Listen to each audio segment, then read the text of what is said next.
pull those clutches out all the time. Are you ready to fight? No problem. Good! No now get problem. out of my way! What am I saying, bro?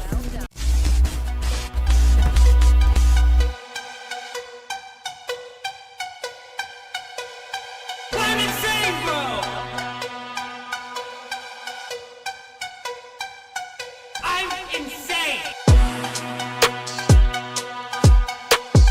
I'm the best! I'm the best! I pull those clutches out all the time. Are you ready to fight? No problem. Good! No now get out problem. of my way!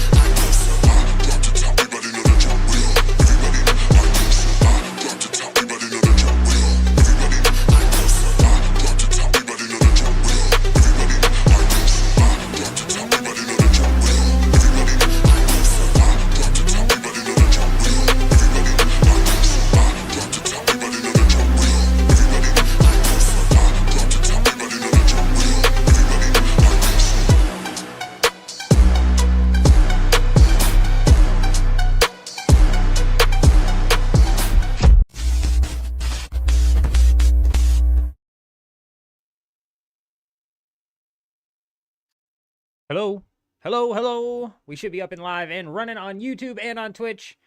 Let me just double check right quick. Looks like everything's good. Looks like the chats have officially connected, which is excellent. We've got a bit of a weird thing going on now. Kind of stumbled right on into another game update. Believe it or not, they're dropping another game update. But they've also actually put out a official statement in regards to a lot of the duping that's going on a lot of the exploits that are happening, and they've even talked about dropping refunds to people who lost stuff on D6. How they're gonna manage to pull that off, I'm not entirely sure, but it's also not really out of the question that they, if they were doing the proper checks, would be able to pull something like that off. You know what I mean? So let's go ahead, swap this over here so I can show you guys. On infiltration instead of invasion, on subversion instead of elections, on intimidation.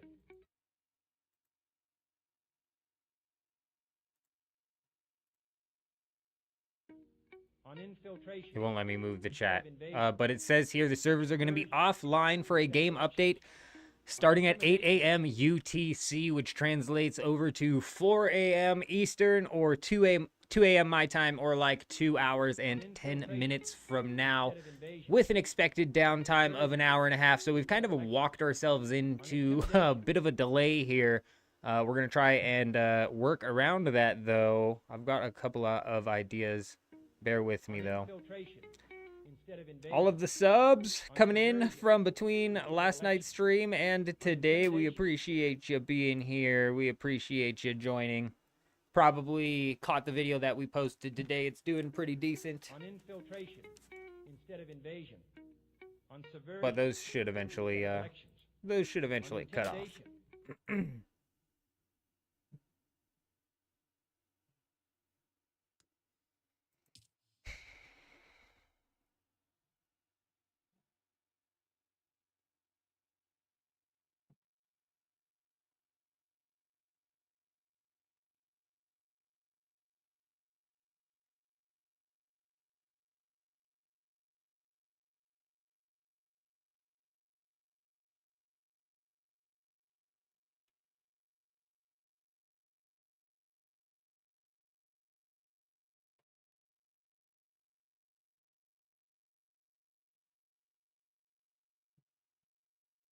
Let me disable this preview on OBS so we're not triple rendering this thing here.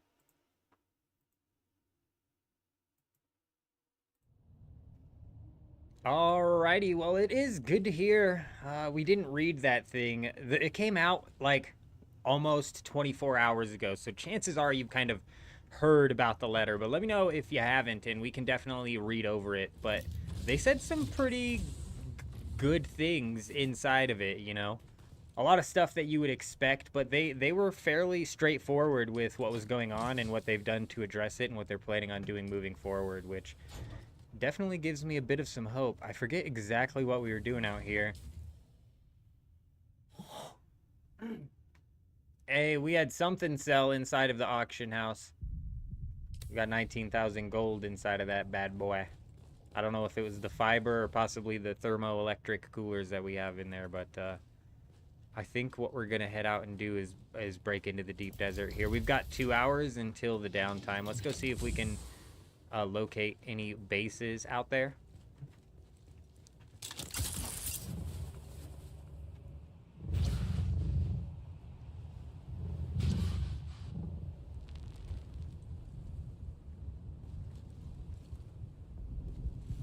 Yep, this is Rocket Boy, and no, this is storage. That's got storage on it. Let's take the storage off.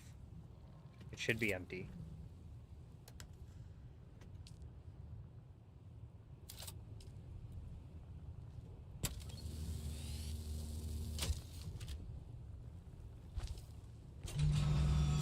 This week we're going with a 2 Ornithopter setup. We've got a rocket in our pocket. Should somebody want to get down with the rockets and we are able to, like, you know, do a schwip swap. But we've also got this one as our scout, our booster slash storage scout. Nice, dude, just barely clipped the ledge. Brilliant.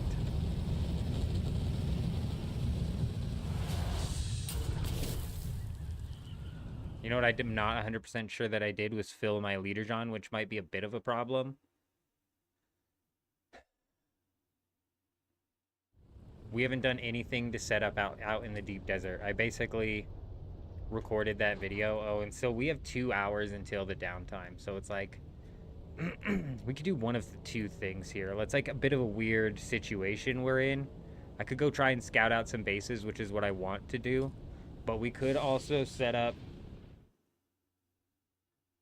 to...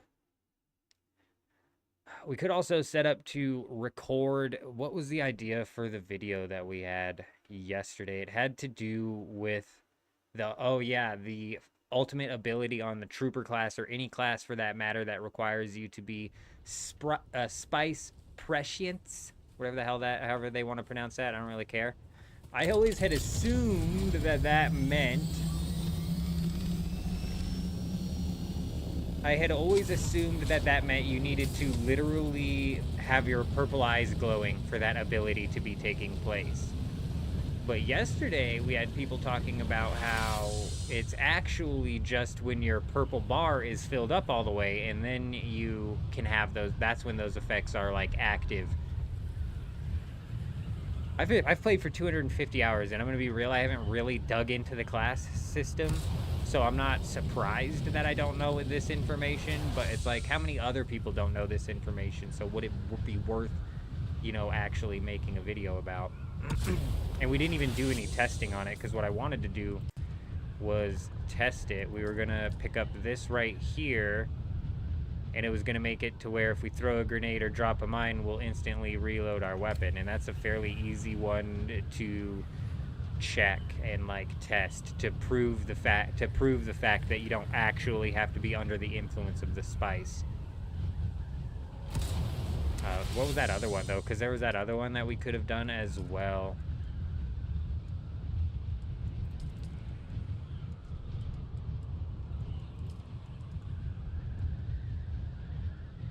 Oh, look, we did unlock this, didn't we? Oh no, I'm confused as hell. It says learn, and I only have 4 skill points. We'll wait. That was the one, though, so we'd be, like, immune to blade damage if we parried successfully. That'd be another one that we could fairly easily test and demonstrate and prove without a shadow of a doubt that it works, even if you don't have the glowing eyes.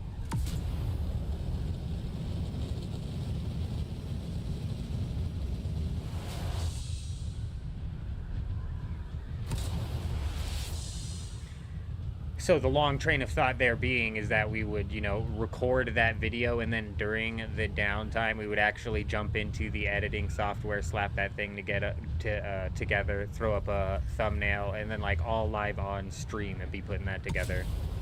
We've only done that once before, and it was a pain in the ass. but it all ended up working, but it was like a bit of a setup. And in reality, I think I'd rather just fly around the deep desert, see if we can't find a base or two. See if we can't find a base or two to plan to scout, and maybe get ready for when they be moving the control points around with this update.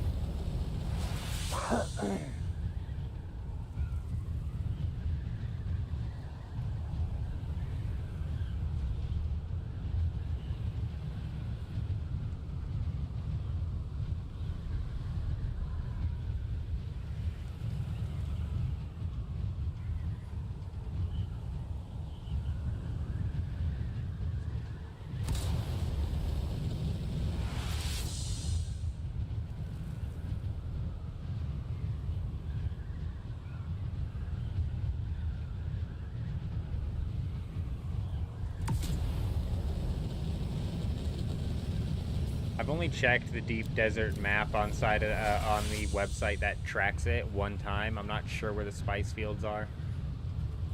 We might do a little bit of some farming tonight as well, depending on, you know, what bases we run into. With this hour-and-a-half downtime that we're literally freaking walking into, it's gonna be a bit weird.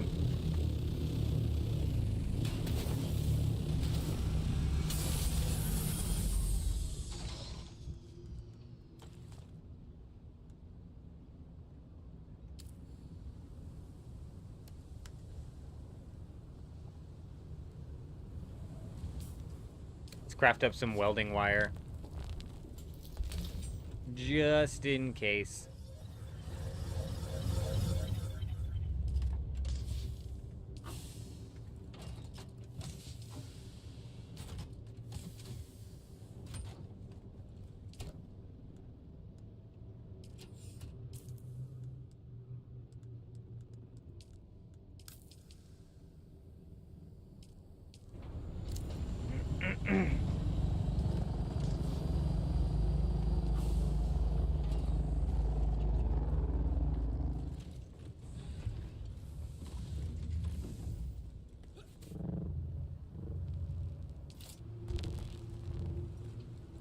So inside of the little update that they gave, their little like, excuse me, why is it not letting me repair? Where they were talking about the, it's gonna be a long it's gonna be a long night, dude. They dropped the update talking about the big mistake that they made, and they were talking about how they're going to literally, whoa. They're going to refund anybody's items that were lost, and I'm just curious how they're even going to be tracking that, technically. That took me for a bit of a surprise. Kurt, hope you're doing well. We're hanging in there here, trying to, like, shake off the, frickin' rust, man, I guess. It's been a weird day. It's been a weird day. Probably ought to go get some caffeine here shortly.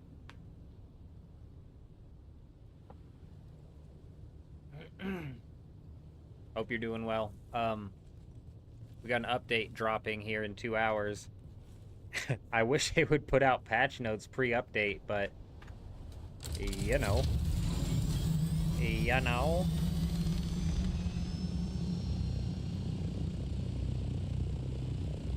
I think we just book it straight out. Oh, I don't know. It's just been one of them. It's been one of them crazy weeks.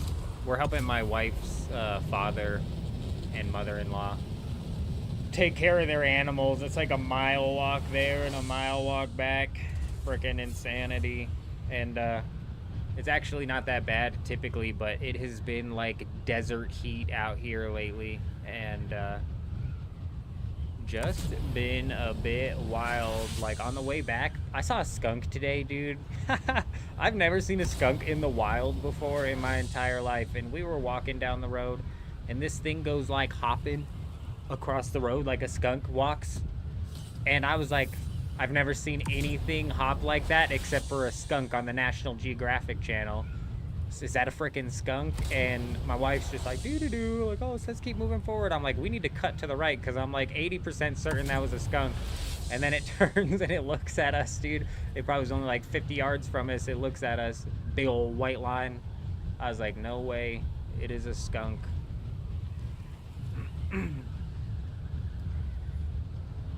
So it's just been weird.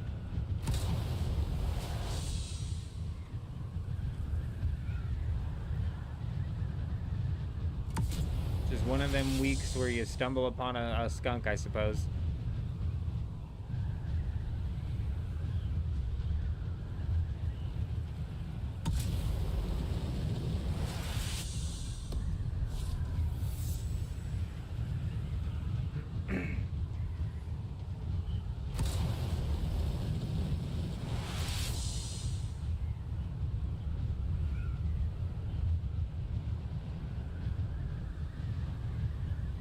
If we find a base, I want to do a little bit of some testing. So we're not going to insta land and go scout it out on foot. I want to see how close I need to be to the ground, or how far away I can be from the ground.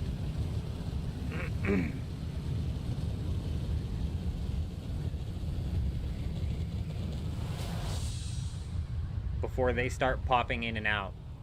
Because if I could fly at 800... You know what I mean? There's like really no reason for me to glide down low, except for maybe to check like inside of the cracks and the crevices and whatnot.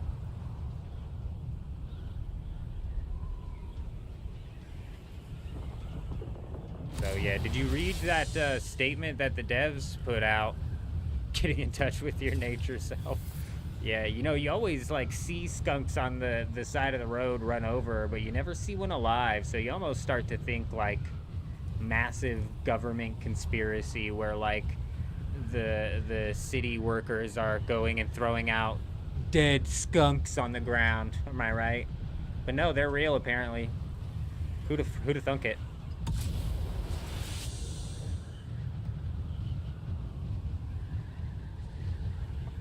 Who'da thunk it?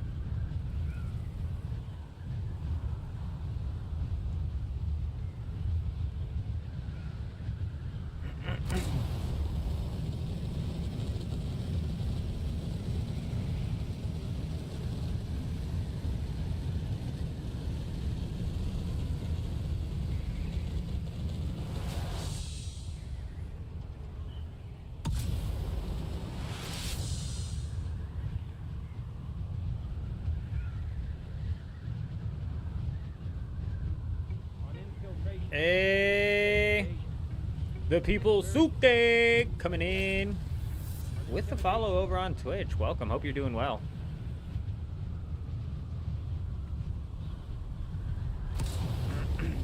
Where are we headed to? Nowhere, man. I'm just gonna go headbutt this back wall and dive into the sand, I think. Because they refuse to put any land in the I sector, and I just don't understand why. Just give us some land in the I section. This is where the big guilds would want to build up. This would be like my prime spot to go and like poke my head in on some big guilds. But no, they make the I section nothing but sand. Damn it! And then they put these backdrops in the back, which are just total lies. Oh look, is that some land in I? Holy crap, we might have found land in I. Just needed to look to our left. No, we're heading south, southeast. This might be actually in G-H-I, follow the alphabet, so that would be H. We're headed to H. Or as the British would call it, H. We're going over to H.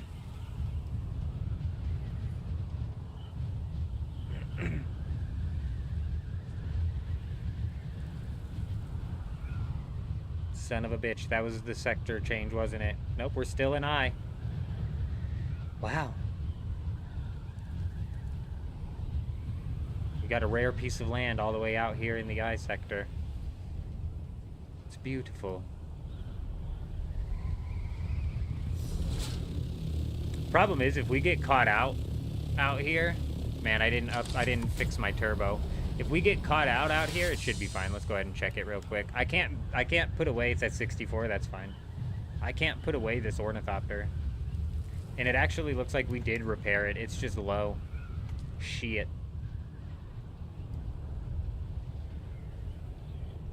I can't put away this Ornithopter unless I bring out my rocket Ornithopter, but we've got the tier 6 wings and the tier 6 engine, so presumably... Are we still in Sector I?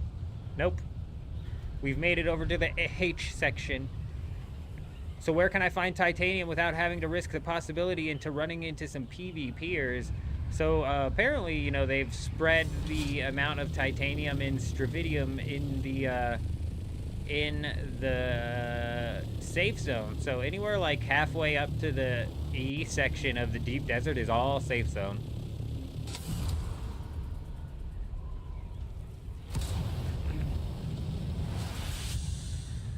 You know, I should go and look into what it costs to purchase a carrier and see if it would possibly be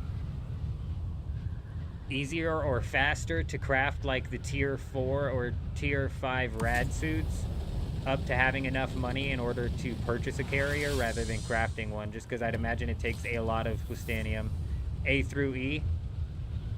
Yeah, I would check like the D and E sections is where I would be hanging out. Some islands have like one titanium node in the safe area, but a lot are inside bases at this point. So even with the update, Electros, you're saying that there's still only islands with like 1, maybe 2.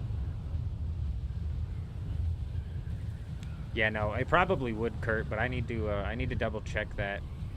I meant to look at that and see, because if you're crafting like if you're using aluminum to craft tier 4 rad suits and you're pulling 6,000 each off of those, and let's say it's only, what the fuck what was that? Oh my god. Okay, I thought it was a ship, bro. The ships will kill you. The ships will just come flying out of the sky and kill you for no reason. But let's say that the carrier only costs like 600,000 Solari. You could potentially get 100 tier 4 rad suits and 600,000 gold faster than... It is going to cost a lot, you're right. But let's see.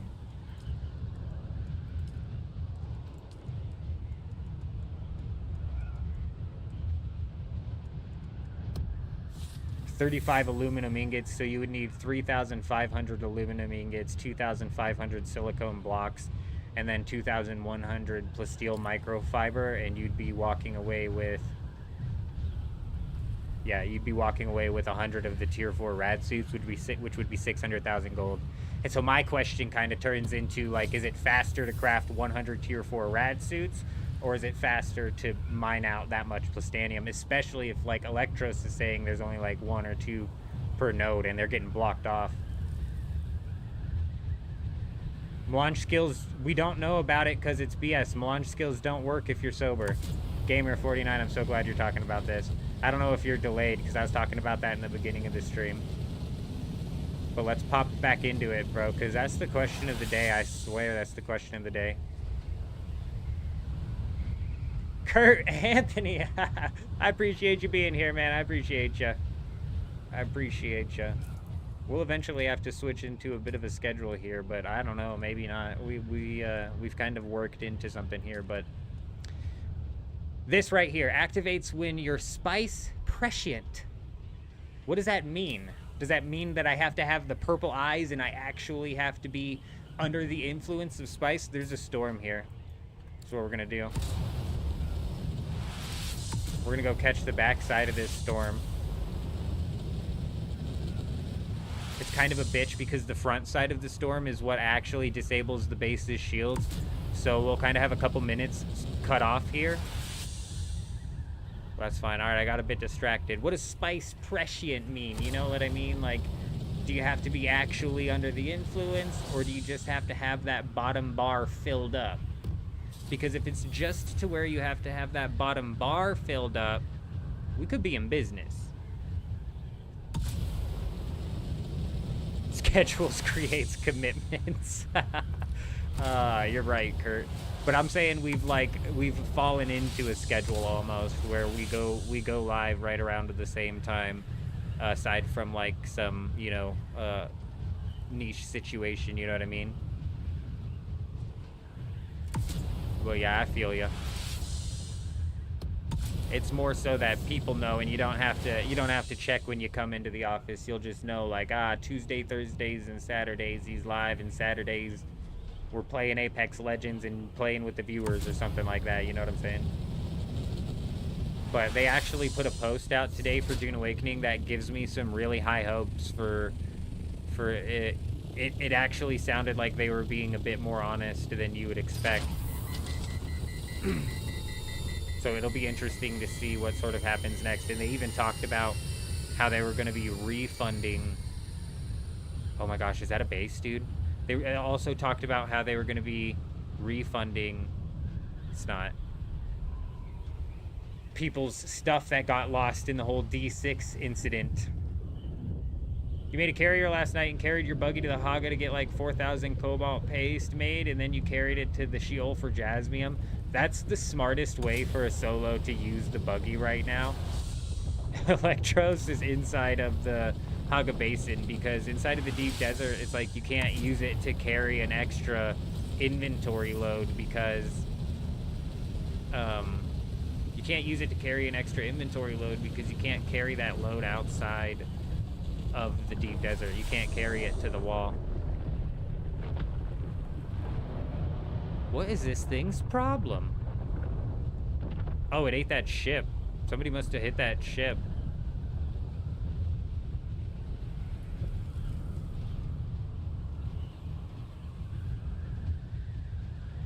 Yeah, I've lost interest in Apex as well for the same reason that I lost interest in Warzone. It's because it's just absolutely crammed with cheaters.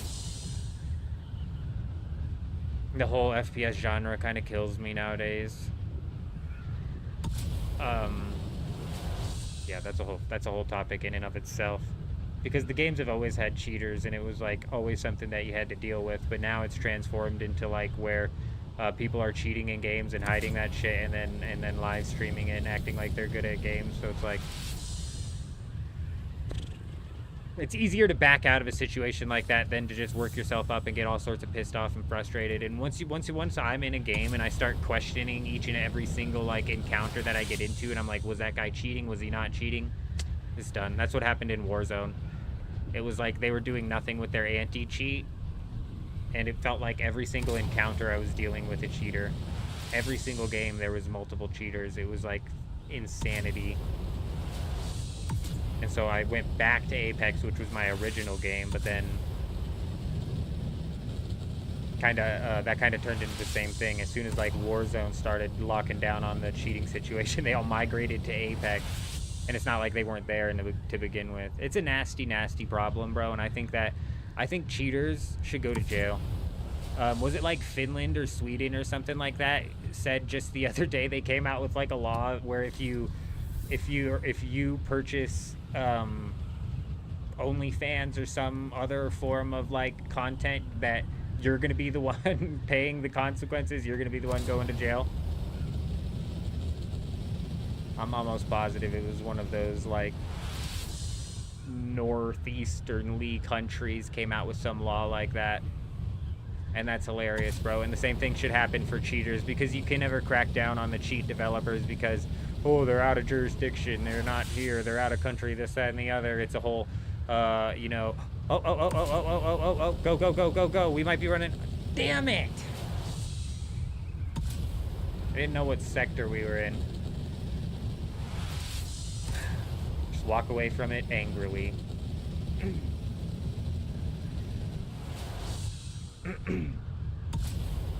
The same thing should happen with cheaters, bro, because you can't crack down on the cheat developers, so cheaters should be punished.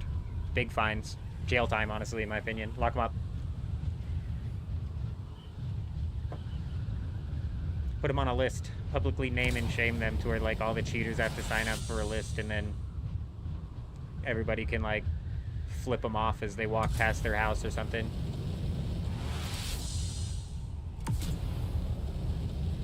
They have to walk around for a whole year wearing a necklace that says, I'm a stinky, dirty cheater in games because I'm no good at life. Something like that.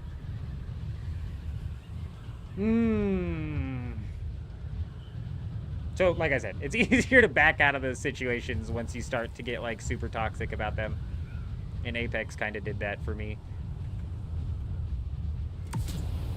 That being said, though, it was Splitgate that came out with a Battle Royale mode, didn't they? And they did that like right alongside Dune Awakening, and I'm telling you,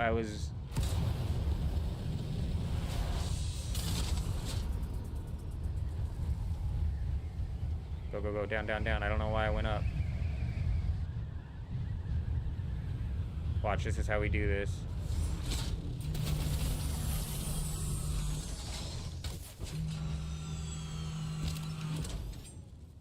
Alright, let's get his ass.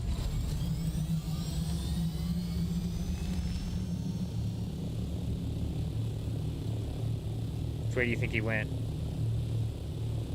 I wasn't paying attention, bro. Which way do you think he went?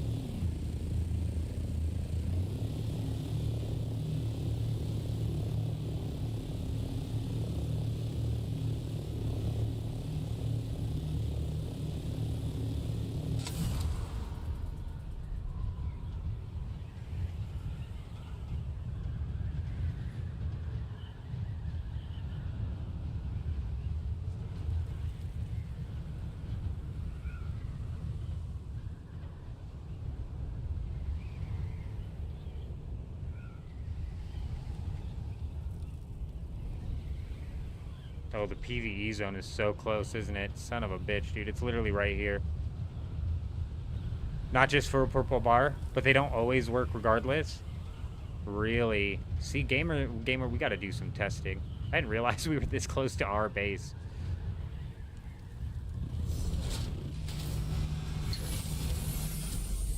That's essentially how the Ornithopter, the 2 Ornithopter rotation's gonna be working, though.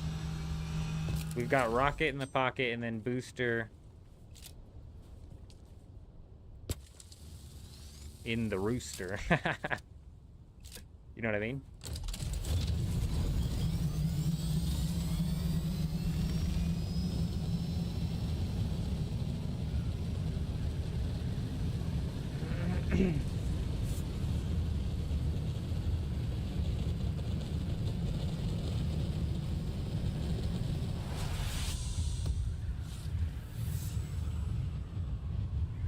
It's interesting that you say that, gamer. You're making me want to test it. We've got an hour and 40 minutes left, so honestly, right here, we can unlock. So this is probably realistically how we're... Oh, no, I have to do a quest to test that. Where's my skills? I have to do a quest in order to test it with this, and I don't want to have to do a quest. So we're going to have to test it with this one right here. This makes it to where after using a Swordmaster ability... Wait. How about we do precise parry? Wait. Your parry's exposed... No, no, no. We do this one right here. This makes it to where after using a Swordmaster ability, my next strike will strike twice. I think that even means, like, my quick strike. God, I don't know if that's going to be one that we can, like, test. It'd be easier if we could test it with the Trooper. It really would.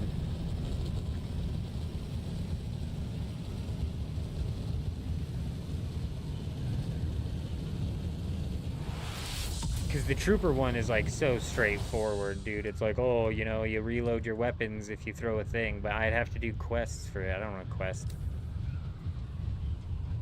The other one...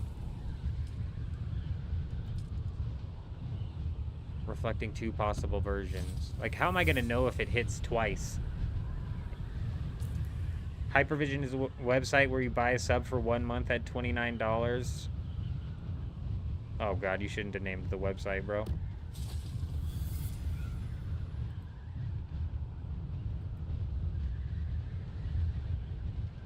I just fucking flat out read that too. But yeah, no, bro, it's so nasty, dude. And then there's dozens of them. There's dozens of them, and that's not even the problem. The websites with the cheats aren't even the problem, bro. It's the DRMs that people are installing on their machines. And the shit that, you know, streamers are using to, you know, hide their fucking cheats while they pawn off greatness to a bunch of children, you know what I'm saying, who just don't know better. Or like we've gotten even into situations now where kids are taking like Cronus Zens to LAN competitions and thinking that it was perfectly normal, bro. It's a problem, bro. It's a problem. And how do you fix the problem? How do you fix the problem? The fastest way to fix the problem, at least. A harsh punishment, bro. Harsh punishment. If your ass is looking behind your shoulder, like if I got caught cheating in a game, my ass is going to jail. I bet you're gonna cut the cheaters by 90%. No, I know, Kurt, I know. I know it.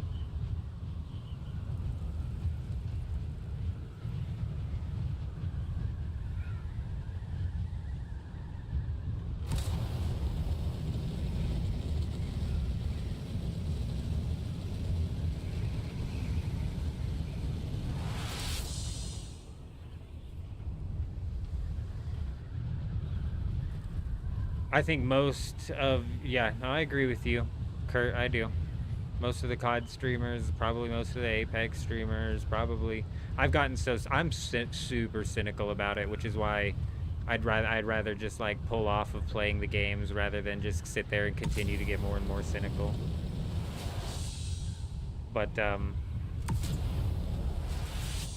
yeah, it's rough. It makes it hard to get excited for things like Black Ops 6. But I've noticed something weird in watching my kid play. My kid's playing Halo Infinite right now. And it's so much fun watching him, dude. He absolutely kills it at that game. It's so much fun watching him. And, he's a little prodigy, bro. He's gonna be an entertainer one of these days. But get back on track, though. He plays that game and is just, like, having so much fun with it. And I remember when Halo Infinite first came out, it was a problem. And the campaign was a problem. And I was telling my wife this. I was like, man, I feel bad for developers almost because they have to develop for adults. They have to develop games for, they have to develop games for adult gamers, which is just brutal, bro. And she was like, yeah, and the adult gamers seem to be going into these games looking for the criticisms, looking to criticize the game, and what the?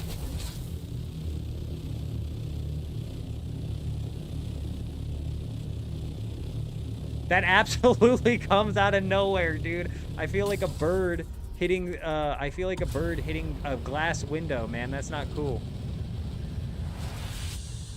I gotta go get a drink. I'm with Kurt. I need some caffeine, so give me a second.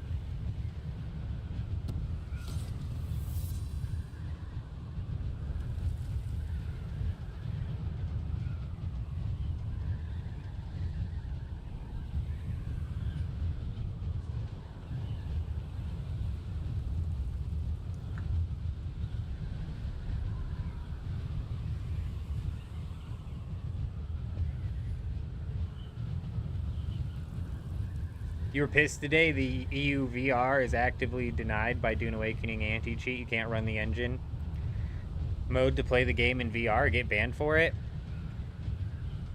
Ray, how you doing? Good to see you. Gamer, were you really playing this game in VR? I'm not a big VR guy. My kid got a VR set from his aunt for like his birthday and last year or Christmas or something like that, and I was playing Beat Saber on it for a while, but then we swapped it to his account and it wanted me to repurchase Beat Saber, and I was like, absolutely not. And my dumbass then jumped on and played some stupid roller coaster game where it was like, this is gonna make you motion sick, and I was like, I'll be fine. I've ridden on a boat before. I was literally knocked on my ass for 4 hours. I couldn't explain how sick I felt. I told my wife, I was like, I've got to go lay down. I can't even, like, explain what is happening to me and how nauseous I am right now. And it was bad, dude. It was bad. It was like a head nauseous, which just, like, slowly worked its way down to the stomach. And, oh my, I am, like, scared to put that thing on now. It just popped up, Ray. Yeah, YouTube's notifications are a bit weird.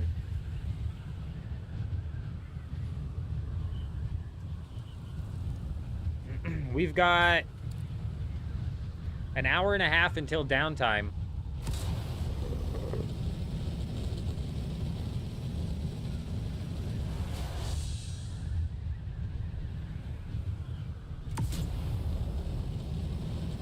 I'm gonna look at this ability again real quick.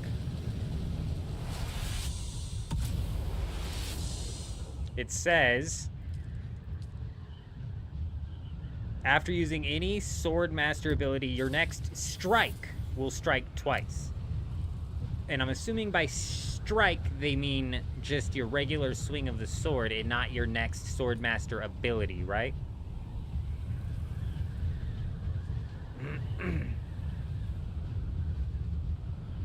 Banned auto bans, huh?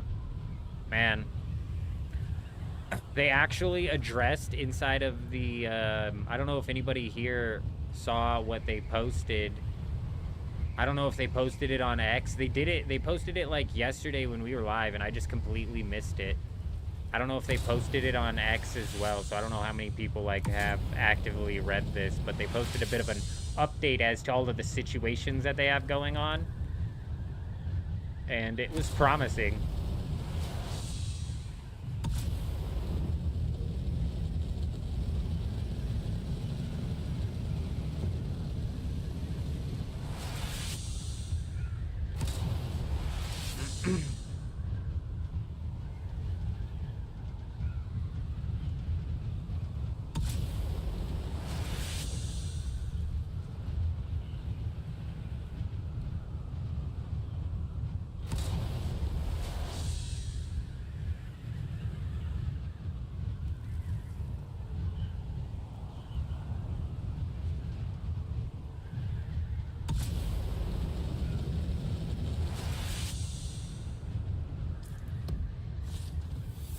I feel like Harkonnen is planning something here on the Landsrat. I'm a little bit concerned. There was 1 week where it looked like we were going to be fine and pull away with the win, and then all of a sudden Harkonnen in one day had almost a straight line to bingo, and they had set it up to where it was going to be impossible for us to block.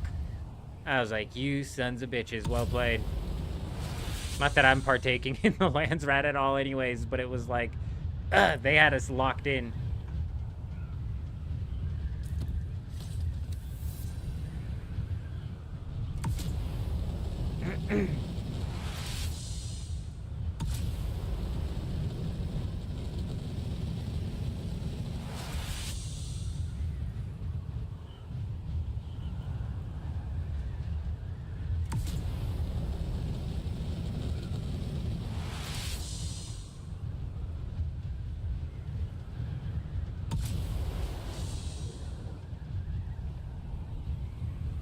You guys see them bars that pop up on my screen? What the why, bro? It's like the shaders or something are freaking out.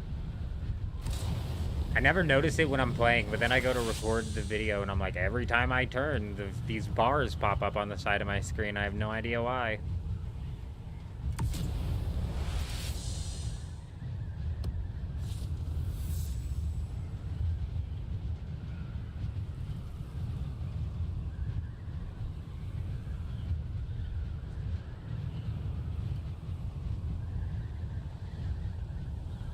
Man, this sucks, dude.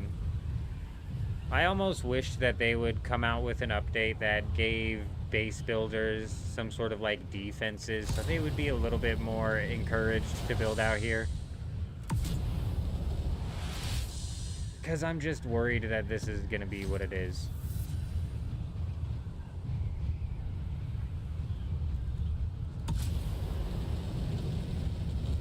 Let's hope that the update that they put out today just moves it into a safe zone again. Let's hope for another, like, big mistake, huh? So we could have another crazy 9 hours of some people panicking. But they won't. It actually apparently was a mistake, and it wasn't meant to change the deep desert until the Coriolis storm hit. But apparently that didn't work out, so...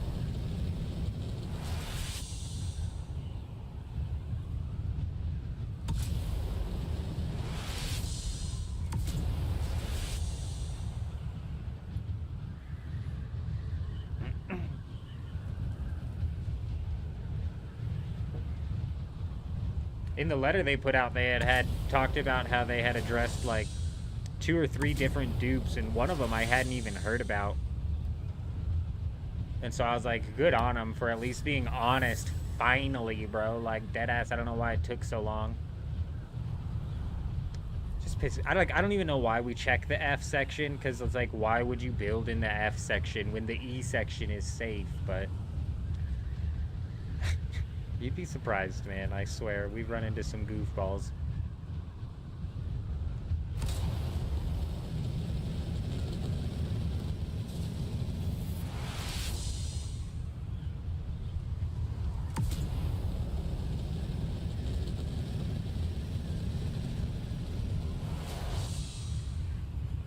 So what do you need now? Why haven't you been able to try the end game of all MMOs? Oh, what haven't you been able to try yet? I'm confused. So what do I need now? What haven't you been able to try yet is the end game of all MMOs.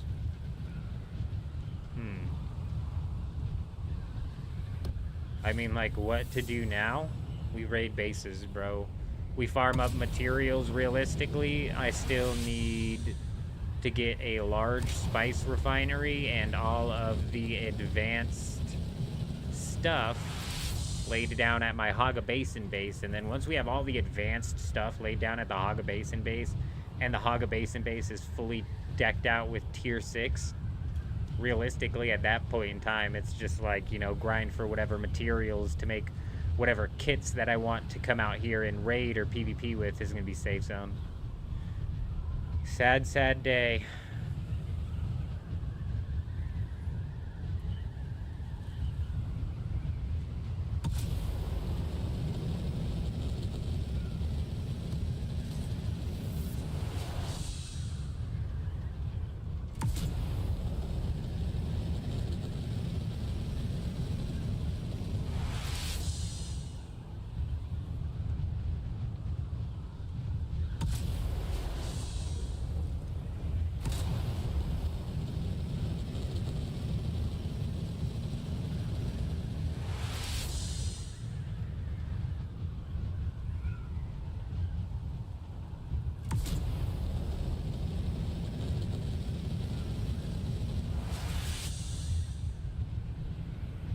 Oh, okay, I got you.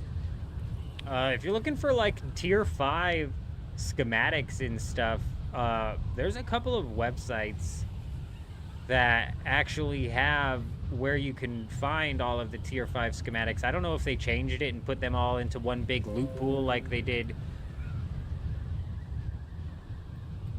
What was that? I don't know if they put it all into one big loot pool like they did with,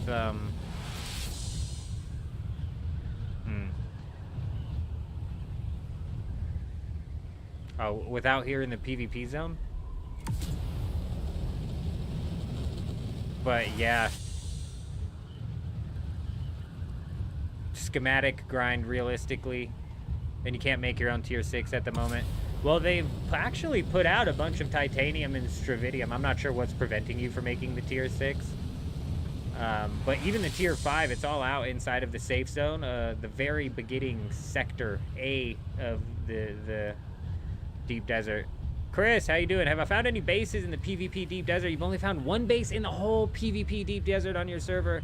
We haven't searched all of the land masses yet, but so far it's looking pretty dried up over here, Chris. And with the expansion of the safe zone, I don't anticipate people building out here very often anymore. That's why I was literally saying that might be a base right over there. That's why I was literally saying, like, not even 2 minutes ago, that I wish they would drop an update that would give people some sort of, like, defenses, turrets, or otherwise to put down at their base to maybe incentivize a little bit. Looks like a PvE week.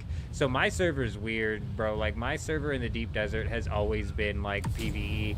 There's one guild out here that is what you have to worry about. If you run into the Deep Desert Police Department, you can expect to run into a fight. But,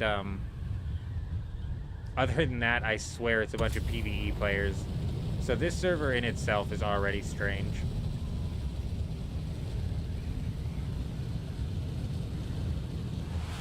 Oh, the melange is what's got you cooked. You're right, you do need a lot of melange in order to craft the tier 6 stuff. Yeah, that's a really good point.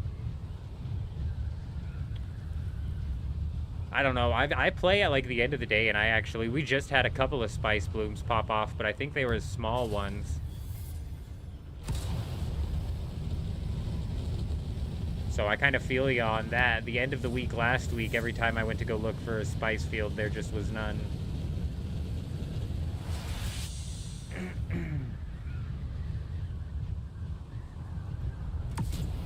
We're like right on the edge of the safe zone, I think, here. So let's take a quick look at the map. Yeah, we'll cook it back up here. Kind of just lawnmower this thing. What time is it? Yeah, so we got... we still have like an hour and 20 minutes.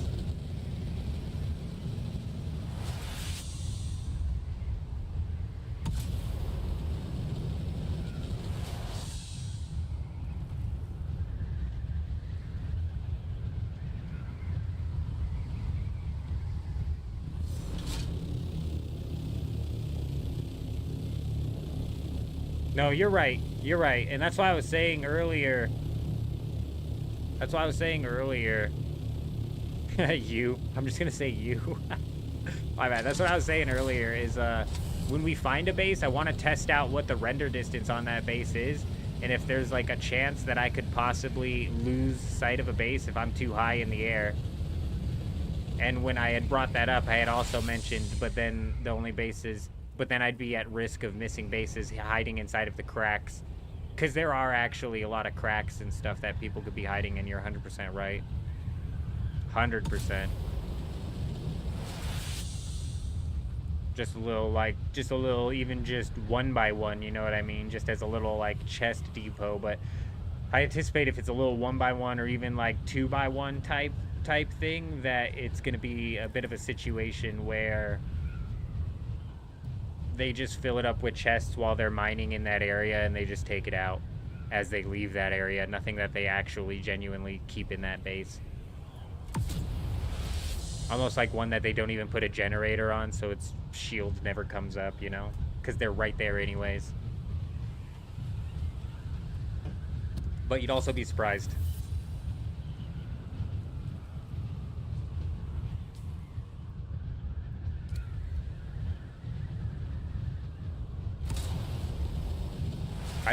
I want guilds to be incentivized to build out here, and I think something that might incentivize them if there was A, some sort of defenses that they could put up to protect their base, and B, some big land masses like this out in the I section, man. Just slap some down in the I section. Give them like a backside of deep desert to camp up on and put their base of operation in.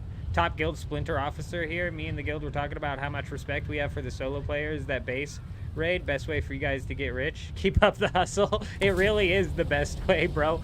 You just need to convince all the other guilds on every single server in the entire world to start building out here. But honestly, it's kind of become a point where we've hit like a law of diminishing returns because of the fact that the deep desert has been so expanded. The safe zone's been so expanded, so nobody's building out here anymore. It was a lot better like week 1, week 2 were really fire out here for base raiding. What's kind of unfortunate is it's like the solo players are coming up on like other solo players a lot of the time. Like even the base, I put out a video where we raided a base, and I was convinced it was a small group or a guild base because it just seemed like something that a solo wouldn't want to put up. But the guy whose base I raided actually watched the video, and I didn't believe it at first, bro, but we confirmed that he was on my server later on. And it was just a solo.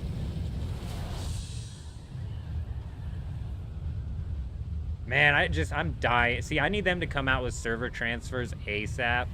Because I'm hearing a lot of stories of people having really big guilds, like even like 3 or 4 of them, who are fighting over the deep desert with like bases and stuff like that.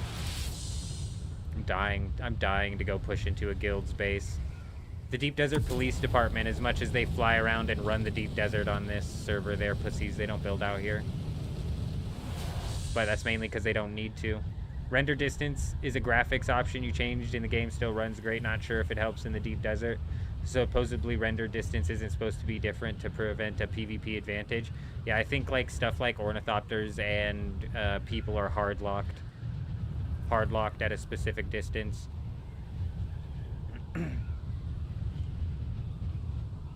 But that might not apply to buildings. You know what I mean? That might not apply to bases. I just need to find one and then fly up to 850 to see if it does disappear. Because then we could scout at 850, and then it's like, whatever. We can maybe get around to the desert a little bit faster.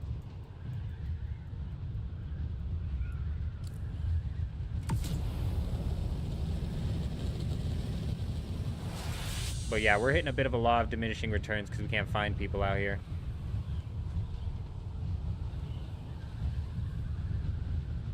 Damn, they get hit every day, huh? And you still put them back up? I feel like that's just killed any. So, on this server, like I keep saying, the Deep Desert Police Department, they're the only people who come out here to play.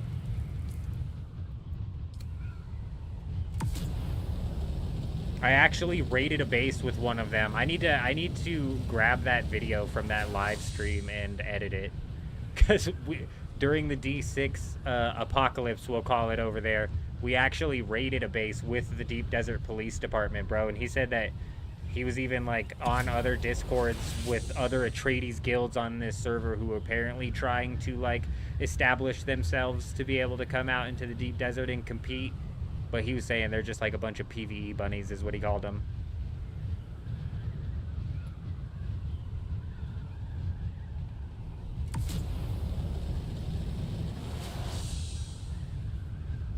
So this server kills me, bro. I need them to come out with server transfers ASAP.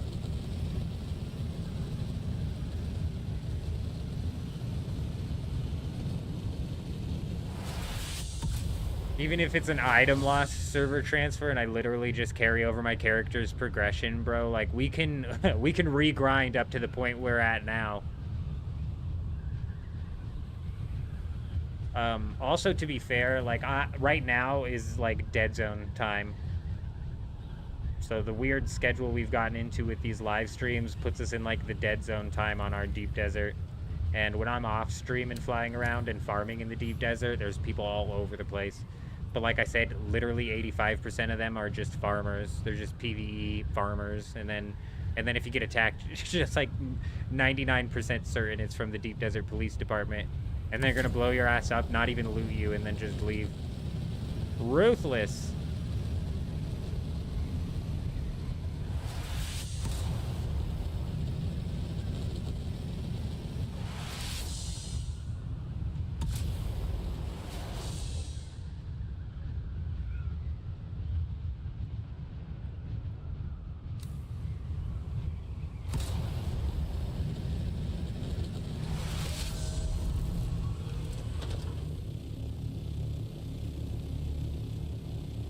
You know what's funny is during the whole, man, that whole day actually was wild, man. I started up the live stream right after the update went live and was fully anticipating having to fly around the deep desert and look for bases. But then it turned out that the PvP literally got brought to my base because I was located on D6. And we go flying around and somebody in the chat's like, dude, you missed it. Your base is in a PvP zone. That whole D6 section's a PvP zone. And we flew back, and sure enough, dude, and we spent, like, I think, like, an hour protecting this guy's base, flying around with our rocket, shooting at the ornithopters that were pestering this guy. And then, like, an hour of doing this later, one of the Deep Desert Police Department that was pestering the guy was like, bro, you're hacking. I know you're hacking. You shouldn't be hitting me with a rocket like that. And it was like this whole weird situation where it's like I was somewhat convinced that the guy was hacking, but not 100%. And then we just ended up raiding his base anyways. Like, no, we actually helped him get away with his large spice refinery, the big spice refinery, and whatever sort of stuff he could fit in his assault ornithopter. I kept telling him, bro, I was like, I'm shooting him with rockets. You need to get this assault ornithopter out of here the second you get like a window of breathing room. And he takes off with his assault ornithopter, and right as he takes off, a storm warning comes. And I start yelling at the guy. I was like, what are you doing? You're not going to chase after him when there's a storm warning coming. It's time to raid. And so he backed off and let him get out with his assault ornithopter. But, you know, at the sacrifice of his base that we then raided. So it was a wild day, bro. The PvP and the raids got brought directly to me, all culminating with that 1v1 base raid that we ran into. So we protected bases for a little while and then raided the hell out of all of them. But realistically, only one single storm hit that island that day, and that's when me and that one dude raided his base. Other than that, we sat there until the Coriolis hit, so it's like, man, y'all had hours even after the update to get your shit out, and you should have had it out the day before, so I didn't feel bad. I don't ever feel bad when I'm raiding people. Curse Sinister, he says. Nah, I don't feel bad at all, dude. Nope. Nope, you're gonna get no sympathy from me. If I logged on and my base was raided, I wouldn't have felt bad either. I wouldn't have been mad. I would have just, it would have been it is what it is type situation. And thankfully, I had spent, you know, several midweek trips taking back a decent amount of stuff, so it wouldn't have been a full loss.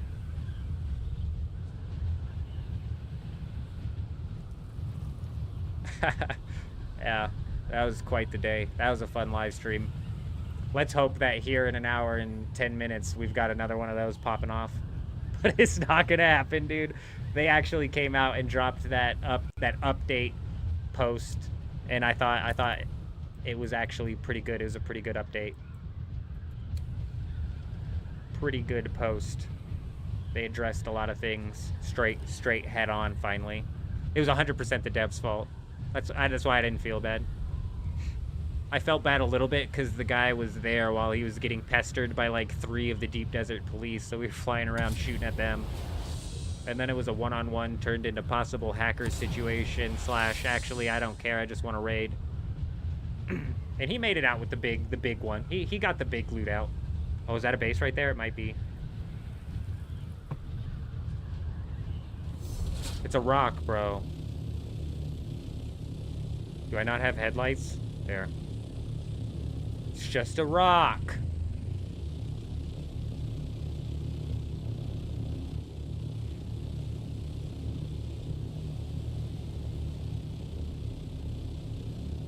I just don't want to redo quests. Could care less if all the research and experience went away. Yeah, research, yeah, I wouldn't really care either. Research would be easy enough to get. I don't want to lose the levels, gamer, and I don't want to lose the quest progress for sure, Jen. 100%. Quests are the worst. Have we gotten any leagues updates? I've been on a really weird schedule between helping my wife's dad with these farm animals and my wife with these farm animals and bouncing on these live streams and editing videos throughout the day. We've been on a really wild schedule. I like almost don't have time to check Twitter. That's why the devs announcement that they dropped at 1:30 a.m. yesterday went right under my radar, and somebody from the stream even brought up, they were like, did you see their response? And I was like, no, what'd they say? And just left it at that, bro. But it was actually a good response. I could have turned it into a video if I wasn't stupid and I was paying attention. But we were live for like another 6 hours anyways.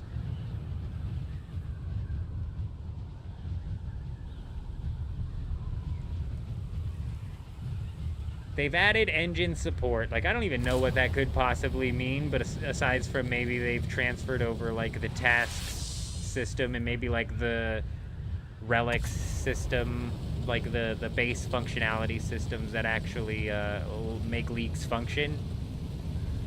Which is actually good news, because we man, I just want to know, are we gonna get league or region restrictions, bro? I just want to know. Because there's like 1 or 2 more regions that I need to cover, but I've literally convinced myself that it's not going to be region restrictions. So I'm like, I'm kind of covering these for no reason. And on top of that, the RuneScape wiki is so piss poor out of date, bro, that it's like, it's missing some major ass content in each of these regions. It's irritating the hell out of me. 100%. I'm right there with you, Jen. That's why I stopped. Scanner handheld, resource or life, and scout does show enemy PvPers as a water icon even when they are camping in dungeons. Oh, so does the water icon like show up differently, gamer, or do you gotta like keep watch for the movement? Oh, win, Jen. Like win before leagues. Have they started updating the wiki? Dude, tell me they've got the old school wiki team on that. Because whoever's running the old school wiki team, honestly, I don't know if that's like just fan-made shit or whatever, but they need to be getting paid more than some of the Jagex moderators get paid, because the old school wiki is so good. It's jarring when you go over to the RuneScape 3 wiki how freaking piss poor it is.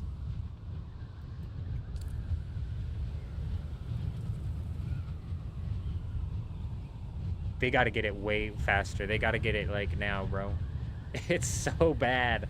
It's so bad. It doesn't need to be updated. It needs to be ripped down and rewritten because it's written in a style of like of putting out information from like 2008 type shit. Like weird, bro. It's just weird, man. Got about an hour and 8 minutes until the downtime here. I'm not worried about the clients. I don't mind the client. I think that actually the RuneScape 3 client does a lot. It does a lot compared to like what the regular old school client does. NPC and user shows water icon dead or alive. If their water hasn't been taken, any water icon that moves is alive. Yeah, I got you. That's what I figured. So you might actually scan an NPC and think it's a player, but it's not. Honestly, the only, like, coming out here and soloing the PvE has been dumb. It's not enjoyable to do as a solo player because the enemies basically are just bullet sponges, and the way the combat system is now, it's basically heavily melee focused in the sense of like, if I fire my gun, I'm losing my shield and getting shot at. So clues are gonna suck without it. Quests are going to suck without it, Jen. Bro, but you know what? A lot of the people that are going to be playing it might actually get a bit of like a nostalgic kick out of that. Like, let's be real. If you're an old school RuneScape player jumping into leagues, you're kind of like twisted in the head anyways. Like, if you're like a old school RuneScape player, you're kind of twisted in the head, bro. You really are. Like, the grind that you put yourself through in that game is twisted as shit, dude. This looks like a nice little hole to hide a base, doesn't it? Hold up.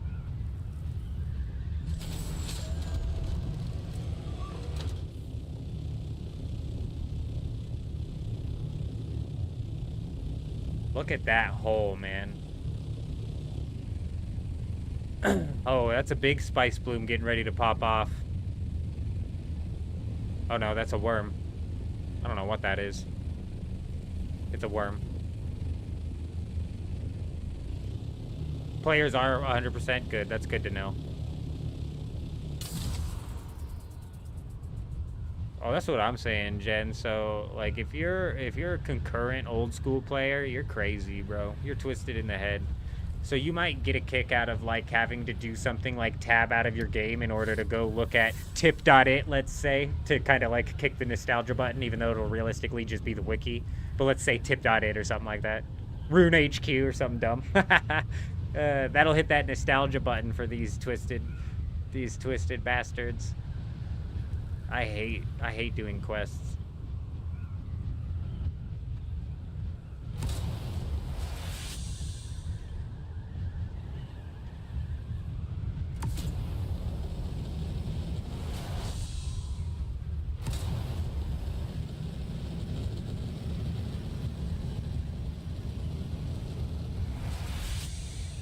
Fringe, what are the 4 tiny icons to the left of the image of your Thopter in the lower right of the screen?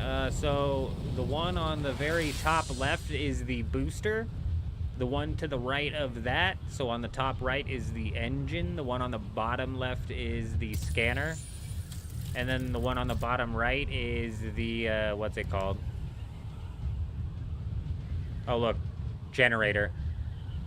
If you go into your thing, it'll show you right here.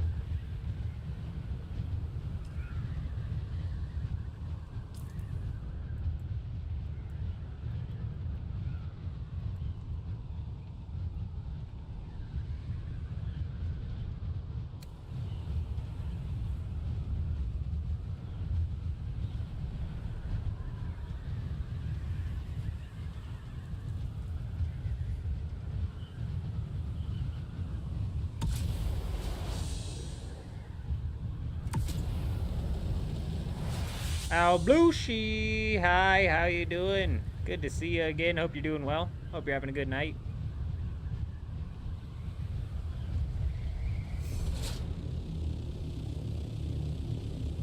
We're doing all right. We're doing all right. We've just about flown all around to this desert here and not found.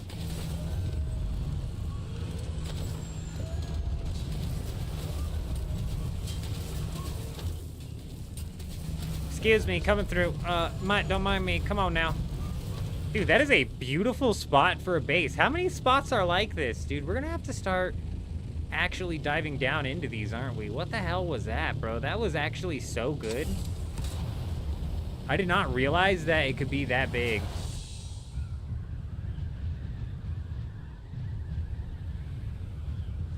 Yeah, but are you shooting your gun? Are you flying around with your sword and taking them down? Because the soloing is in my opinion, even with a gun, it's possible, but you have to, like you said, hit it with a bit of timing and strategy as to at least where you're standing. But just running around with the sword the whole time because I have my shield up and then, like, just kind of, like, trying to train them out one at a time is, I don't know, man. I didn't enjoy it. But, you know, I haven't done a whole lot of it either, to be honest. Especially not now, so, like, I honestly maybe should go check it out because we've upgraded what we've got going on here with the 4-tap drill shot and whatever. Morning in the United Arab Emirates. Good to see ya. It is 1 a.m. here. But is that big and a buildable area? But that big and a buildable... So, like, these sorts of bases, if they were actually inside one of those cracks, gamer, would not be the type of base that's, like, setting up refineries or anything like that. Like, honestly, you'd probably be looking at,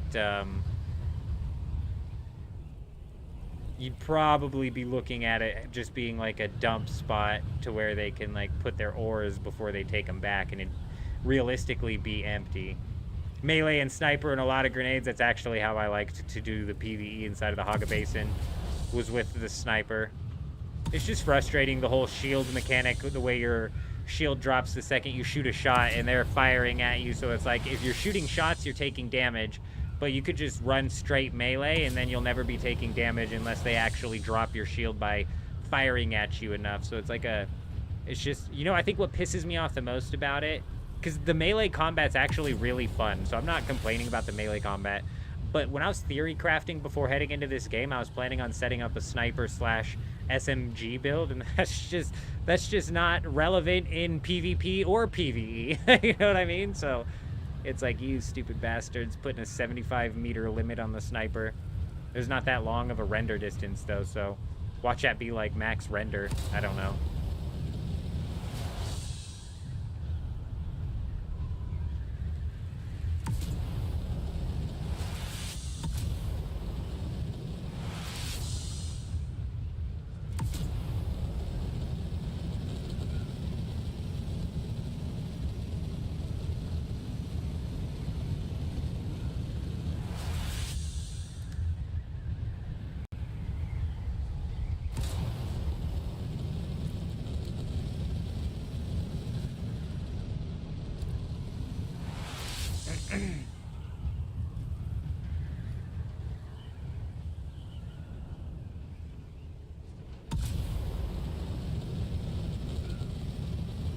The minigun was fun until it proved to be not. I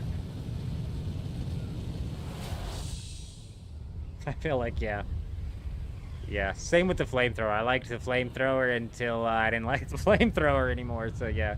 The Trooper Suspensor Blast seems to be the best way to break out a 4v1 PvE stunlock melee BS. Gamer, you're so right. 100%. Oh, and that's the thing with the PvE as well, is the stupid melee guys. When you get 2 of them on you, it's just so unrealistic, bro, because you stagger one and then go to heavy stab it, and the other one interrupts you. It's just the most frustrating thing, aside from maybe when you get actually pinned in the corner by the PvE. When you get pinned in the corner by the PvE, oh, look at this, bro. This is all the way, this is an island that's all the way in the 9 section. You don't typically get 9 section islands. So what irritates me about the deep desert is the 9 section, the 1 section, and the I section for some reason are 95% desert. When it's like the 1 and the 9 section heading up makes sense because you realistically probably want people to be traveling up the middle. But the I section, dude, all the way in the back, give it some land, man. It does seem to be that each week they're putting more and more land out, so I don't know what the hell with the first couple weeks deep deserts being like having 7, look, even right here, look, this is like probably 4 tiles of sand with no land. You can't do that. You can't have 4 connecting tiles of sand with 0 land. That's just ridiculous. I'm actually dumbfounded that this is like what they're going for here. I don't want a sand crawler to be able to crawl its way from section A to section I. Okay? I don't even want a sand bike to be able to drive all the way across the deep desert. But holy crap, can we at least not have 4 tiles connected to each other that are all nothing but sand? It's crazy. That would maybe incentivize people to build out here more often as well if there was more land that I had to check. Because right now, I can check all of the deep desert in less than 2 hours. Like, we've just about covered the whole deep desert here. It's been less than 2 hours, you know?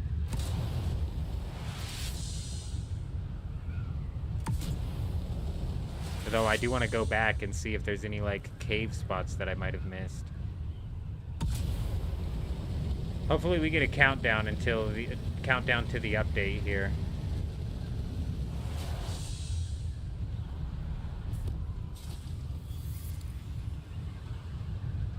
Man, this is F. EF? Oh my god, yeah. Why would you build in the F section? You wouldn't.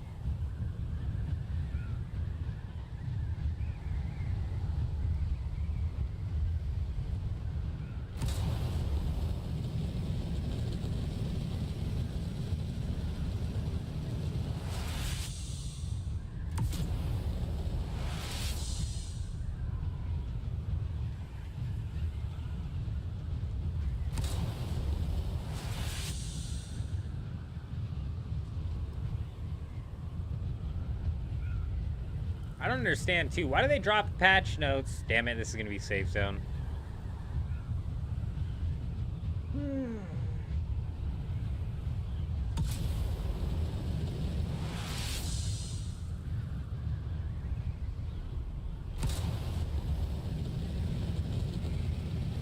Leave it to Atreides to put a big base on the 9 section.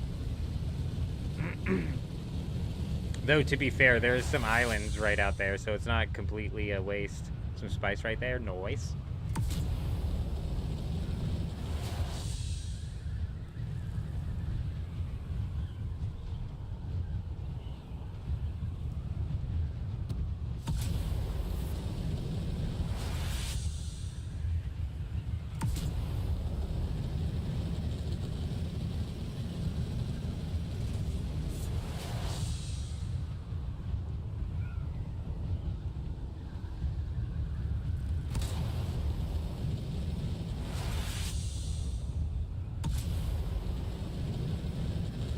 They said they're going to refund players who lost items on the G6 debacle.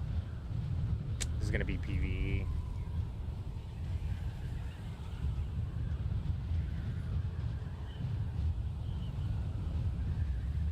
By a long shot. Oh. What's this? We got a dummy over here? We might have a dummy over here. We might have 2 dummies over here. Oh, come on, bro. He's gonna be camped right on the perfect... Oh, no?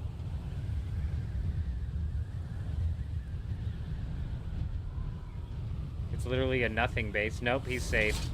Disgusting, bro.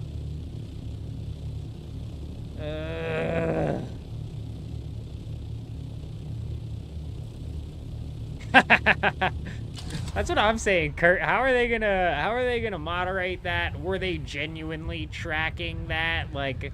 Is it only going to be people who put in tickets for it? I'm right there with you, Kurt. I'm wondering the same thing. If I get stuff in my inbox, I'll be confused. They'll have made a mistake, that's for sure. Because I was on D6. But I got on and moved my stuff before we lost anything.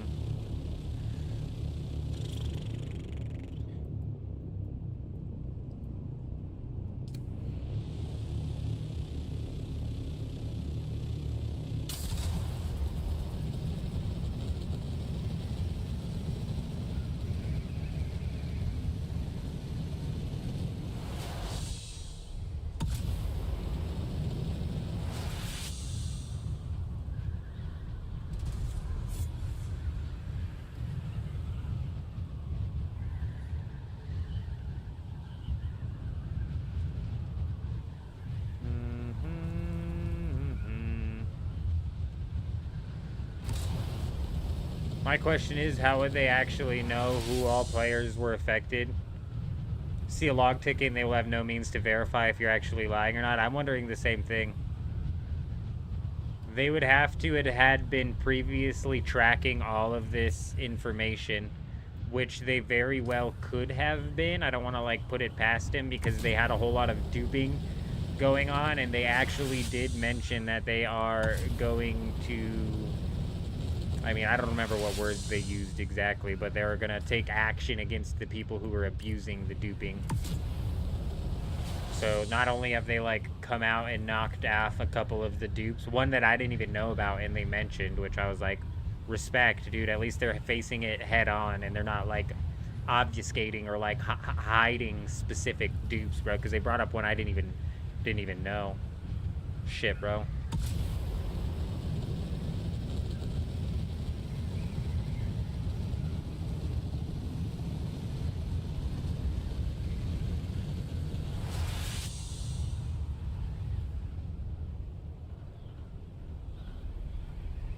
We might have some PvP. Let's pull out Rocket Boy. Rocket Man!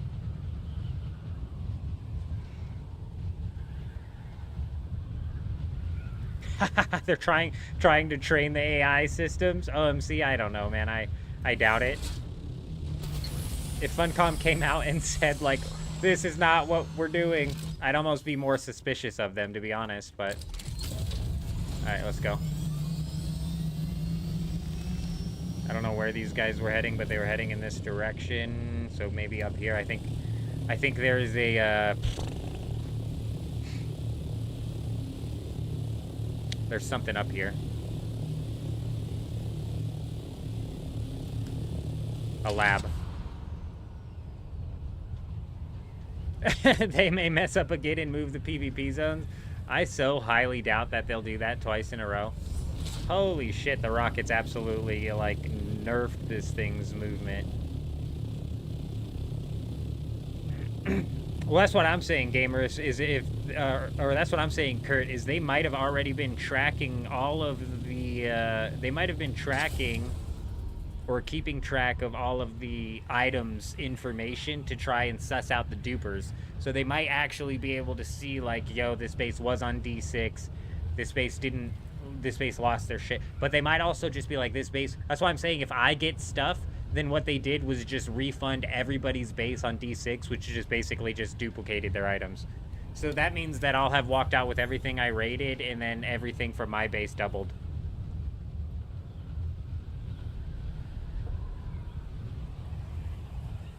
But what's funny about that, OMC, is, like, you could be onto something there. But honestly, I wouldn't even care, bro. If it makes the AI better, dude, I don't even care. If it makes the enemies, the PvE enemies that we have to go and fight against better, I'm about it. Is that the entrance right there? Can't tell. Can't tell if that's an entrance or just a cave. Oh no, it can't be, right? Yeah, no, that's just a cave. All right, all right, all right.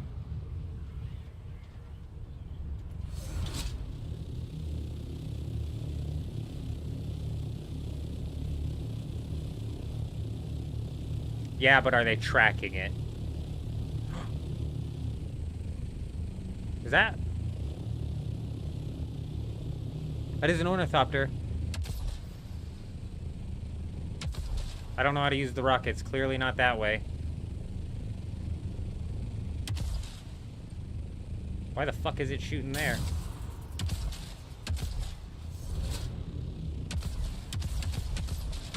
Whoa, you can fire those so fast, bro.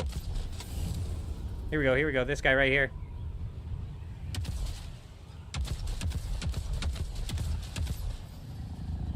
Hit him.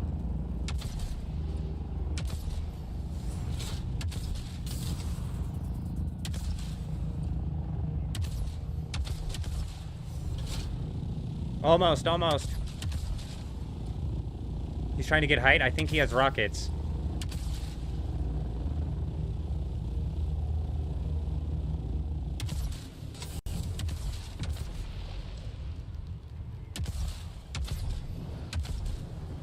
Oh, you made a mistake, brother. Big lag, bro! No! Oh, we're back, we're back, we're back.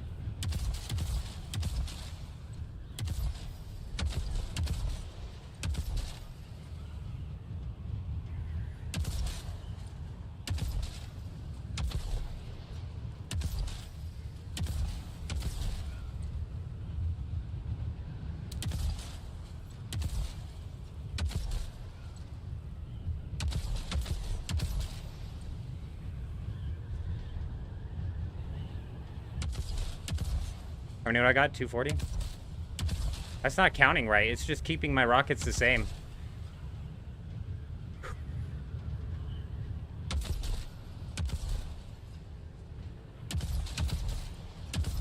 I think he's gonna dump his ornithopter here.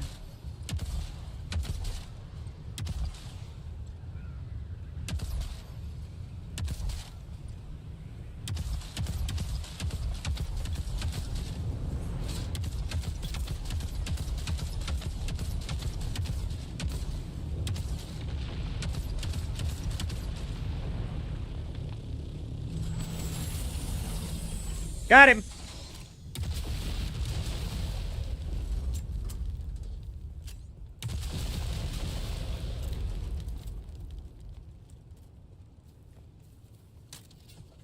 $40,000 Solari? What's this guy doing with 40,000 Solari? He had rockets. Fight back. No, he didn't. He had Stravidium. GG's.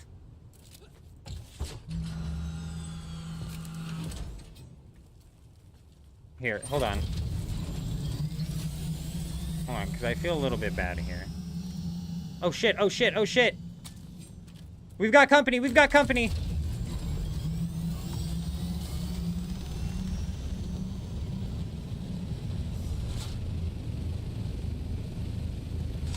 I can't tell if he's rockets. Let's get down. Fight number two, fight number two. What time is it? What time is it? How long do we have?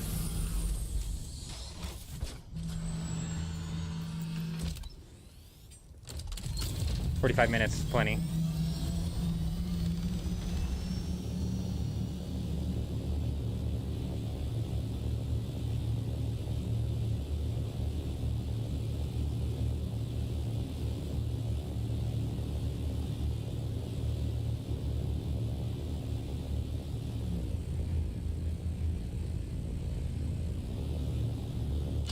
What are you doing?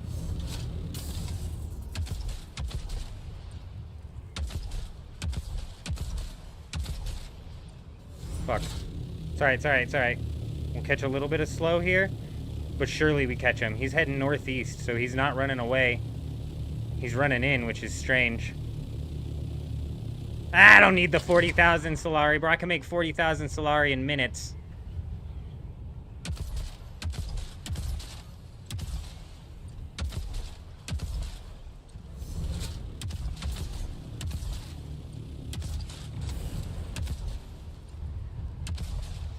Come on, turn.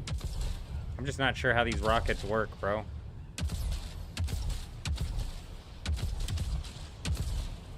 He's hauling ass, dude.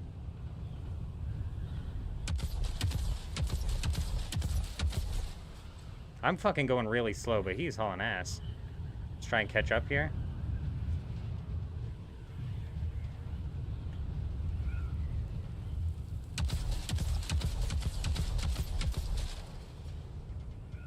Okay, my rockets have finally adjusted here. We have at least 100, I think. I'm not sure. Nice, dude. Big shot right there.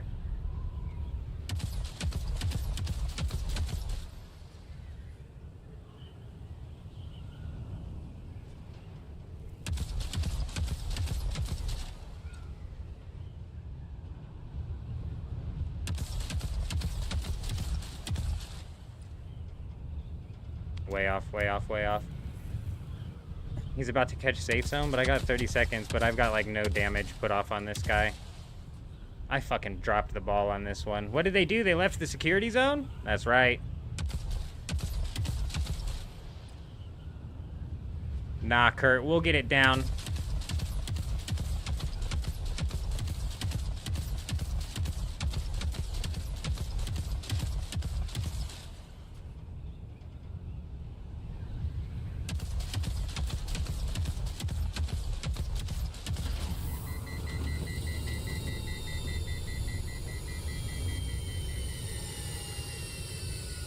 It's funny, he's on my island.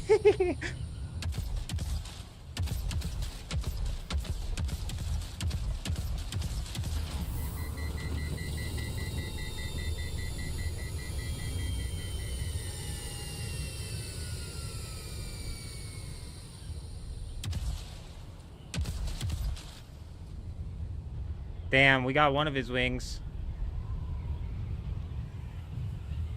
Alright, let's park this thing. He's gonna be like, what the hell, man? We're from the same island? Yeah, we are. Alright, hey, we got our first taste of some air combat, which is nice. We definitely didn't do super hot. You know what I mean?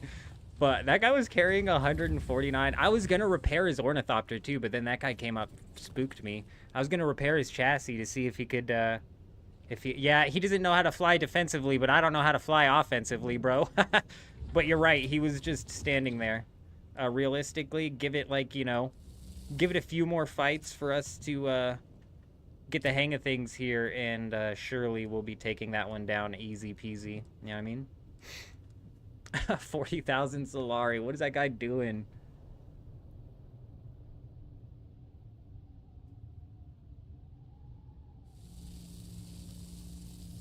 Yeah, bro. Yeah. We're doing this is I learned this from the Deep Desert Police Department last night. Look, he's over there repairing his thing. I feel kind of bad for real. I need to repair mine though, to be honest, but check it out.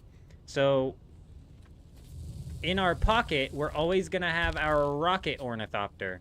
So we're always going to hold this in our pocket. So unfortunately, this gives us access to an ornithopter where we can attack other people flying.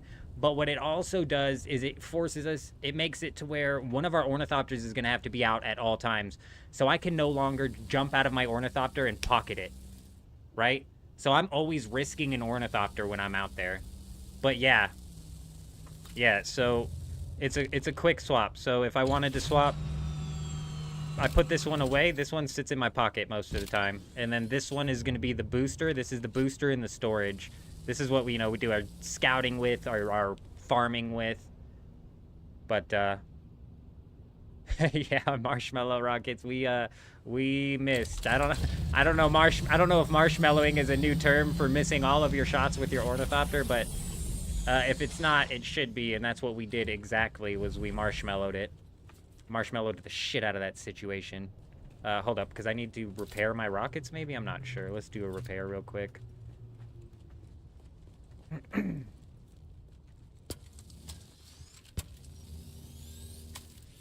Yeah, I was going to repair that guy's chassis, because I'm not sure if I broke it or what.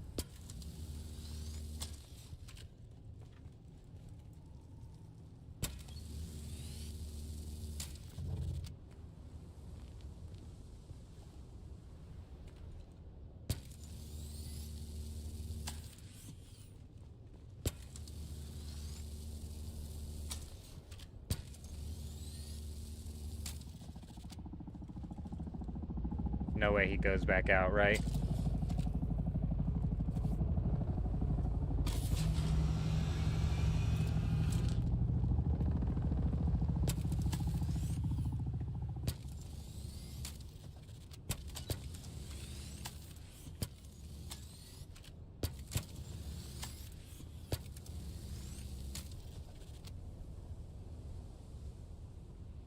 Oh yeah, we did actually hit him a few times. It's a bit of a game to where it's like they can fly with certain items broken, but other ones force them to, it's a bit weird.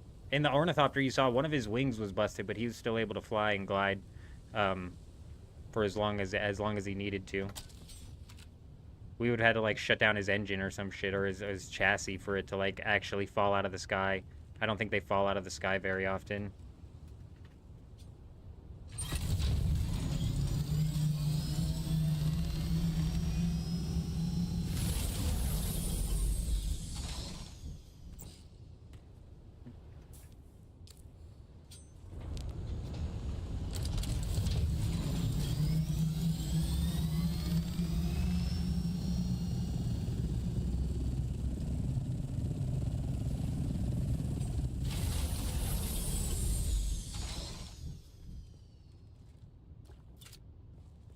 Yeah, we learned that from the Deep Desert Police Department guy. He said he does it that way. He's always got like one ornithopter he can be fighting with, and yeah, it puts this ornithopter at risk in the sense of like, you know, like we can't pull it in our pocket if we get attacked, but it's like, whatever, you know, you got to take some risks sometimes, you know what I mean?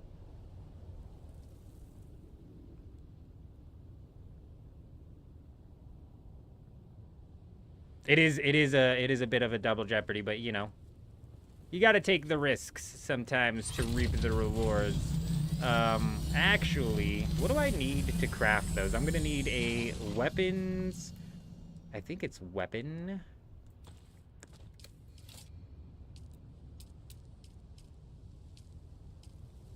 And I can craft a weapons fabricator. Okay, does it destabilize the base? No. Good to know. For rockets, I need water, duraluminum, and fuel cells. Okay. Well, then. That's a problem, isn't it?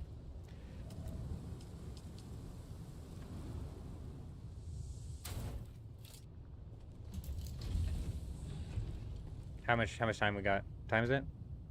30 minutes.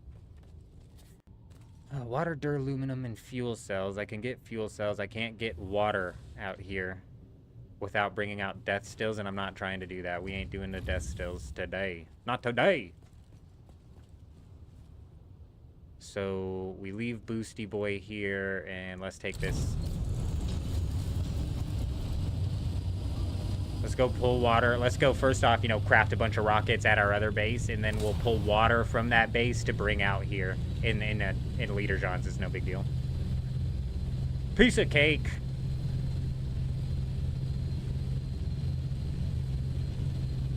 If you have rockets in the vehicle's inventory, it does work. Yes, it does.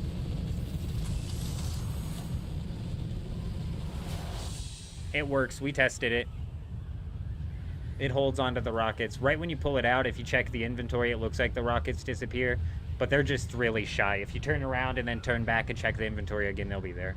They're just shy.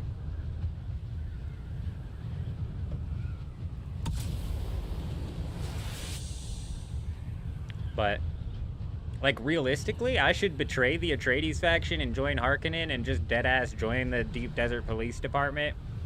Because at this point in time, I'm just making it harder for the Atreides Guild to, like, get their freaking footing if we're coming in here and also dropping the rockets down on them. But it's a free-for-all out here, you know? I don't give a crap about Atreides or Harkonnen. Also, if we're looking at the track record here, on this server, Atreides has won the Landsrad freaking 3 out of the 4 times, about to be 4 out of the 5 times, and, like, handily.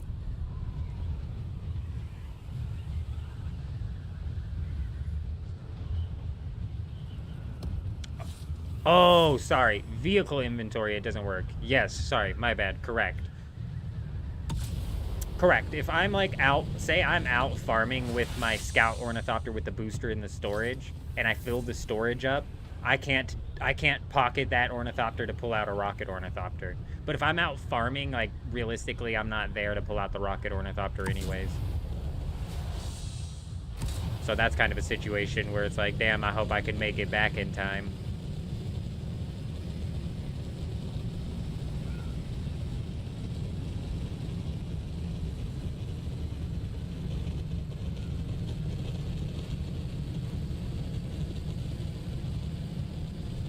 Still seeing the base. I mean, we're sitting at 850 and that base renders in just fine.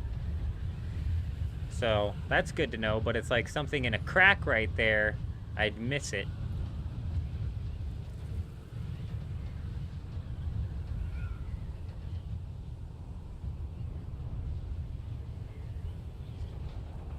I don't know why they don't drop the patch notes until... Yeah, but this looks better. I look like a majestic... I look like a rocket taking off, and then watch. If we go from rocket into, like, intercontinental ballistic missile, if we go bomb, and then womp it.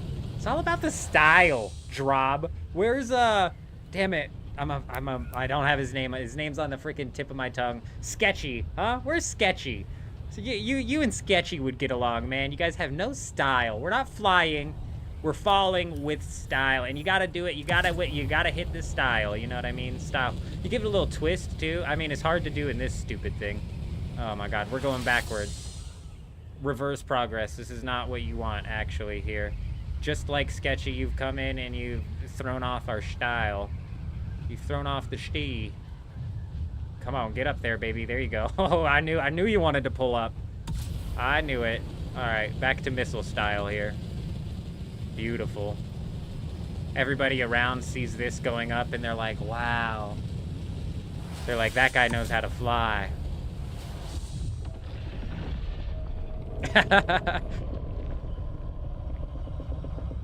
Whoa! Old Bessie, we got a little too close to the ground there. She mad. She real mad, bro.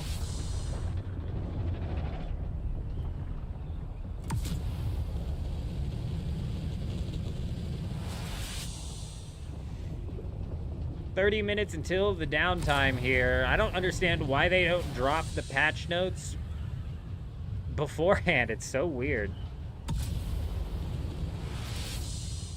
I didn't even think of that aspect of running ornithopters like that either, gamer, until we did that raid with the Deep Desert Police Department. And he was talking about how he had 2 ornithopters, and I was confused, and I was like, so how do you have 2 ornithopters?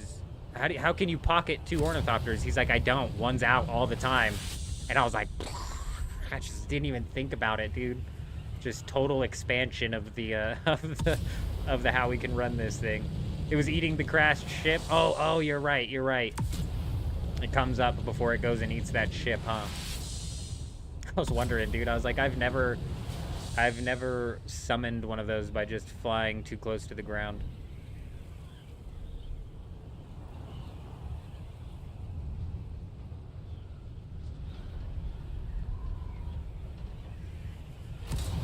God, I hate flying this boat. I can't imagine what it's like flying a carrier ornithopter. I bet it's like this, but times freaking 10 worse. Because I hate flying this thing. They need to buff the agility on the assault to bring it more in line with the scout ornithopter, and then they need to take the rockets off of the scout ornithopter and make it to where if you're fighting, you're typically out here fighting with assaults. Make it to where scouts are just a little bit faster.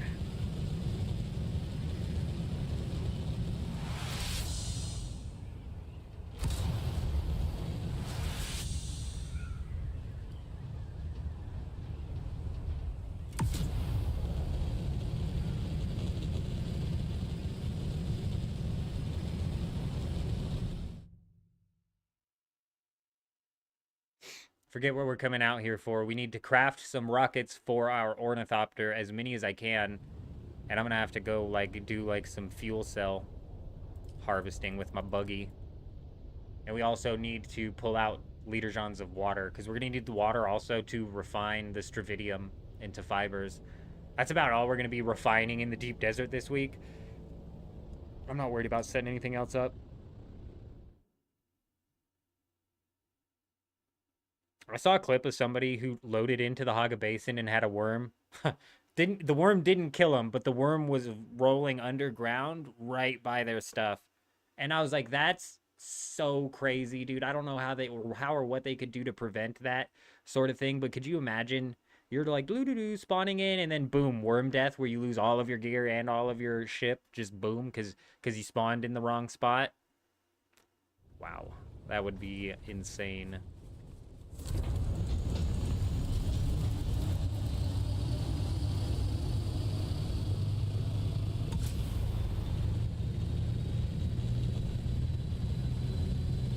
You'll notice we don't do the rocket ship here. It's because it doesn't work there and I hit the mountain. So we would have done the rocket ship. Okay, Drop, you didn't get to me there. But we've tried the rocket ship there about a dozen times and we clip that damn thing every single time. Not enough to pull up on this stupid ornithopter.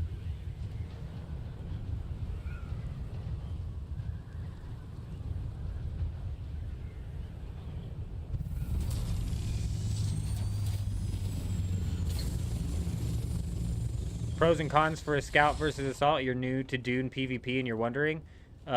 Pros all go to the scout. Nobody PvPs with an assault.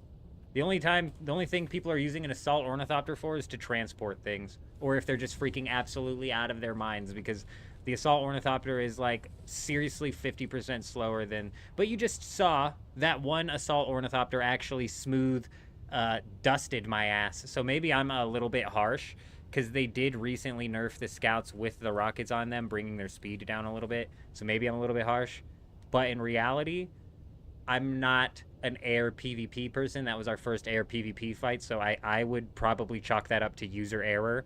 And I bet anybody who was actually competent behind the wheel of one of these ornithopters while they're firing rockets would have easily taken out that assault ornithopter, right? So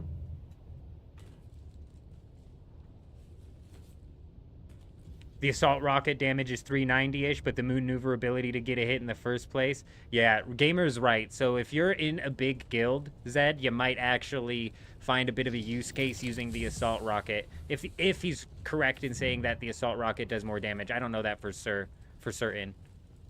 But if that is the case, then if you're like in a big guild fight, the assault ornithopter might actually be good. Something just happened, bro. Hey, Zedam coming in with a super chat, $5. Thank you for the information. Not a problem. We appreciate you being here. Appreciate you stopping by. I actually love helping people, so I love it when people come in here and ask questions. That's something that, funnily enough, I learned when I was working at Walmart. I didn't realize before I worked at Walmart how much I enjoyed helping people out, you know? Just, ma'am, you want to know where that is? I will find it for you. Don't you worry. If it's in this store, I'm going to track it down, and we're going to find exactly where it's at. So, not a problem. We appreciate you stopping by, and we appreciate the super chat even more. You're a legend. Can see it in the build option. It's listed. Okay, so it's for certain that the assault does more damage, which is actually big. So, like I'm saying, if you're in, like, a guild versus guild situation where you can have your assault ornithopter kind of stationed where it's less of a problem that you can't maneuver as well with it, you might actually be like pumping out enough damage to make it worth it. But the second that a scout ornithopter starts weaving or dodging or going up or down, your assault ornithopter is going to have a really hard time keeping up with it. And there's probably a lot of like pilot skill that also kind of revolves around exactly how that question gets answered. You know, like an A++ assault ornithopter pilot might be able to like break the ankles of an F- me over here trying to shoot rockets for the first time.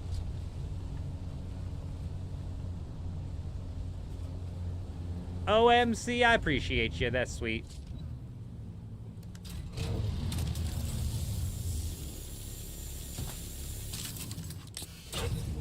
Yeah, I get upset when we miss chats, that's for sure. Someday it'll be impossible to keep track of all of the chats, but that'll be a good thing. We'll have to look at it as a good thing, or I'll get all bummed out. Like, oh, damn it, I missed OMC's chat. I missed the question, man. They had a question I could have answered, and I didn't answer it. Yeah, that'll gut me a little bit. I think that's enough fuel cells. We hit up a couple of them. I don't think the vehicles do damage to the enemies anymore, unfortunately. Just got rockets on your scout today. They don't shoot straight. They curve depending on where the cursor is. It's hard. Yeah, it's definitely... There's definitely a learning curve to it, and as we learned, man, my rocket ornithopter's over there. I don't know how I'm gonna be able to explain this. Let me try and get up there and see if I can like try and explain. Because something weird was happening when we were shooting at the very first ornithopter that was on the ground.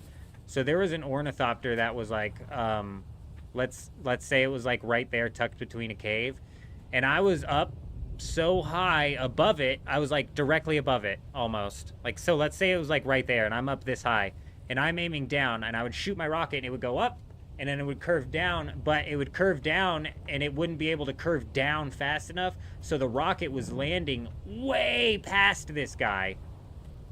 So there is a bit of like nuance to the aiming as well, with like a gamer was saying, the positioning and whatnot.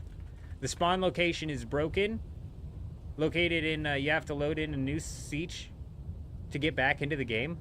Wow, for real?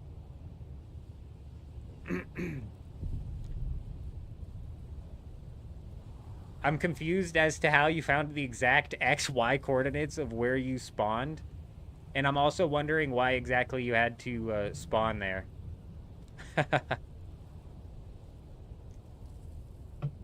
Yeah, it's got that perfect curve to it. Ah, perfecte.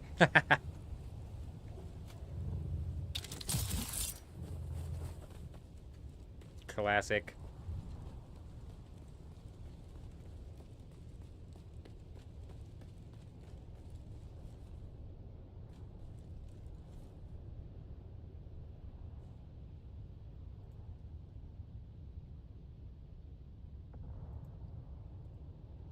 Alrighty.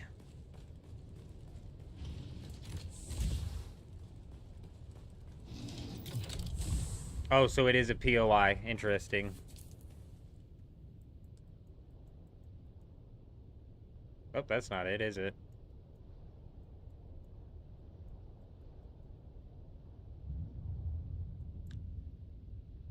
What POI?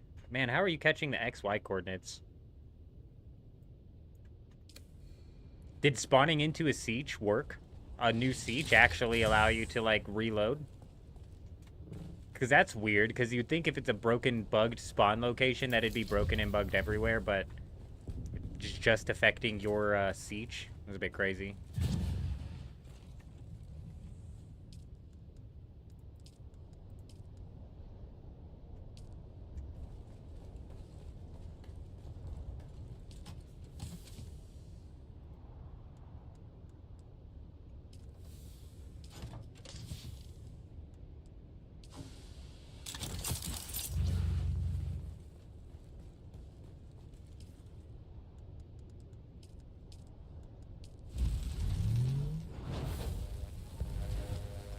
I've only got 37,000 water. It's creeping up on nighttime. I do not want to spend a night out here to go harvest water. I really, really don't. So we're going to just take all of the water. Just call it. On subversion instead of election. If I had to guess, that one's a subscription coming over from YouTube. I can't see it yet, but surely it's going to pop up here in a second. It's Zedum again, coming in with the sub. We appreciate you being here, Zedum. Hope you're doing well. Subversion instead of election. We brought the Assault Ornithopter out here for no reason, because I'm not going to take enough water back to even justify it, which is a bit frustrating. Actually, rockets. Hopefully the rockets fill up my inventory, and therefore it justifies that. Otherwise, we just move super slow for no reason.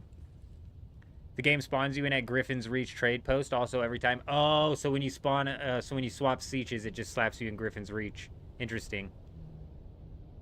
Or are you talking every time you load the game up, it spawns you in Griffin's Reach? Because if that's the case, David, I would, here, I'll show you.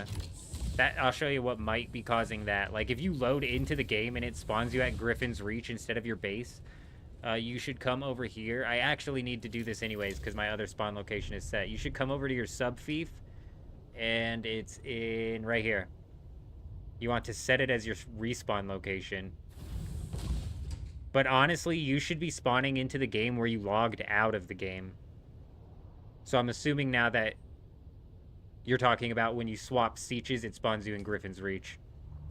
Yeah, because it doesn't make sense. If you're logging out of the game in a place and then you log back in and it spawns you at Griffin's Reach, you need to, like, open up a ticket with the devs or something, bro.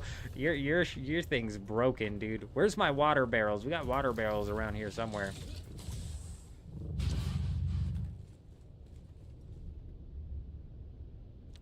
15 minutes until the downtime. Do we really want to risk flying into the deep desert with a downtime looming? I want to say no. So what we're going to do is we're gonna have to go farm some water. We'll stay out here and go farm some water. Alblushi's got the answer. It's an absolutely not a big fat hell no. Hold on, something was just banging.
Am I missing context to a conversation that's happening in here? Like, first off, David, I'm genuinely confused. I'm like honestly super confused as to what exactly David's getting at. Realistically, we should fill this assault ornithopter up with water, if even not for the case of duraluminum or building rockets and refining this tritium, but also just to have full water bottles out there to swap. So, unfortunately, we gotta go do this. But that's alright, because the server is gonna go down for an hour and a half here anyways. That's alright. We'll have some patch notes to read out, at least. And actually, I won't be able to fill that many up, but we'll bring some back. Yeah. We'll bring some back and replenish what we've taken.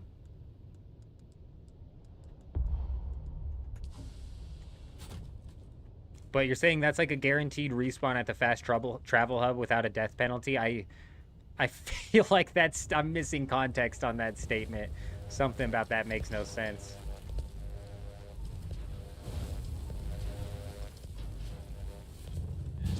That's gonna be plenty of rockets.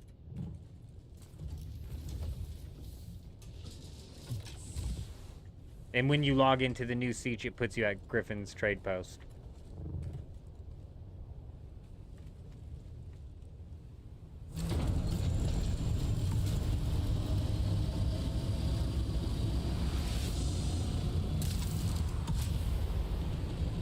Are you laughing because I got it wrong? A network error and have to log into a new siege first to get back into the game. And this is, I'm assuming, because of the respawn point from whatever coordinates you're talking about in this Terrell area over here. How long until downtime? We've got 14 minutes. 14 minutes until downtime, and it's a presumed hour and a half of downtime. So we've got 14 minutes to go fill up some leader johns over here. Hopefully the servers don't cut out early. Because if they do, I'm not going to wait for another nighttime cycle to actually hit this. It always brings you to Griffin Reach in a new siege, yeah. They need to cancel this downtime? Why, Ray? We'll just sit here and dance for an hour and a half. Do a little dance or something for an hour and a half. Check the Discord. We got him.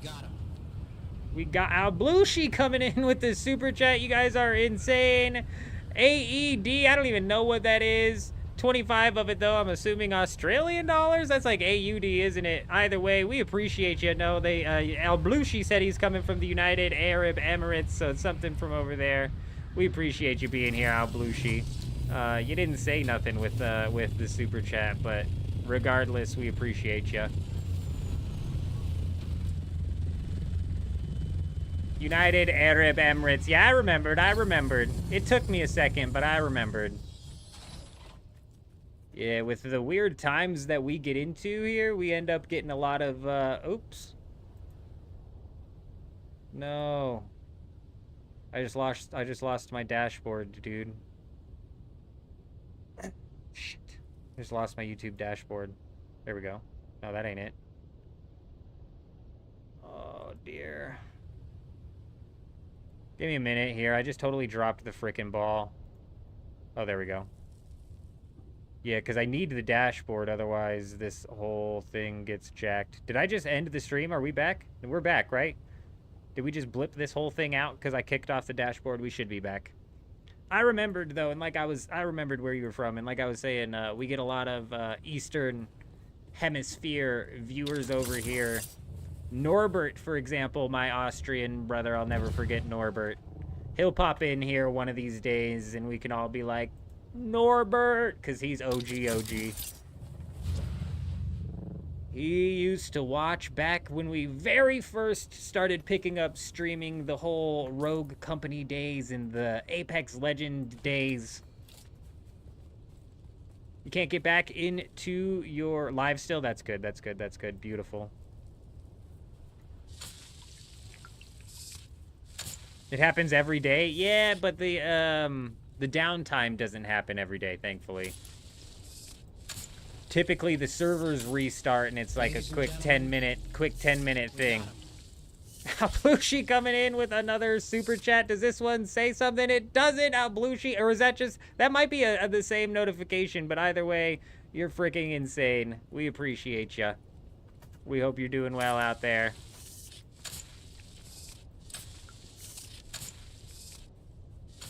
If anybody has to deal with hotter heat than me, it's Alblushi, bro. I bet. If I had to place my bets on it. Because I swear, dude, it's been, like, so hot out here the past few days. Past, like, week and a half, almost, like a big-ass heat wave.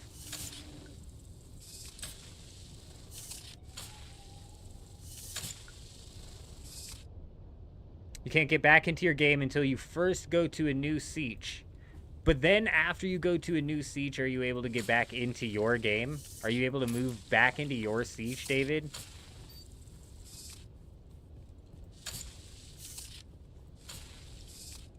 Because that is 100% broken, but if you've, like, figured out a workaround for it, at least there's that. And...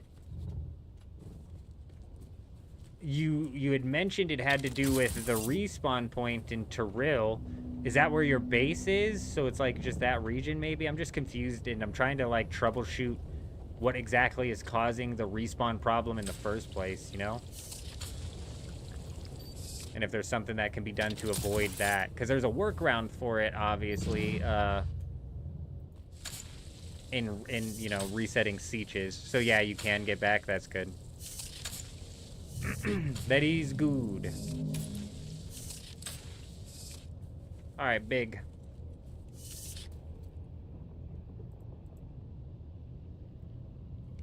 Big.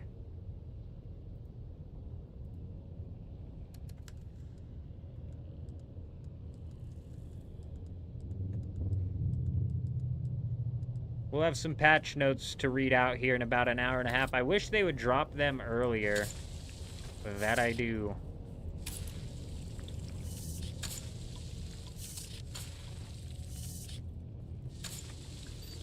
We've got 9 minutes. How long until you think optimal dew harvesting time? Like, do we really want to risk it?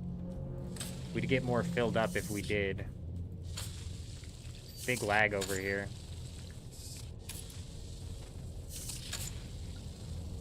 If that's a way for you to get back into your siege, David, I mean, like, yeah, that's busted as hell, but at least you worked around it.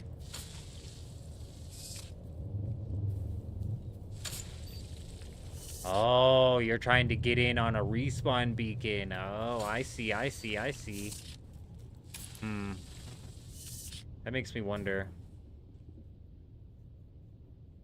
Report bug right here. What is this like? That pulled up. I mean, like, this seems actually pretty easy. Oh, look, it actually even takes a screenshot for you as well. I've never seen a bug report system so smooth. For real. Can you guys see what it did here? Let me see. Did it bring that up? Oh, it didn't even bring it up, dude. Let me bring this up for you guys. Check this out. This thing's killer. I can't believe it did that really good.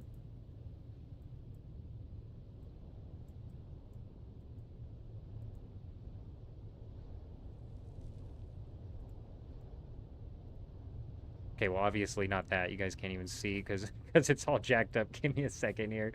Give me a minute.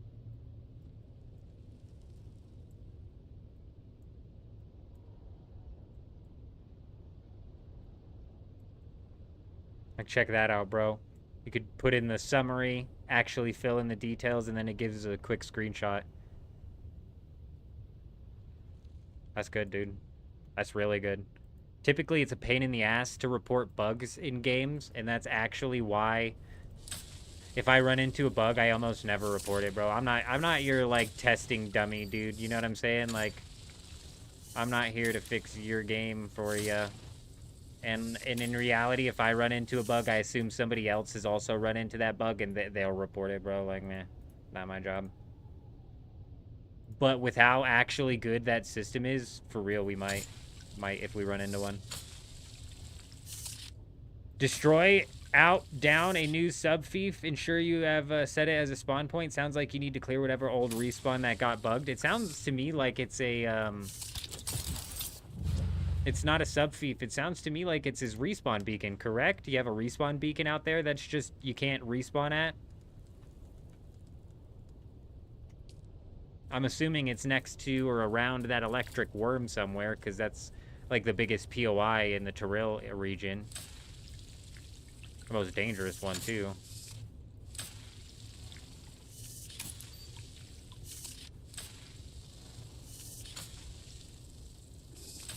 But you could also maybe, like, just try having your vehicle out over there and respawning on vehicle rather than beacon. Honestly. But it seems like you found a workaround that gets you back to your siege, so the best you can really do is just report it. And what's funny is they do this, they were talking about their, they put out a whole list on their Discord of, like, known issues and known bugs. And some of their, like, workarounds for these bugs, it was just so funny. Just really, like, common sense stuff. And also, like, workarounds that don't at all address the problem of the bug, but more so just try to make it to where you avoid the bug. So similar to my advice here, though, is just like don't try to respawn there anymore, I guess. And I guess hopping sieges works for you, so worst case scenario, do that just outside the big camp. Yeah, that's what I figured.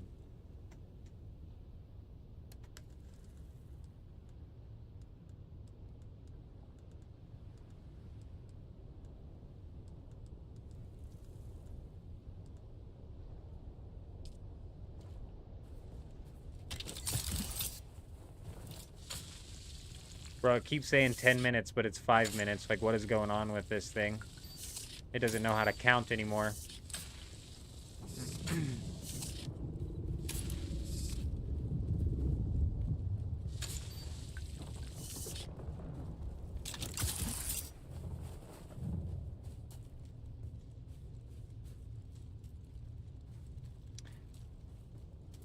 Oh, and oh my god, and you're right, and you spawned at Griffin's Reach, so that's gonna be a big problem. Where's Griffin's Reach? Oh my god, it's that one. I see what your problem is now, David. I see what your problem is now. So if you hop sieges and then respawn back into your siege, that's all fine and dandy. I wish I could a perfect day, and I totally would, and we may someday. But if I do that, every single Twitch stream just gets flooded with these people trying to sell me their art. They're like, I'm an art designer. Do you want me to design some channel art for you? I'll sell you that. Or bot sellers who are like, come buy our view bots. Everybody's view botting. Why don't you? It's like, oh my gosh, dude. So what really, like, the view botters are easy enough to ban. What really pisses me off is the art sellers, because these bastards come in incognito. Yeah, no, I got you now, David. I see your frustration now. Because the way I was looking at it, I was like, oh, you got it figured out, bro. You got it. You got it. But no, dude, if you're spawning in Griffin's Reach and your sandbike is on that respawn beacon, you're screwed. So maybe it's the sandbike being so close to it But how are you gonna sell me your ViewBot? It's not the ViewBot sellers that bug me, because those are so simple. They just come in and they put in their bot reply. The art vendors, dude, they come in incognito mode and they're like, hey man, how's it going? How you doing? I love your stream, this, that, and the other. They start giving you like vague compliments. And how you can always tell them is because they're like, they'll ask questions about the game. And I've noticed, like, I noticed that people aren't going to view a game that they don't already at least know a little bit about. And so when you have these art sellers come in and they're like, oh, I haven't seen this game. What game are you playing? This, that, and the other. It's like some AI bot going around and just casting its net in the freaking lake, dude. They're so annoying. It drives me nuts. And I try to be nice because I understand, bro. They're on their grind.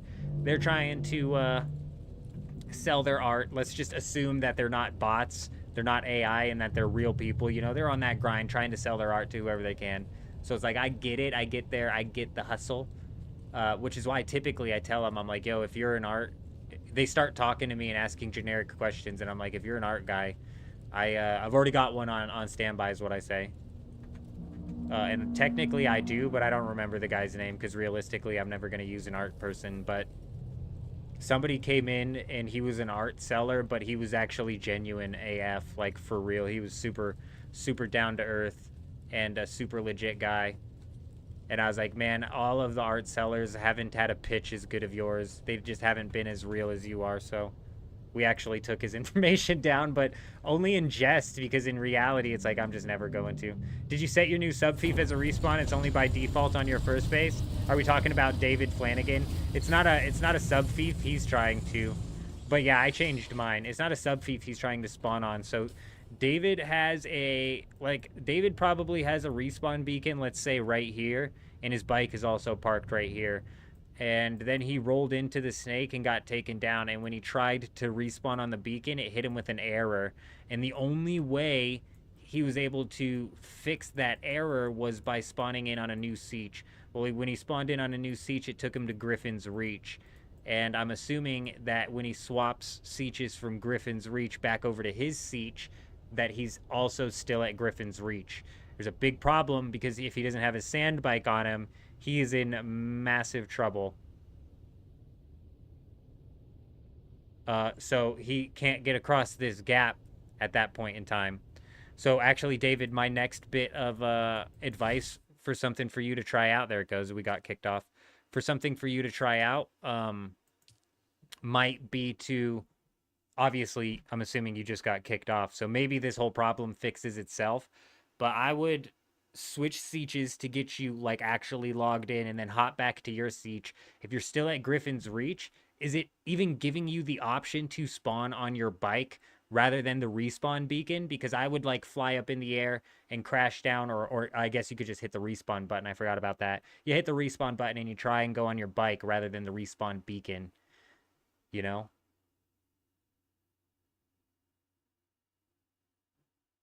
You know? What skin is it? The only cosmetic that we have on here is the helmet.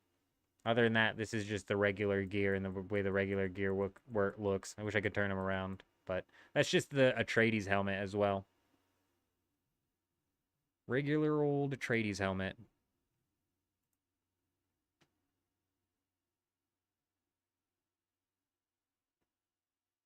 Oh man, if they let people pocket, if they let people pocket 2 bikes, that'd be a bit much, I think. Because then you could pocket 2 ornithopters. Oh, you can currently. You can use one sand bike and have the other one in your backpack. You can do that currently, David. That's what I'm doing right now with my ornithopter build. We've got the rocket ornithopter in our pocket, and we've got the one. We've got the storage and booster one that we fly around with.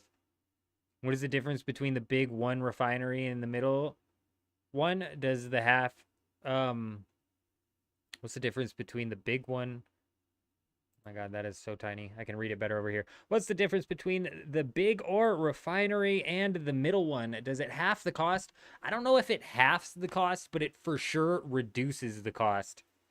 Like, I believe with the large is more efficient. Like, it reduces the cost. And that took me by surprise. I didn't realize that at first. And even with like the large spice refinery, this is probably the best one. Because last I heard,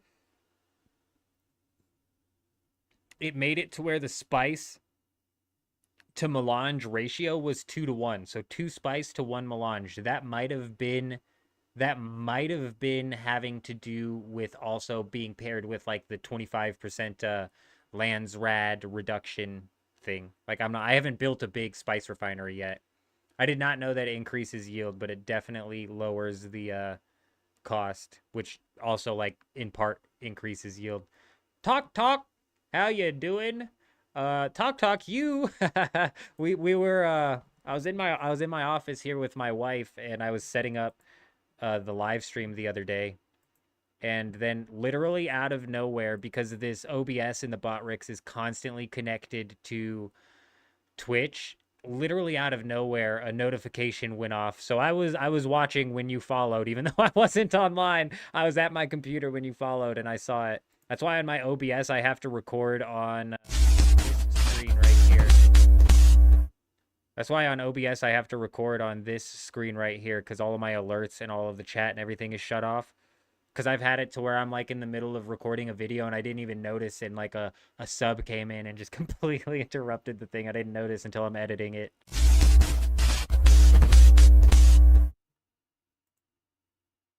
It's 50-to-1? See, that's what I thought. I thought 2-to-1 sounded way too crazy. Even 50-to-1 is like nuts, bro. 2-to-1 is like, that cannot be real. 50-to-1 for large, 75-to-1 for medium, and then 100-1. And then if you take the 25% decrease off of the 51, you're looking at like what, like 40 or some shit like that? Maybe a little less, 35. Are all servers down? Even NA, yes, all servers, I believe. Actually, let's whip out the Discord here. Let's go ahead and whip out the Discord here, see what sort of mayhem is happening over here. It's always mayhem.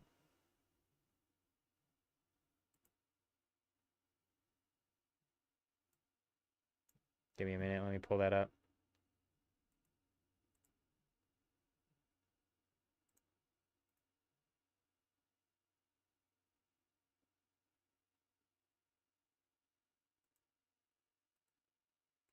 Should be able to pull Discord up on the screen, shouldn't I? Can you not record the Discord screen? Oh, yeah, you can. I'm an idiot. I'm a dummy.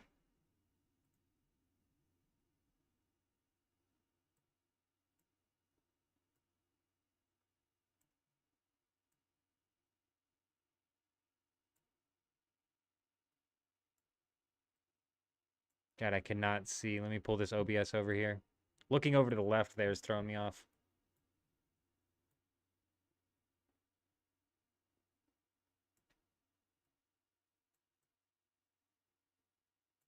All right, who's ready for the insanity, bro? Let's see what's going on. Let's just see what's gonna happen here. We'll just maybe put that up like right there. Yeah, that works. Oh, damn it all. Let me know if them words are too small here. We're just gonna have it up as like a running here, and we'll take a look and be able to roll through here and hopefully hit the patch notes. So it's taken offline 7 minutes ago. It's a 90-minute thing. Hopefully they fix the disappearing items in the deep desert. That would be huge. Any news on what they're doing this update? Unfortunately, they refuse to drop patch notes before the update's live. It's insane. Why? I don't get it. They don't even drop the patch notes like when the game's coming down. The game's down right now and the patch is being deployed. So they know what the patch is. Give us the notes. Why can't we have the notes?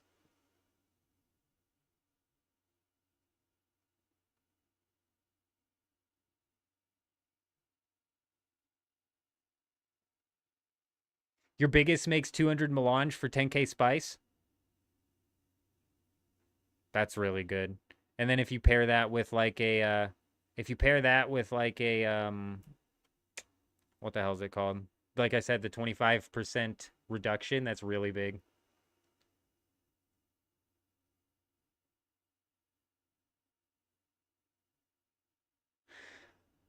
Yeah, I guess OMC, but it's like I mean like that just seems like a stretch to me. You know what I mean? It just really it seems like a stretch.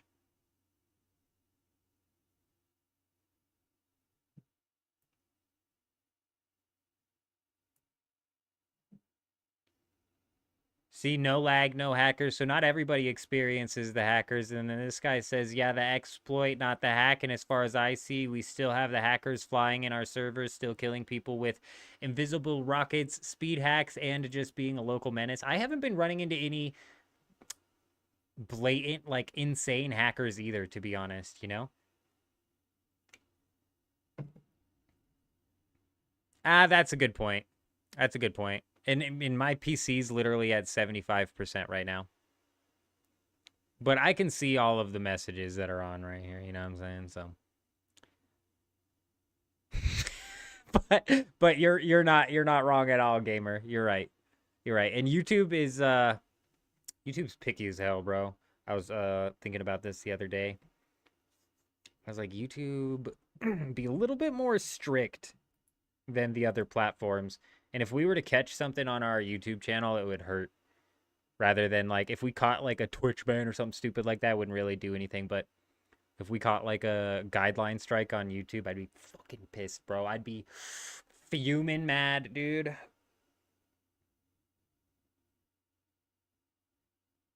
No hackers, but there's some duping. I haven't run into any hackers, but my server, I think, got slammed with duping. Absolutely hammered. If the faction wins 7.5 thousand spice. Are you talking about the 25% the discount? Yeah, so it'd be 7.5 thousand spice for 200. Do you have to craft it in that quantity? You have to put 7.5 thousand spice in. I haven't had the big refinery yet, but I know with the medium refinery, you have to add in like 5,000 or something like that. You have to have it's not just like a small amount for a small amount. You have to have a big chunk of spice to work with. Hackers are mainly an issue on the Asian servers right now. Got you. That does make sense. I could see that.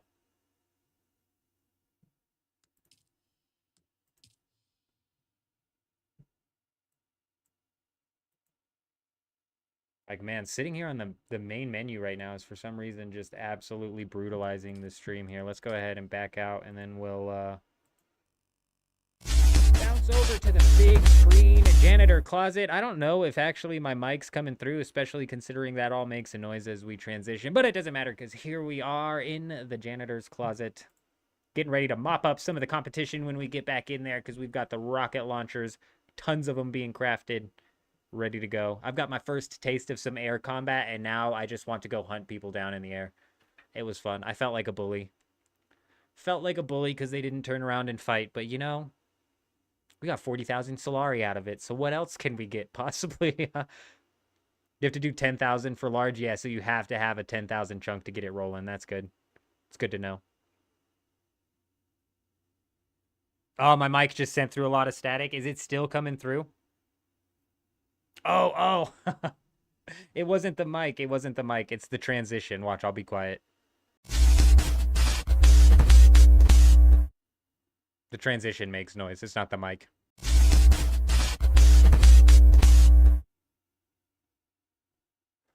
Honestly, I'm not even seeing the transition's noise come in on the desktop, so I'm not sure if it is making noise, but if you said you heard the static, it is. Sinister Fringe, that's the new name. Kurt's full sold. We've turned to the evil side, Kurt. We really have. I used to hate the rocket launcher ornithopters, but we got our first kill, and now I want to go hunt down everybody else. Yeah, it was the jump cut. Nah, you're good. You're good. I'm glad I thought of that because this mic also do be getting hit with static sometimes. So I was about to just full unplug and replug this thing is typically what fixes it.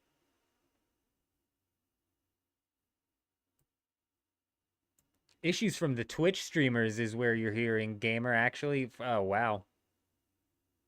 Well, if Twitch streamers are having problems sharing chats that they can't technically be moderating, I can imagine YouTube's just a little bit more.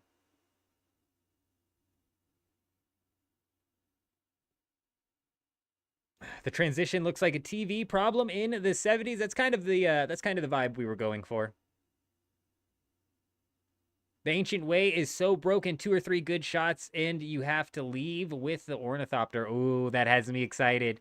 We've got access to the Landsrad weapons vendor this week, thankfully, and I was finally able to pick up the Ancient Way as well as that 4-shot drill shot, bro. We are set. We are set. How long will the update take? Schmeep, the update is meant to last 90 minutes, and I suppose I can pull the Discord up and at least keep an eye on what all the scuttlebutt is over here, you know what I mean? Somebody says they had 357,025,221 plastanium ingots and they lost all of them. I'm tempted to believe that they did have that many plastinium ingots because the dupes were insane. Also, that just kind of seemed like a stretch. But the number there is very specific, and a lot of these games have like coding limits to where there is only a maximum number of the thing. Like in RuneScape, how you can only have 2 billion gold or whatever it is, because the game's number cannot go above that. So it just like, I think what's it do if you go over 2 billion? I don't even know, bro. Kurt Anthony. They're not shades. It's realistically, well, first off, they're broken as hell, bro. Like these are hella broken. And I don't know, the camera, like these are practically clear from the way I see them. The camera just picks up on them super dark. I don't know if pulling them off and putting them closer, but essentially it's a blue light filter. And if I don't have these on, man, I just like, it's splitting headache. I can just feel the blue rays like penetrating my eyeballs into the back of my brain. Yeah, 4-shot drill shot. It's insane, gamer. I thought we were being hacked on by the guy because it's really just like, they're not even polarized. It's literally just because of the camera. It's just the camera just picks up on them dark. I've got people in the comments of my videos, they're like, why are you wearing sunglasses? And I'm like, damn it, I'm not wearing sunglasses. They're like orange. They're tinted orange, and the camera just adds darkness to them. Yeah, 100%. The blue light's absolutely brutal. And the glasses just work the best for me. You can also run like the in-house blue light filter on your screen, but that like genuinely changes the shade. I don't notice a shade change difference, though this does also. It almost just like adds contrast. The Disruptor pistol does 330 damage per shot. Starspace, actually, that's another weapon that we were possibly going to slot into our PvP build. So like I was saying, we fought that Deep Desert police department guy when D6 was all PvP zone and it was just freaking a wild house over there. We were fighting with that guy, and first off, he was just dodging like constantly, and then he had this drill shot that he was shooting 4 shots of, and I was like, when we finally started talking to this guy, I was like, what the hell? Why does your drill shot have 4 shots? Because I didn't realize, I thought he had 2 drill shots in 2 different slots, and he was just swapping between them. But no, bro, it's 1 drill shot with 4 shots, and we're going to try starting off with that, and we're going to use that as a bit of our engagement tactic, especially because the past couple of fights we've been in, it's been less of the people trying to jump in on me, and they're more so like staying back a little bit. Like if I'd had a drill shot when I was fighting that guy for his base, we probably would have been able to take him down a lot faster, you know what I mean? So we're going to use the drill shot to hopefully force people to use the dodge to get out of getting hit before we fly in behind him, hit him with the crippling strike, and then take him down. That's the thought. But you're talking about the Disruptor pistol. We also have the tier 6 unique Disruptor pistol schematic set aside, and this has that charge up function to it, which will actually like shut their shields down and stun them. Like we very well might swap out to that and give that a shot as well. You tried those negative 10% dash pants and other light armor, 6 dashes before stamina loss. So I didn't even put on the negative 10% dash pants. So I'm glad you did. And I think I went with just regular negative 6, I think, percent dash pants, the pincushion pants that I got. And I'm still getting 6 dashes. So I get 6 dashes as well before I am entirely out of stamina. I think with the, and what's weird about that is in the other gear that I was in when I was fighting that guy, I could get 5 dashes. But my dashes were immediately running out in my fights because I was spamming my moves and I was spamming my dashes and I was constantly in sprint mode.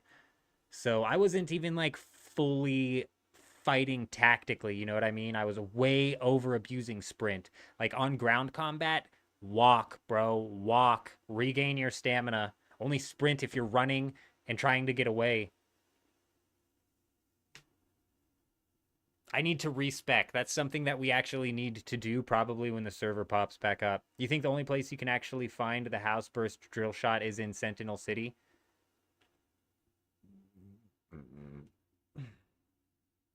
I don't know what the schematic is called. Let me look it up.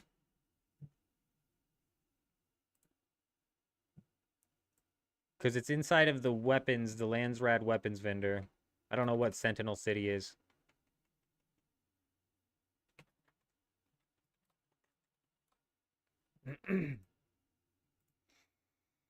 uh...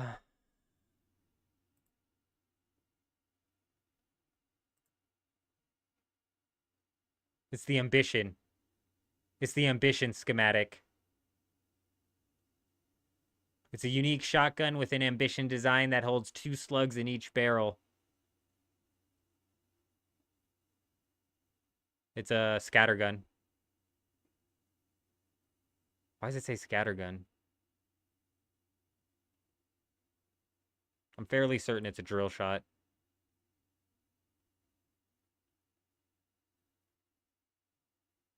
But we might need to get in a fight to check that out because I might have that backwards.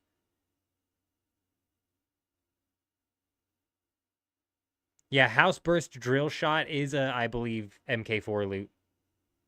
That's why I wanted to look this up.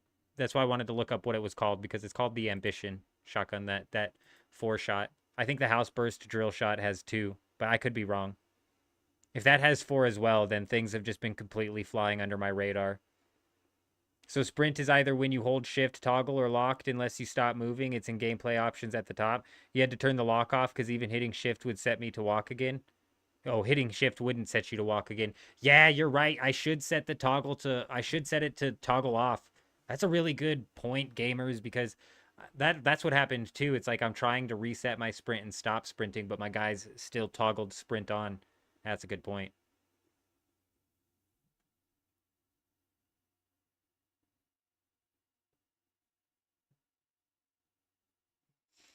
Let's take a look here at the service alerts. It says the servers will be taken offline 21 minutes ago, and the downtime is planned for approximately 90 minutes. So we're about a 1/3 of the way through the downtime here. The Discord seems just about going on as usual here. I don't see a whole lot. So last time during the downtime when I was chilling in the Discord, there was a lot of people saying a lot of things about the next update. Almost like they saw it coming. Almost like they saw the D6 thing coming. The Discord was weird last time. People were like, the game's about to get reset. They were saying some really weird stuff. Almost like they saw the D6 coming. You know, the Chosen set, it's MK5, but you never saw any of the items of this. Let me look. I don't know. Not just 2 on every drill shot you've used so far. Downtime is expected to be nearly 2 hours. Yeah, 90 minutes. So 30 minutes off of 2 hours, but yeah, pretty damn close. We're about a third of the way through it, so we've got about an hour left. Let me look up. I don't know anything about the Chosen set.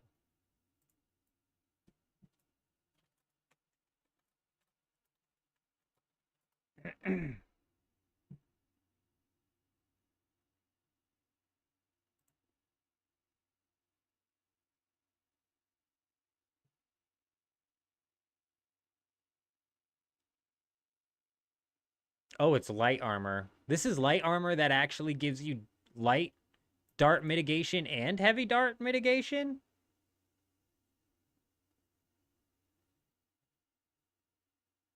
Oh my god, it is a tier 5 as well. That's actually pretty good. It gives you dart mitigation and blade mitigation and a negative 6% on the dash cost, and that's just for the chest plate. I don't think I've seen one that has two. Yeah, Ray, they gotta be able to like implement the code. You know what I mean? Like when they put out patches, big updates and stuff, they gotta have time to like set the code up. Otherwise, how are they gonna move the control points into spots where we can start getting into some action, huh?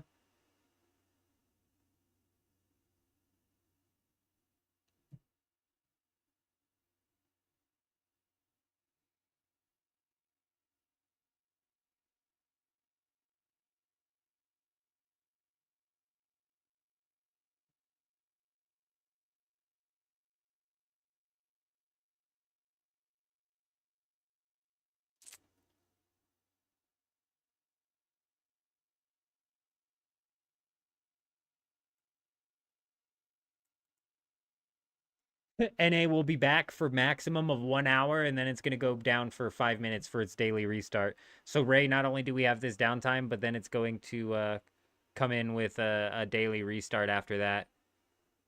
And he's 100% right. It's going to be on for less than that. If it started at 2 a.m. and it's an hour and a half, it's going to be on for 30 minutes before the daily restart. I'm kind of hoping that they daily restart it now while they're doing the downtime, but they're not. Chances are they're not.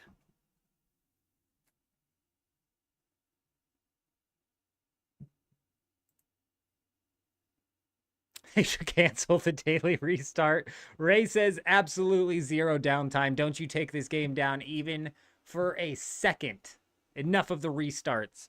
It does make you wonder why exactly the restarts need to be hit. It does make you wonder. Because weekly restarts, sure, you know. It's only the public servers down at the moment. Seriously, private servers are up still, huh, gamer? That's crazy. Typically, when the public servers drop updates like this, I've heard horror stories of private servers taking like 6 hours before they're back up. So Ray's sitting here complaining about an hour and a half of downtime, but if he was on a private server, I've heard some nightmare stories about when the updates hit that it's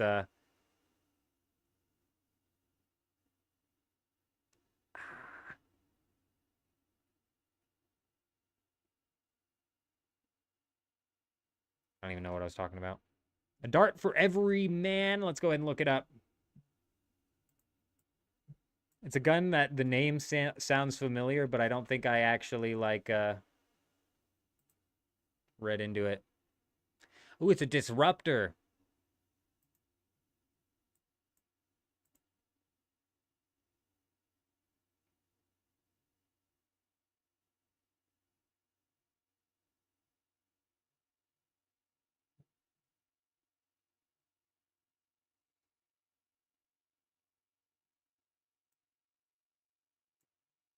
Is there something special about this? I mean, 42.8 damage per shot at 600 rounds per minute is pretty good. Made your first jazz bass. Game is addicting. Rolly rips. I appreciate you stopping by. I hope you're doing well. And I couldn't agree more. Like, for everything that's wrong with the game, we've still been playing a ridiculous amount of the game. So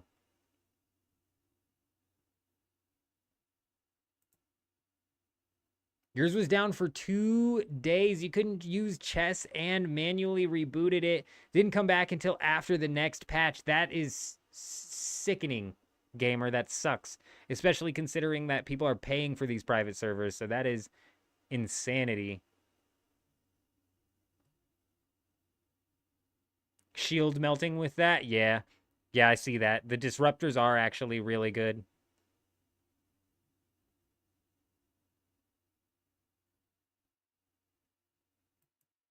I'm less worried about melting their shields down. We'll see. We'll see what happens after we get into a couple of fights with the whole disruptor or with the whole drill shot, 4-shot that we have in the blades. Because that's like the plan is we're going to like shoot the drill shot at them, try and land some shots, force them to dodge out of those shots before we move in for the kill. And then if that, ends up not being like the strategy, we're going to swap over to that tier 6 disruptor pistol charge up to see if maybe dropping their shields ends up working out, and then we may very well end up giving the disruptor SMG a shot. Because I noticed when fighting that guy, I need a bit of some damage even at like the mid range, and realistically, like it's either the disruptor pistol, the disruptor SMG, or the shotgun that's going to be that mid range damage that you can output. That way you can pressure them even when they're off in the back. Every time this guy's off in the back trying to like reset his stamina, I can keep the pressure on him.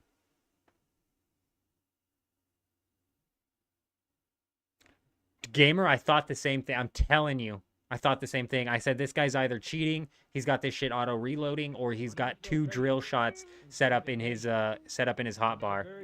Uber Bro coming in with Uber Brow or Uber Bro. Uber Bro sounds a little bit cooler, but it might be an Uber Brow. Coming in with the follow over on Twitch. We appreciate you being here. Hope you're doing well. The pistol is hard to use. I've heard a bit of mixed feedback when it comes to that pistol. So yeah, that's why I'm hesitant on even pulling it out, because I've heard a bit of some mixed feedback with it for sure. All right, I'll be right back. Give me just 1 minute here. Let's go ahead and check quickly. Yeah, we're 30 minutes into the downtime. We've got literally exactly 60 minutes to go, and we'll be sure to read. We're going to read the patch notes off before we jump back into the game, so depending on how long those are. Bear with me. I'll be right back.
Oh, hold up. Let me check something.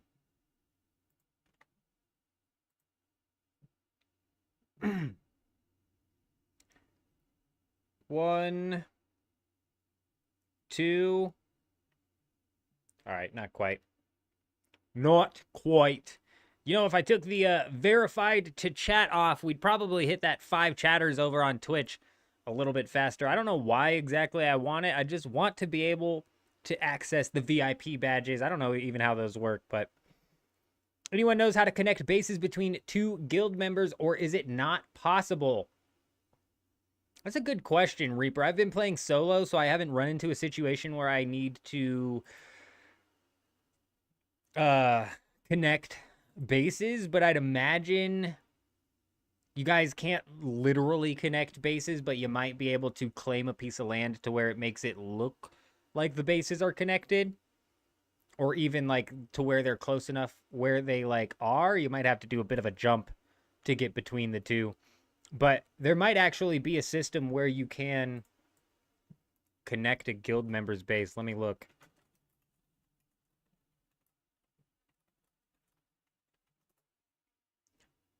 In Dune Awakening, guilds can indeed connect their bases by granting permissions to members through the sub-fief console. This allows guild members to access and contribute to the base. Not quite exactly what you're not quite exactly what you're looking for, though.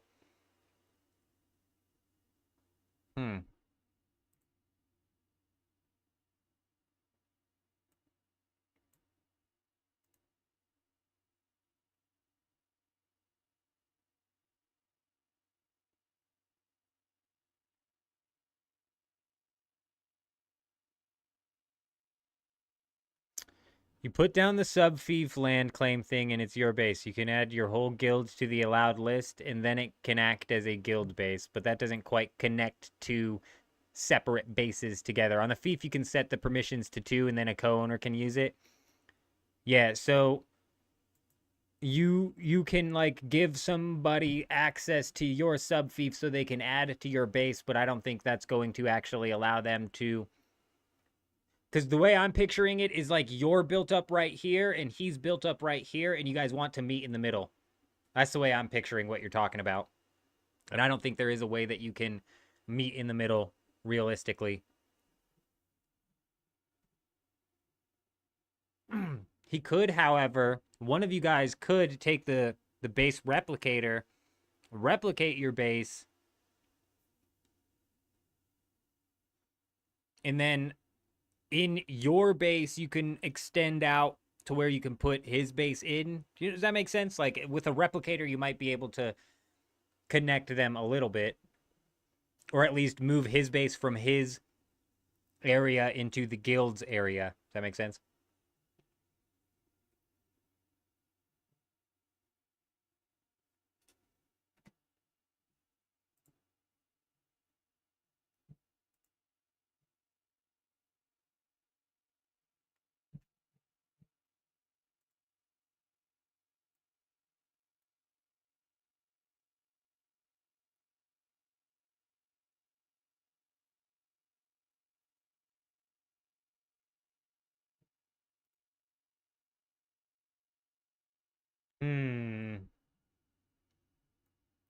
Discord seems pretty tame today. You still got the people coming in. I swear these people are trolls, dude. Servers offline? Why?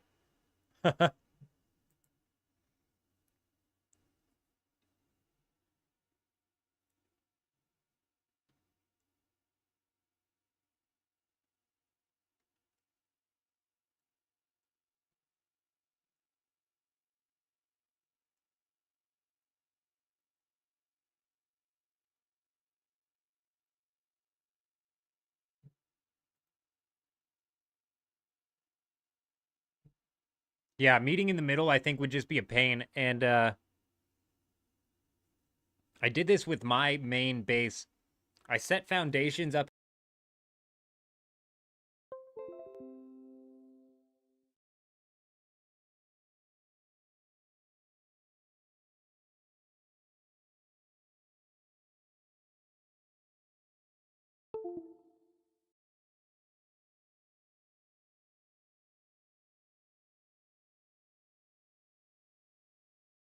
Hello?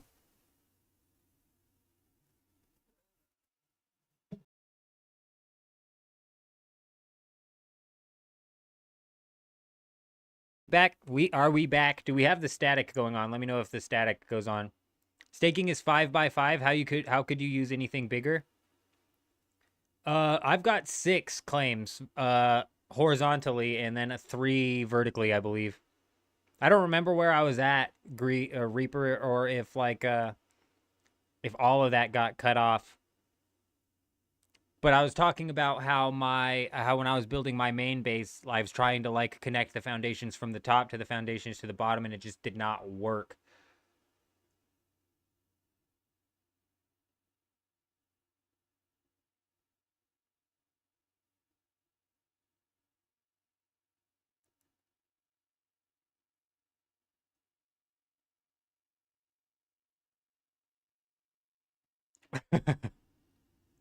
I'm not surprised, gamer. Like, honestly, I probably still have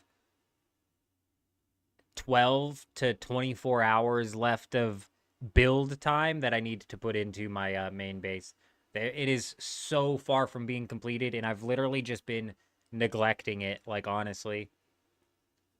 Super neglecting it. Building's kind of pissing me off in this game because of the day-night cycle, and it is so irritating to build in the dark.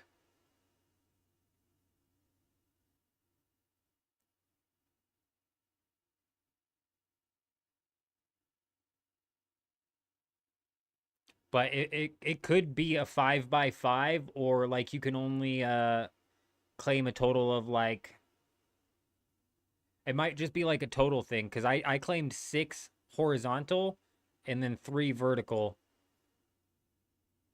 That doesn't quite add up to 5x5, but I couldn't claim any more horizontally. I don't know about vertical. Let me know if this mic has that static issue going on, though, because I had to replug it and stuff and shift these cords around, and sometimes it'll start popping. Sometimes it'll start popping.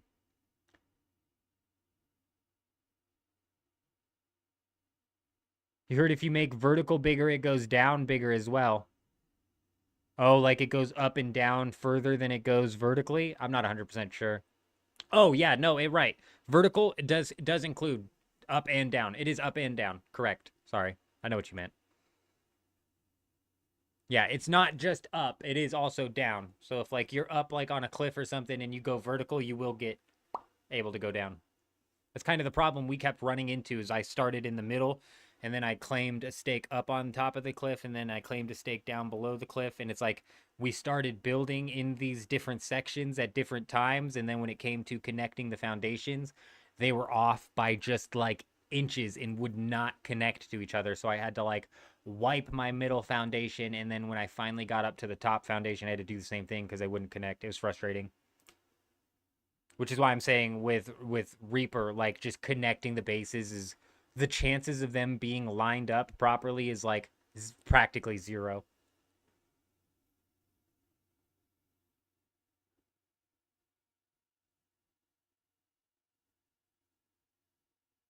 I think we've gotten to the point at our base where if I go vertical, it doesn't go up anymore. But I don't want to go up anymore, realistically, because the Ornithopters then would be spawning in at 750 plus, and I don't want that. If you go 6 blocks out from foundations, you get insufficient structure. Huge open spaces are really hard. Yeah, you definitely got to have a good chunky foundation.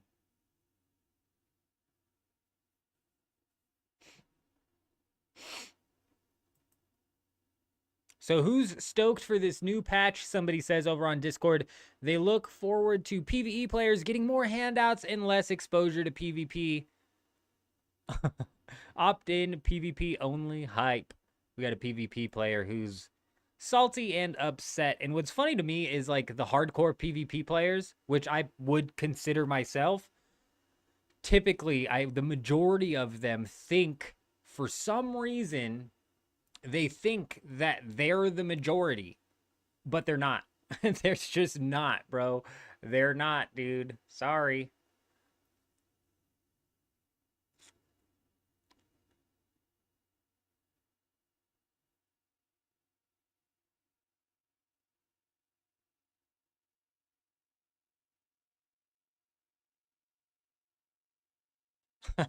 I always hear people saying that they've got more hours in the Discord than they have in the game. And honestly, it makes sense, because if you guys aren't on this chat, it is just the general chat gets crazy. And when there's a downtime, it gets even more wild now over here. It's fairly tame today, though. Like a lot of people just talking about the game. No update. What do we got? What time is it? 2:41. Oh, what do we got? Where's the Oh, service alerts. The servers have been offline for 42 minutes. We're about halfway through the downtime here. 45 minutes longer. The servers were taken offline 45 minutes ago, and the downtime is planned for approximately 90 minutes. However, For anybody in the North American servers, you're going to be able to play for about 30 minutes before the servers reset, before they do their daily reset. Let's go ahead and take a look at the region status. Looks like South America's up right now. Gamer, are you in South America? Because maybe that's why your private server's up. But yep, North America is still set to reset in an hour. 4 a.m.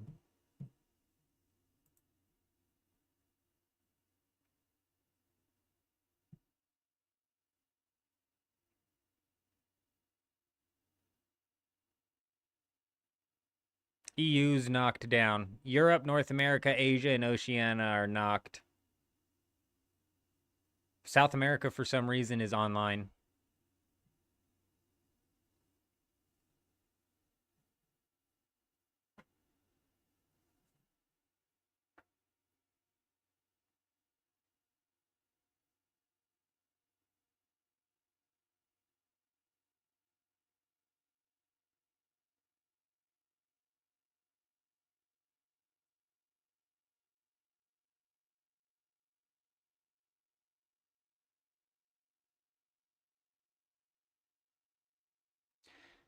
Alrighty. I've never seen a game delay putting out patch notes until the game's update is actually out. It's so crazy. Mm.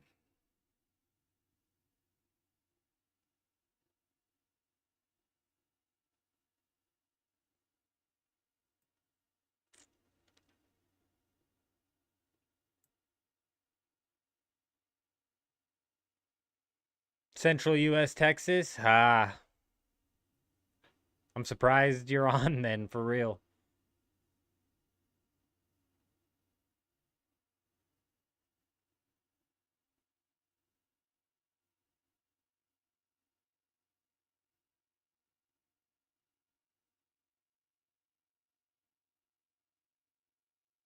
A 100%, Ray. There's literally no reason.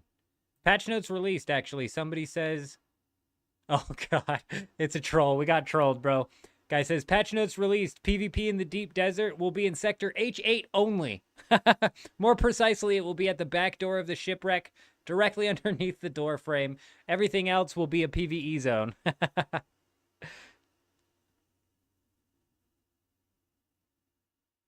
It was absolutely brutal.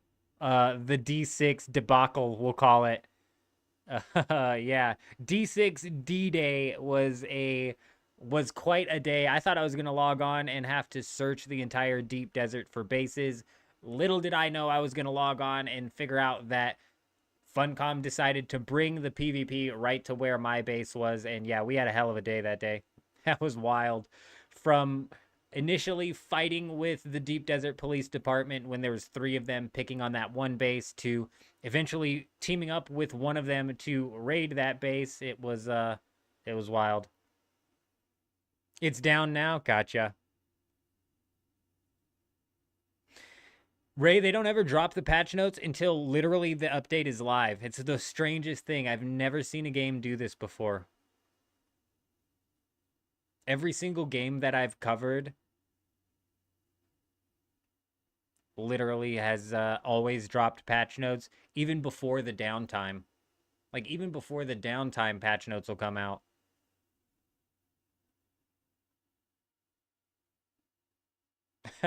I don't know. Yeah, wait for the mess up from the devs. Yeah, and it almost seems like they don't drop the patch notes. So like Gamer was saying, as a little bit of like keeping it confidential, so you can't like prepare in advance.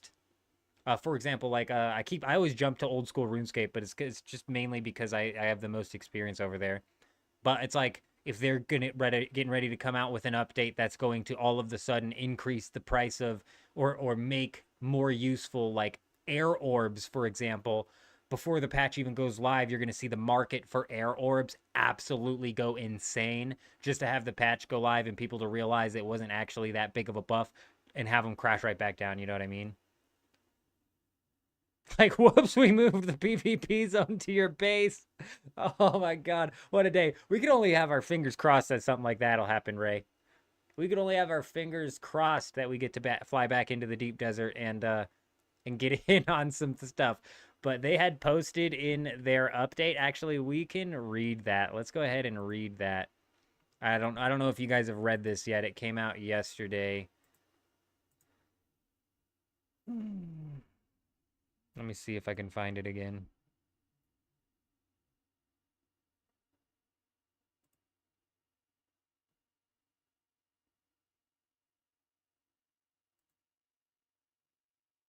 Yeah, here it is. Let me pull this up.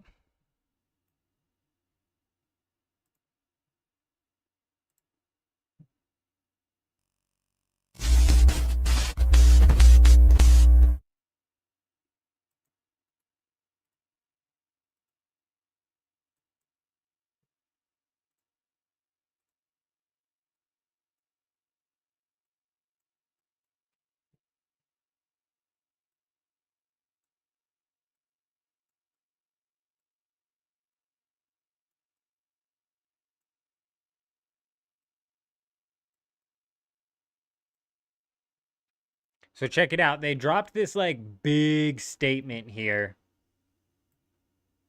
on the game. Basically saying that July 7th they patched the layout change to the deep desert, which caused obviously the D6 debacle, and it was an oversight, and the change was intended to only occur with the next Coriolis cycle, which, if you remember, was happening later on that day. So it wasn't meant to even affect the ongoing cycle. So the fact that it happened was not even something that they did purposefully, right? Which I was giving the devs no credit. I was like, they did this shit on purpose because I don't know what the hell they're doing. They're idiots. So they're actually working on reimbursing vehicles and items to the best of their ability to players who were impacted by this. They just say you can expect the reimbursement materials to show up in the in-game claim rewards tab by the end of the week. How they end up divvying that out, I have no idea. But then they actually go on and they mention a few things, okay? Oh, look. Here we go. Oh, ow, ow, ow. Ow. We have taken action on several hundred... Am I too high? Yeah, I am.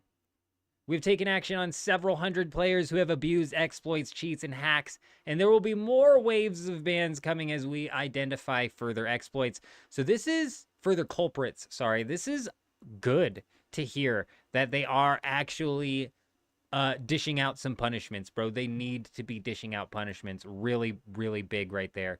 But then they also go on to say that they also go on to list this list of exploits here, and this is honestly what I think is the biggest positive coming out of this whole update here, is that they're very straightforward and honest, and they even bring up a dupe that I didn't even know about. But they brought up the account permission spoofing, which I kept talking about. If they didn't fix that, it was going to literally shut this game down because the Haga Basin progress was going to get reset.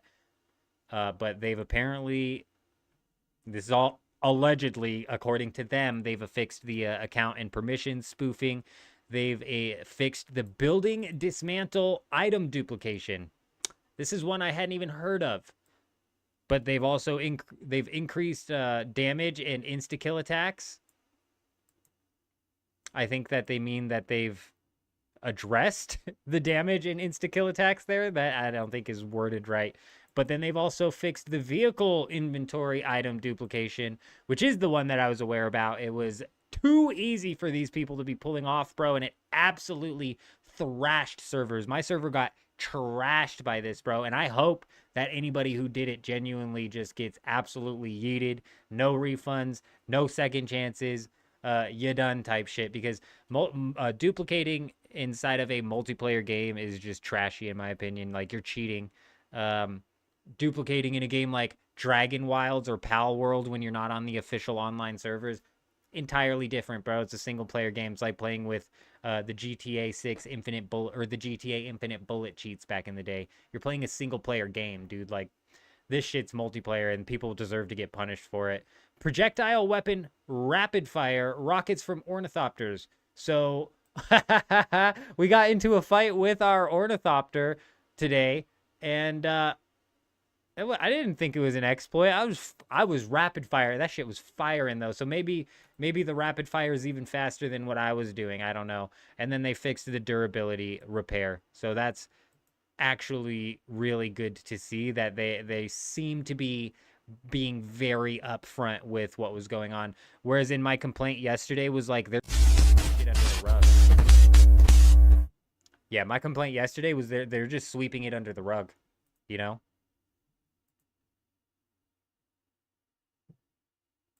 They're just hiding it from us. They don't want to talk about it.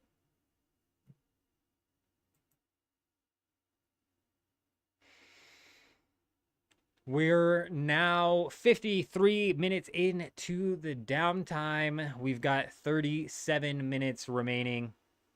Him for that rapid fire, it just puts out all rockets at once. Oh, jeez. Okay, Amber. Hi. Oh, gotcha. Hi. I was wondering him. Hi. Hope you're doing well, Amber. Good to see you. And yeah, okay. Then the rapid fire we were doing was not that. It was not that. 250 rockets all at once. What, bro? That's crazy, dude. Wow. I can't even imagine that the game would be able to process that. So I'd imagine that was just almost like a crash causer. That's crazy. That's crazy. Some extra content on, oh, that was yesterday at 8. And then yesterday at 8:50. Oh, wait, no. Some extra content on today's fix. This is from their Discord. They hotfixed an issue causing items to move or disappear in your inventory when you logged into a map. This regression was caused by our fix for the durability exploit, which was released on Friday. Oh, they got some fucking spaghetti code, dude. They've got to fire people, bro. God, I swear, like, I swear, dude. I swear, bro. I swear, bro. They fixed the durability exploit, which from what I understand had to do with something to do with like putting the item in the chest and then destroying the chest. I don't remember exactly what it was, but people were somehow fully repairing durability on their items. And they released a fix for that, which again, like I said, I believe had to do with chests. And in fixing that, now items in your inventory disappear when you log into a map.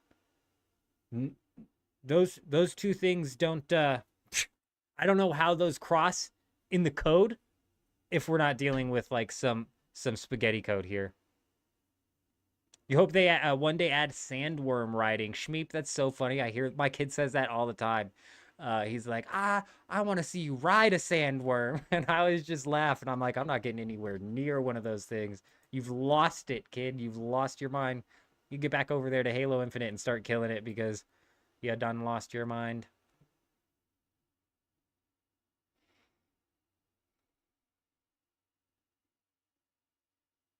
Even on the green items, are you talking about like the fix, the whatever was going on? Oh, quest stuff was disappearing from your inventory as well. Over it, bro.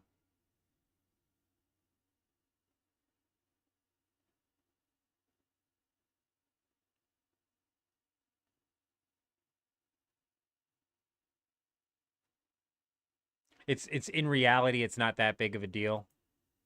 I just think it's funny that they fix one thing having to do with something and then something completely unrelated breaks. Oh, even the quest special items. Ah.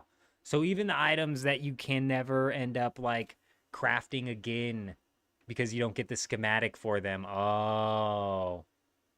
And yeah, from what I understand, the repairing had to do with something to do with chests, if I'm not mistaken, and they fix it so somehow they're tinkering with how the chests work, and then all of a sudden when you log in, you've lost your inventory. How do those two pieces of code intertwine, bro, if they're not spaghetti strung together somehow, somewhere? It's like it's just another pin on the endless line of pins that are connecting to the frickin' conclusion that devs just treat their jobs as a 9 to 5 anymore. There's zero passion that goes into any of these projects. But I say that coming from playing old school RuneScape, where if you know anything about old school RuneScape, when Andrew Gower and all of them developed it at first, it was very much so the most spaghetti of spaghetti code. And as a matter of fact, nowadays with the old school RuneScape, how it got rebooted, they've been putting in a bunch of time fixing the spaghetti code. So you can have spaghetti code and still have a good game, but it's like, it just, in my opinion, especially with like these AAA game development studios, it just kind of goes to show you how many people are just clocking in and clocking out, which sucks.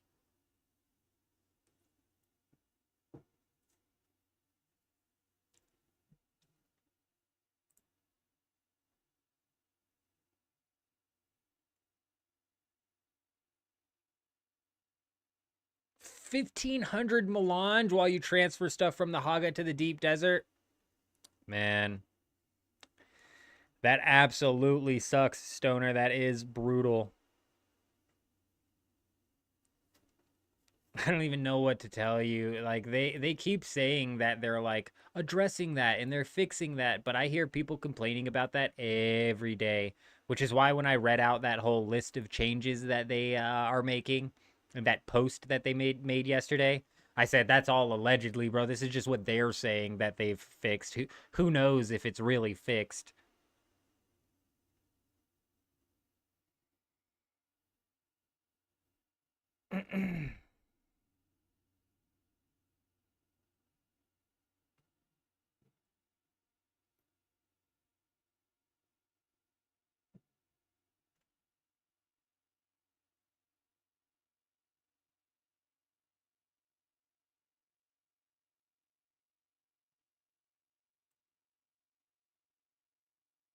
This guy says that his server only has 1 to 200 players in the deep desert at any given time. How can you check? Is there a way you can check how many people are out in the deep desert? That seems like people speak in certainties on information that I'm not certain that they can be certain about. So it's like, is there something you can actually do to check how many players are out there? There's also a bug right now where if you land your Ornithopter on the edge of spice fields, they get stuck in the ground. It's pretty much guaranteed worm death, man. That's insane.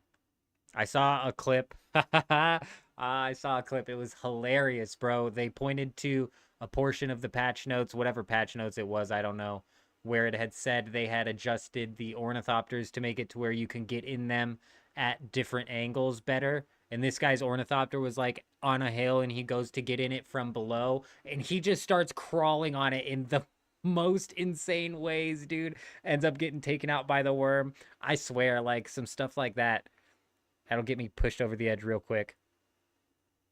They should just give everyone 10,000 spice melange.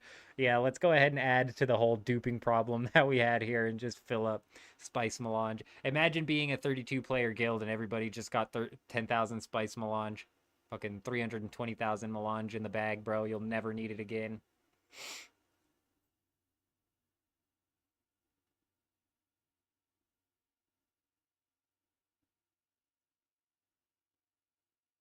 I know, but it was the clip was so funny because they kept pointing to the fact that in the patch notes that this was something that they had adjusted, and clearly they did not adjust it enough because that guy was unable to. Once he was caught in this loop of climbing all over his Ornithopter, it looked like he couldn't get down.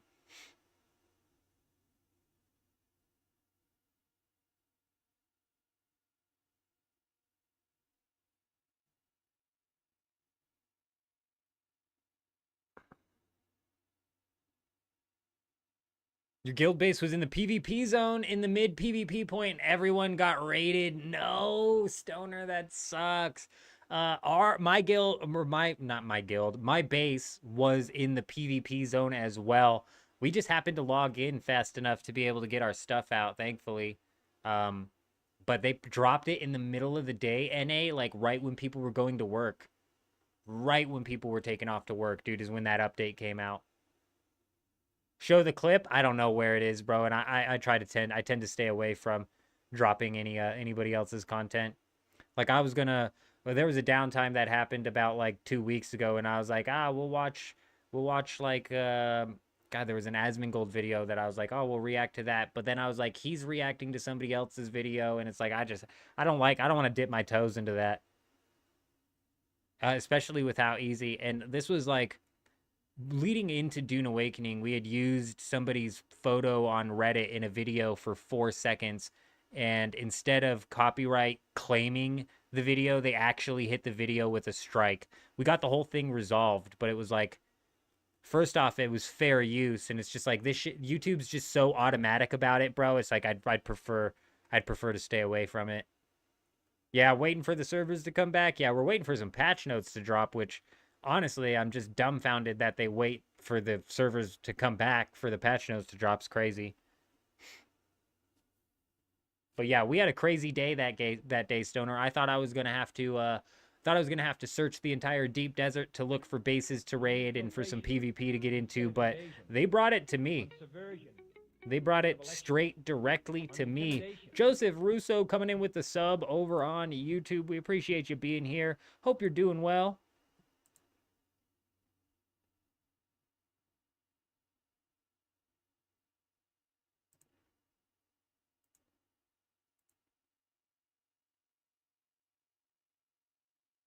Oh yeah, they brought the PvP to me, Stoner. So we spent like the first portion of that like defending this base that was getting taken out by 3 of the Deep Desert Police Department. We finally went and grabbed a rocket launcher, built a rocket launcher, and started shooting rockets at them.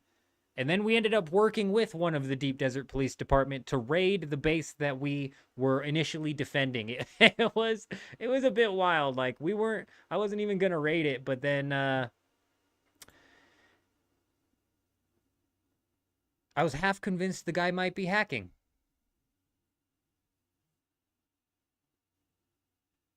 So we were like, you know what? We'll raid him. And the guy we raided actually did make it out with a full assault ornithopter, so not too bad. Not too shabby. He made it out with an assault ornithopter's worth of safety.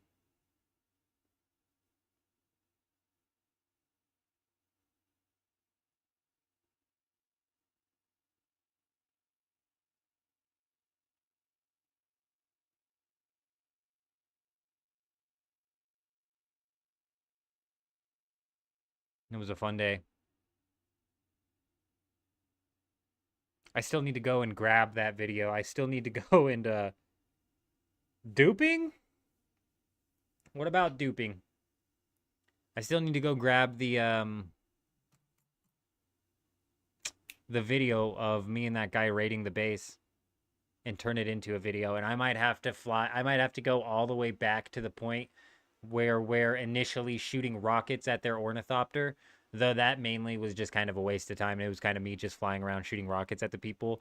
But at the end of that, we actually stole 500 of the plastanium ingots from one of their ornithopters that they left. They left an ornithopter on top of this base for God knows what reason, bro, and we snuck in, took 500 plastanium, and then bailed. So that was crazy. Crazy day. 53 minutes. False, Ray. 24 minutes. 24 minutes remaining. The servers will be taken offline in an hour ago, they say, and the downtime will be approximately 90 minutes.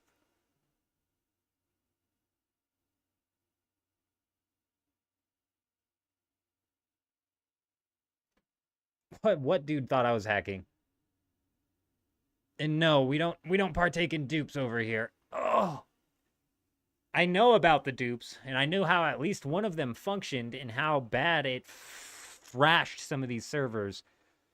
But the way I look at it, in an online game, duping is as good as cheating, bro, and I hate cheaters. Cheaters should be locked up. So, nah. Now, if we were playing, if this was like Dragon Wilds or something, yeah, we would have duped for sure. For sure. It's Dragon Wilds, bro. Oh, I've lost complete and total context of the conversation we're having then, Echo. This has been happening a few times tonight, bro. We are out of it. One problem with PvP right now, you'd say, is every person is engaging in ground combat just uses the Shigawire, Suspensor Blast, and Crippling Strike. You know it's meta, but it's very stale. I haven't swapped to using Suspensor Blast yet, but I've heard it's really good. What's the area of effect on that? Is that the same thing that, like, the big Gatling gun users will use if you're slashing them with your knife? Because the Suspensor Blast, I keep hearing good things about. I love Crippling Strike. I'm all about it. I'm all about it. But yeah, that's like the third conversation I've just completely lost context on Echo tonight. It's been crazy. Oh yeah, 53 minutes on the daily restart, Ray. So we'll be able to play for a total of like 30 minutes before the servers get booted for 5 again. Oh yeah, Shmeep. The way I'm running the step behind, I don't know what the spell's called, but it's the one where you step behind the people. That's my gap close. And then I've got Shigawire Claw as both of like a secondary stun and or possibly get out of jail free card, trying to run from the people. And then we're running Crippling Strike because Crippling Strike's the shit. But the plan is here with the ground PvP I'm going to be running is going to be using our drill shot, trying to land as many shots on them to force them to dodge the drill shots.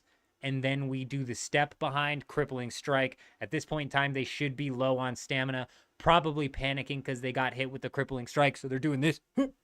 They're jumping and barely jumping, bro. It's so funny. It's so funny every time you hit somebody with a Crippling Strike and they're like, it gets them nowhere, and then they dodge and they're like, it's so good, dude. I love the Crippling Strike. The backstep spell is too good. It, like, at first, people were countering it really well, and it seemed like the knee charge ability was going to be what I wanted to use, but the knee charge in open space is basically freaking impossible. The spell seems bugged. If you're inside of a lab, the knee charge makes sense, but the spell seems bugged out in open space, and just the step behind giving me that close gap if I need to, I just love it, man. It's really good for rushing people as well. Oh man, you sound like Kurt Stoner. We've turned to the dark side, bro. I told you we played a PK, bro. We're here for PvP. I'm all about the PvP. Lose items, gain items, take other people's items. I don't care. I'm about all of it. I wish it was full loot PvP so we could really be having a bad day or ruining other people's days. Yeah, I know the Suspensor Blast it's really good, especially for PvE if you have 2 of the melee people coming after you. But I'm wondering how good it is in PvP.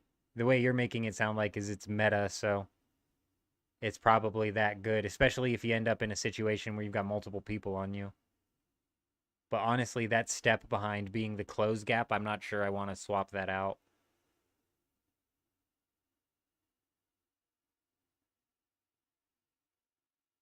It allows you to do some crazy things. Like that one time the guy was mining the ores. We rolled up on this guy who was mining ores, and this was before we had an ornithopter with rockets on us at all times.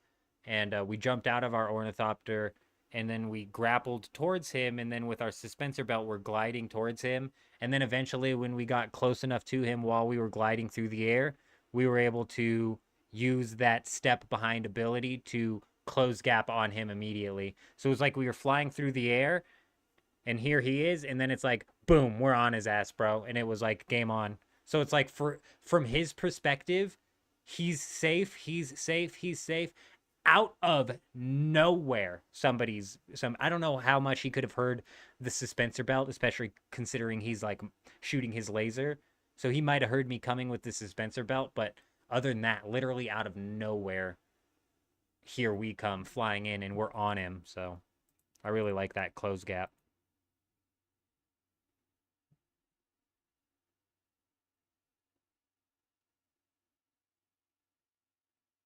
But yeah, Stoner, we got our first taste of ornithopter rocket combat today, and I've complained every single time we get into fight with an ornithopter shooting rockets at us, because when we get on the ground, they just blow us up with rockets, and it's very dumb, it's very boring. It's very dumb and it's very boring for the person who's dying, but man, Man, is it fun for the person in the air. I had a blast, bro. Literally a blast. Boom, boom, boom.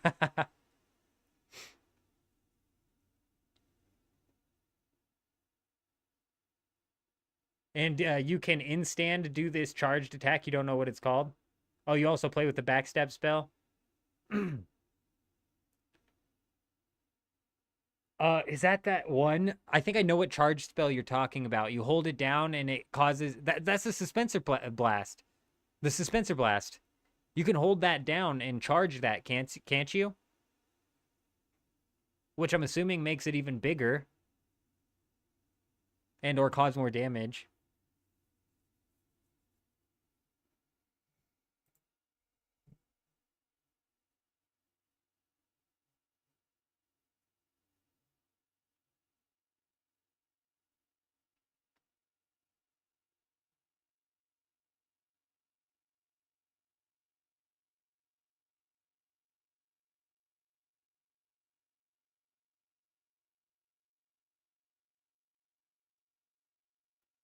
I read that as they acknowledged that people lost both vehicles and resources, but then they move on to discuss reimbursement, it switches to just discussing vehicles.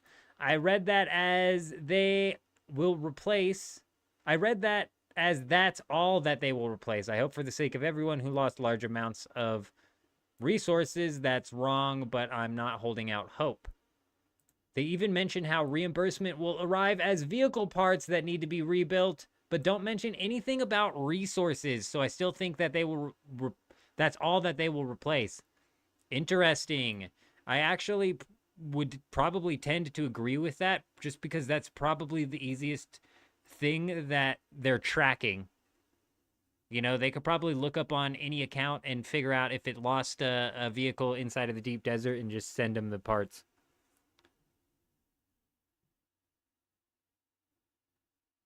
But they very well could be, because they were tracking the dupers. They were tracking the dupers, so they very well could have some of that extra stuff. The melange and the plastanium being tracked.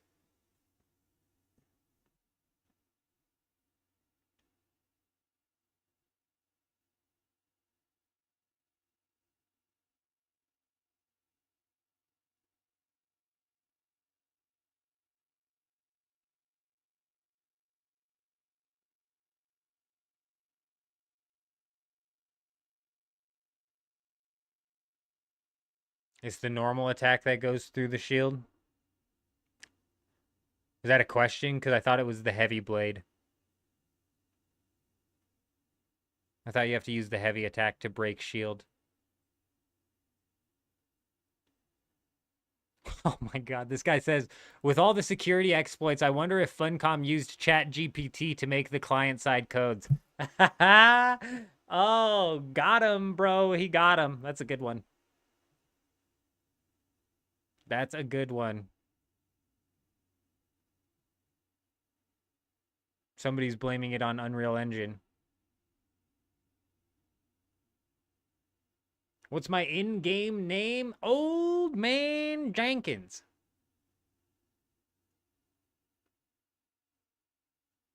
Old Man Jenkins. I don't know how many L's or how many D's or N's or Jenkins are in there, but it's some version of that.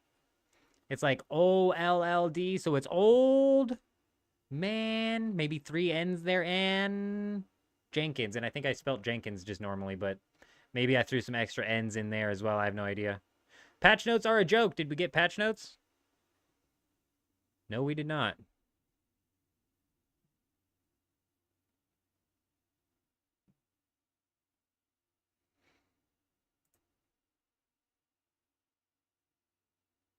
Oh, you have an update on Steam. Huge. Updates out. Update queued. Absolutely massive. You're 100% correct. How many gigabytes are we looking at? I'm not even seeing. I'm seeing none. I'm seeing nothing. I started to download, but it's got no end in sight. Here we go. 1.6 gigabytes. That's a decently chunky. We should be getting patch notes any minute now.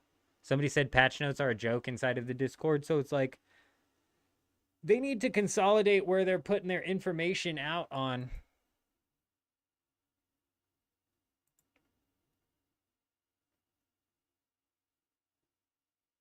But yep, if you are waiting, oh, look.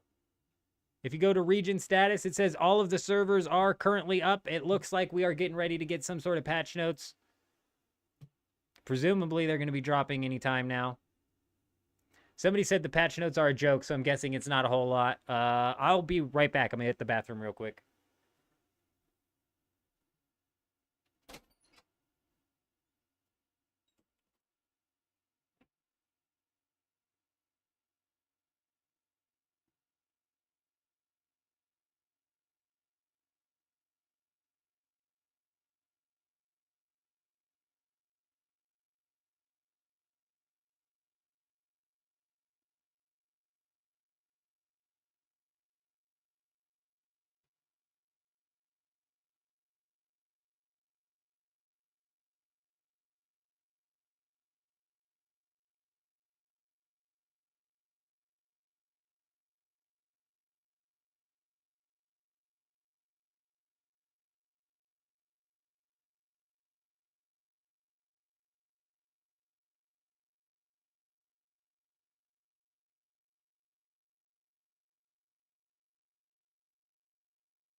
It's showtime, Rolly.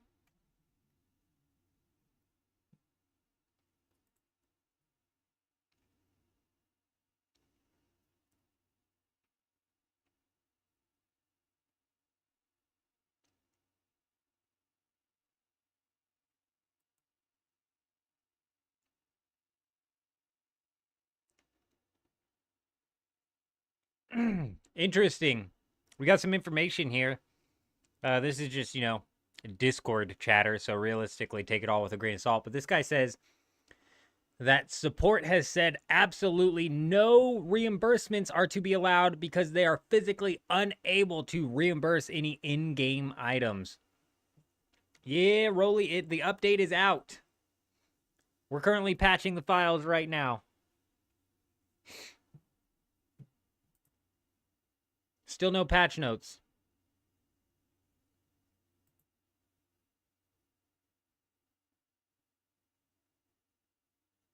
Oh, do they have it on the launcher? All right, we're about patched here, so we should be able to boot it up soon. One new mention, patch notes finally came out. Okay, here we go.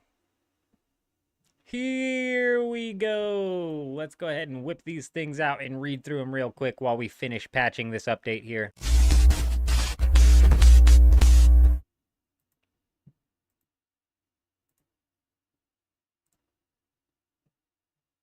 Alrighty, Deep Desert Endgame. Actually, you know what? Let me hit record real quick so I don't have to go back into the live stream and catch it. And can I actually adjust this to make it fit the screen?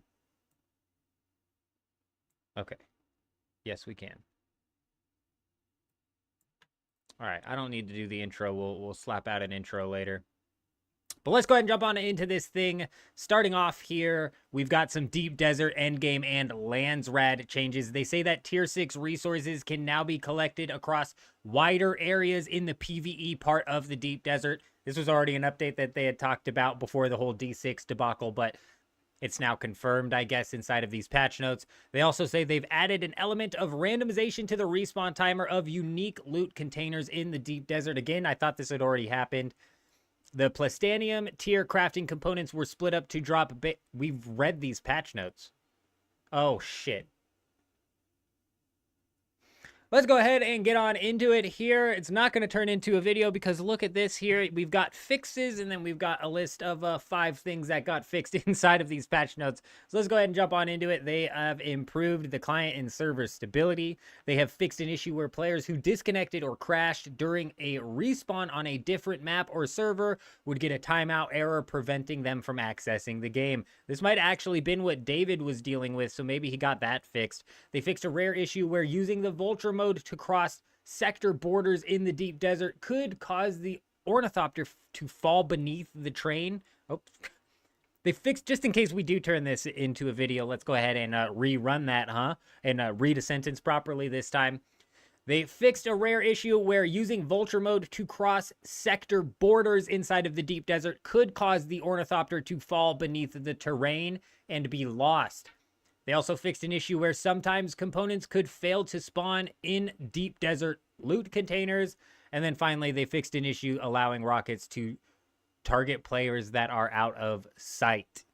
Interesting. This kind of sounds like it was more of like a hack that was going on. I don't know. But Discord definitely wasn't lying. I don't know how this turned into a 1.6 gigabyte patch here. Seems like they're possibly throwing some things in there on the side that they might not want us to know about, huh? Little side fixes there. Most likely situations where they're trying to prevent hackers, or they're like putting stuff in the game, like trying to address vulnerabilities, and they can't really come out and be like, we did this to fix the vulnerabilities, you know what I'm saying?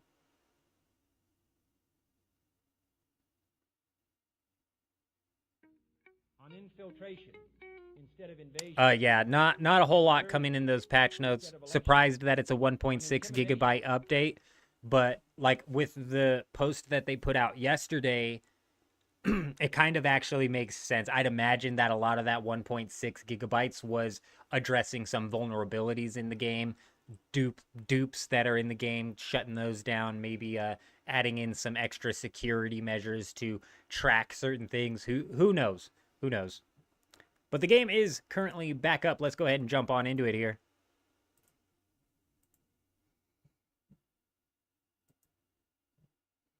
Taryn coming in with the follow over on Twitch. It's been a crazy day over there on Twitch, man. What be going on? What be going on over there? Something. 6 viewers on Twitch. Man, I gotta like, can I shut the verified requirement for chatters to talk on Twitch off while we're live, and then everybody can come in and talk real quick so we can unlock the VIP badges, and then I'll turn it back on so we don't get the art spammers in there? Because like, damn, bro, I don't know why, but I want those stupid VIP badges. But either way, we appreciate you stopping by. I hope you're doing well, Taryn Mir.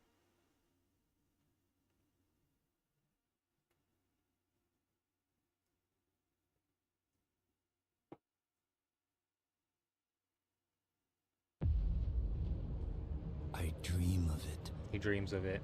Better cut out of that before YouTube auto picks up on some of the noises and turns it into a copyright claim. They're freaks.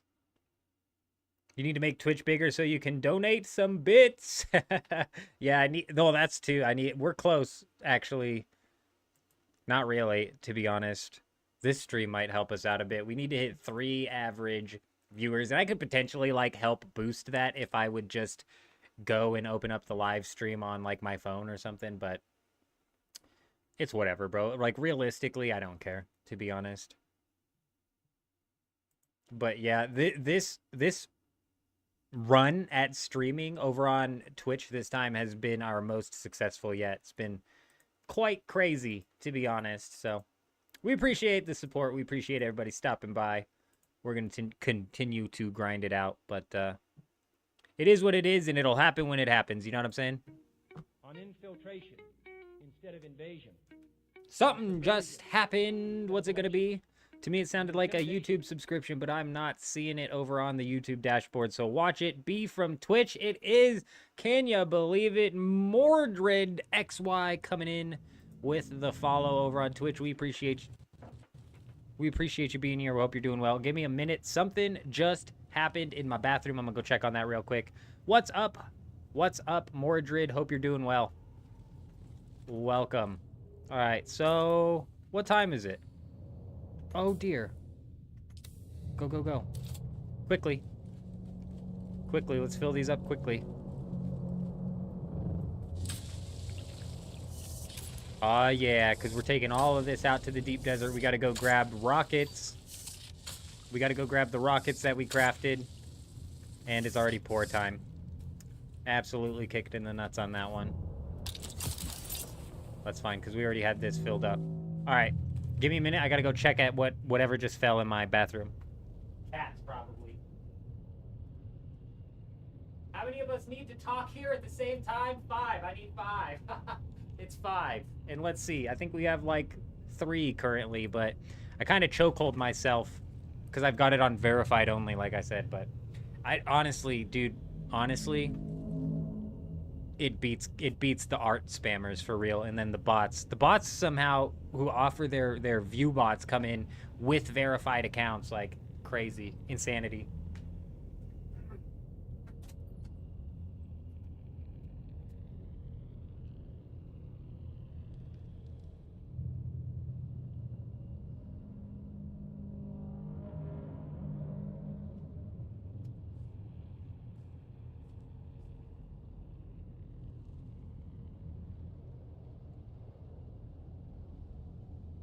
Yep, it was just the cats. It's always the cats.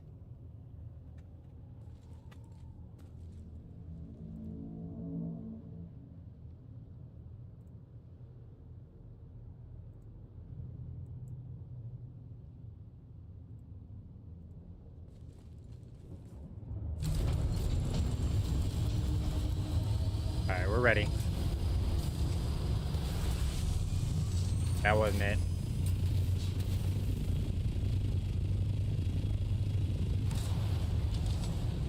Up we go, just like a rocket. Intercontinental ballistic missile being set off in 3, 2, and then we hit the vertical. 1. And we're off.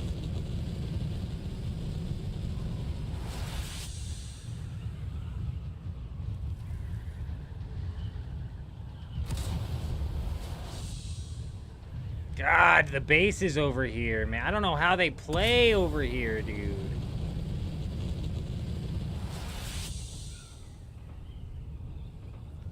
The base is in this section right here. Like, even looking at them causes, like, I don't know what they're doing over here, man. It's frustrating. I don't know how they continue to play. And then there's another, like, section of, like, 15 bases right over here. Also causes, like, some insane lag.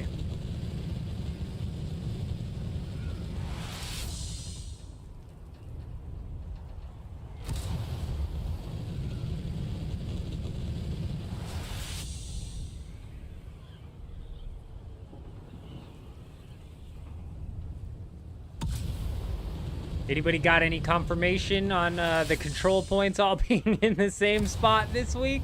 We got a for sure thing on that yet? Sector weather alert. A large sandstorm. I'm a little bummed out because we searched most of the deep desert before the downtime, and we didn't run into any frickin' bases, man. We didn't see anybody built out there. So obviously nobody could have built out there between then and the downtime. Plus we got 30 minutes until the restart. I forgot about that. I forgot about that.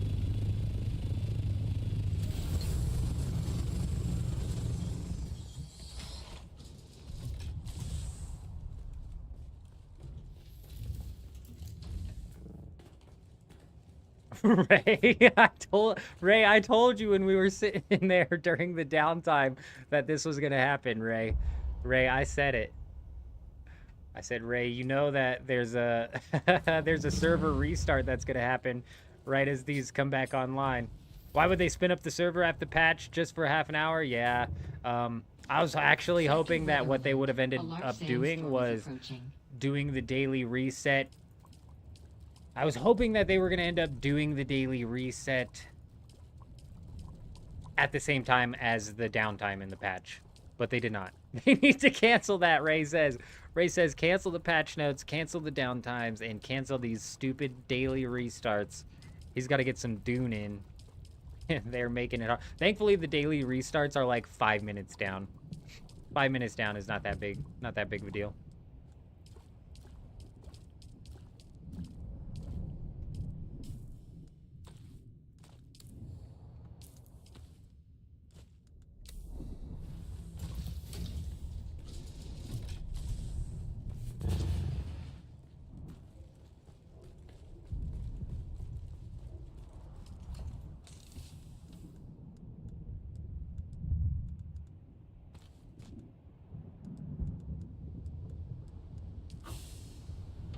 Sector weather alert. A large sandstorm is approaching. I don't know if that's Shmeep, if that's like something to do with like the Dune Awakening lore. Whoever the hell Leeson is, probably butchered that name. I don't even know. I don't even know who you're talking about. Dude, I don't know what's going on. These cats are like wrestling out here. Give me a second. I keep hearing slams and my anxiety's... I can't just leave it. Give me a minute.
Anybody else have cats that literally act like dogs? Because I swear, my cats are meant to be dogs. Freaking insane, dude.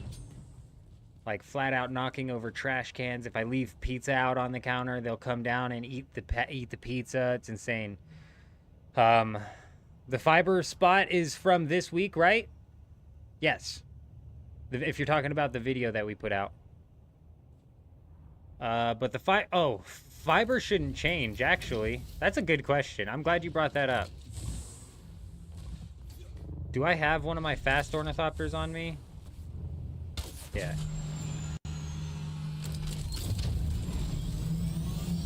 I'm so glad that you brought that up. Who brought that up? Talk, you're a genius. Because the resources do change, actually, per week. But I don't think fiber is a part of that. I'm having big lag.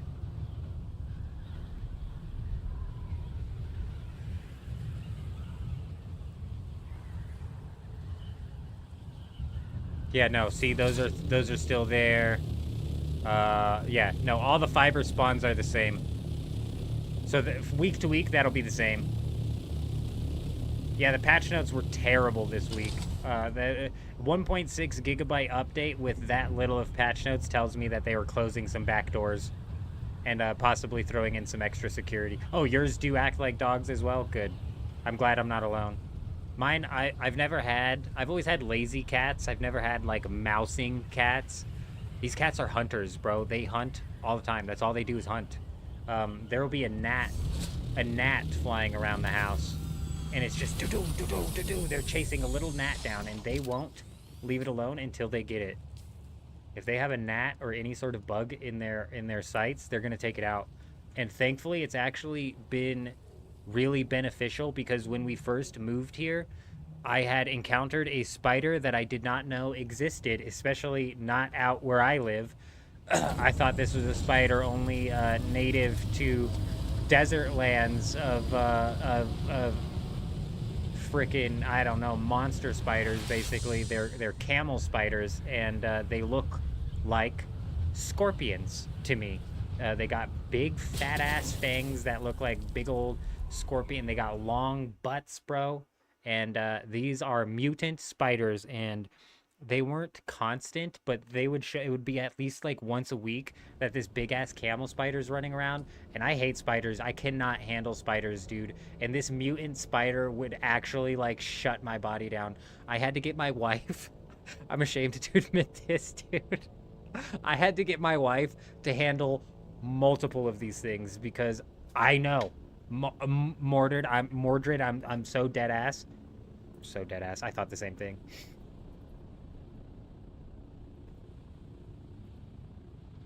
Oh god! Oh, they're wind scorpions. What? Oh yeah, also known as camel spiders or sun spiders. Oh my god.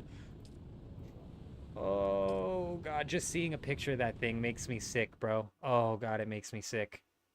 Oh, it makes me sick, man. They're mutant. They're huge too, and they're aggressive. Like typically spiders will leave you alone. These things are aggressive. I had one on my front porch once walking by, and I like leaned forward to get a better look at it, and as I'm not even fucking kidding, I leaned forward to get a better look at it, and as I lean forward, this thing does this. It's looking this way, and I lean forward, and it goes and holds up its claws at me, and I'm telling you, I jumped back, and I was like, you win, bro, you win. Absolutely not, dude. A patch right before restart is dumb. Yeah, they should have done the restart with the patch. Why aren't there 80 scorpions on Arrakis? That's a good question. I don't know if there's like a lore reason or not. There's those rats that run around. The restart should be canceled now. You just talked to do a dev. Good, Ray's got it handled. He's got that shit taken care of. Yeah, they're harmless, but they tend to chase people with their arms up. They are just trying to get in your shade. Yeah. Oh, I'm sure you did. Oh, I'm sure you did. Probably like 4x the size of ours.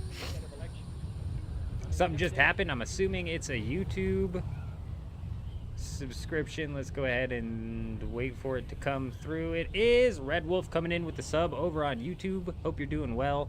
We've got a storm coming in here we're going to have to watch out for.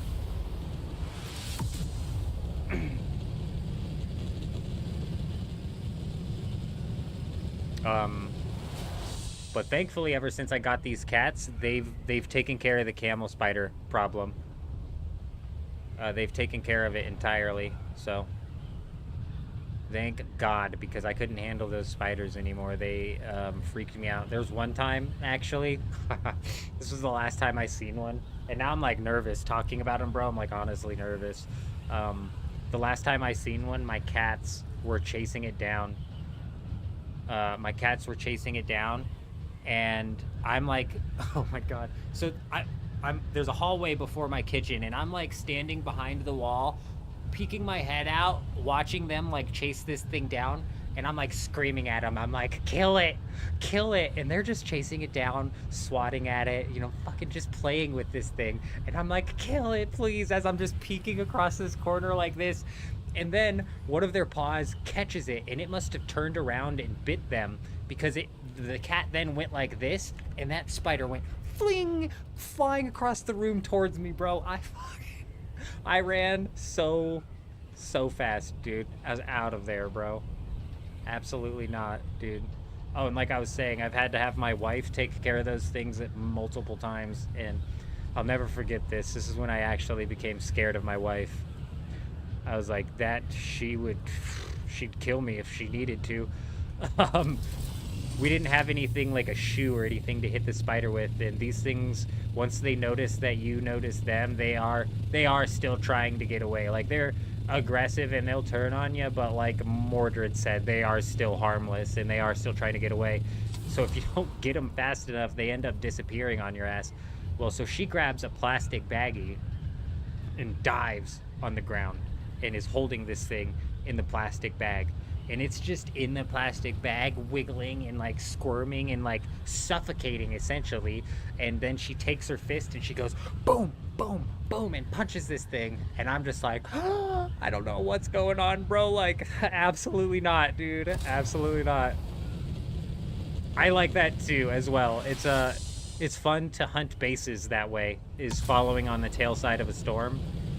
You do kind of lose a couple minutes on the base's downtime, but it's definitely a fun way to hunt bases. is to just ride the backside of that thing.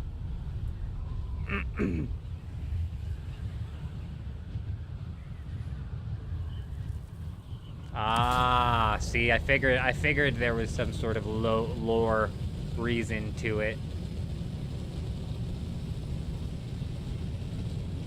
The mice are basically wind traps, yeah.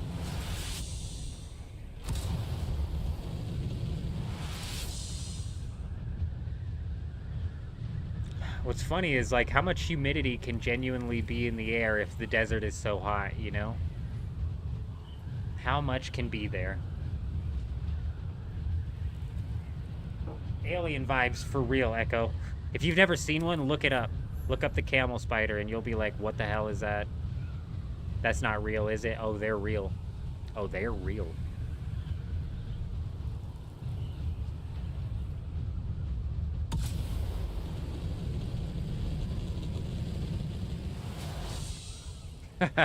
Mordred says, oh, you think deserts can't get humid, huh?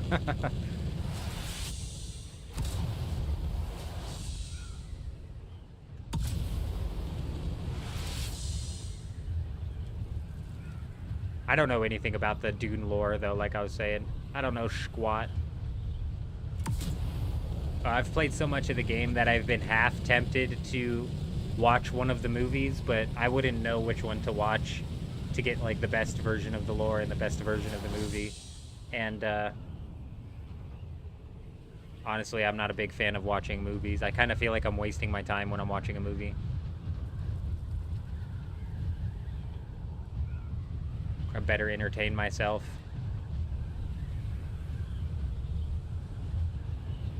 The humidity is rarely even 1%. Made the assault helicopter last night. Nice, Ray. I'm not a big fan of the assault helicopter. This thing is a boat. But when it comes to transporting stuff around, it's definitely huge.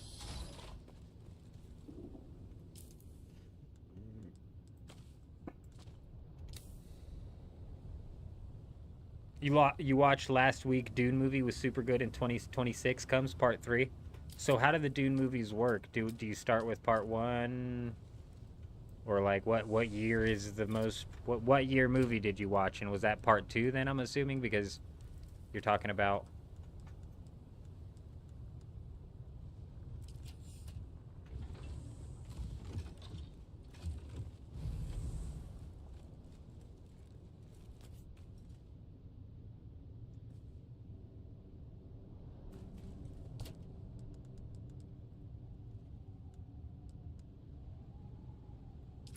Yeah, okay, so you start with part 1, obviously, that makes sense. Or it's the first movie, part 1 and part 2. I don't freaking know.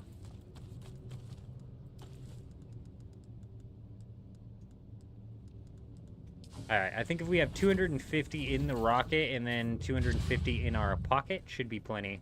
Should be plenty to keep us going. Regardless of what sort of shenanigans we get into out here. And that's the storage ornithopter, so let's pull out Mr. Rocket so I can fill him up. Why was my base's shield down? Did it have to do with the storm? I'm guessing it had to do with the storm. People still wouldn't have been able to raid it, though.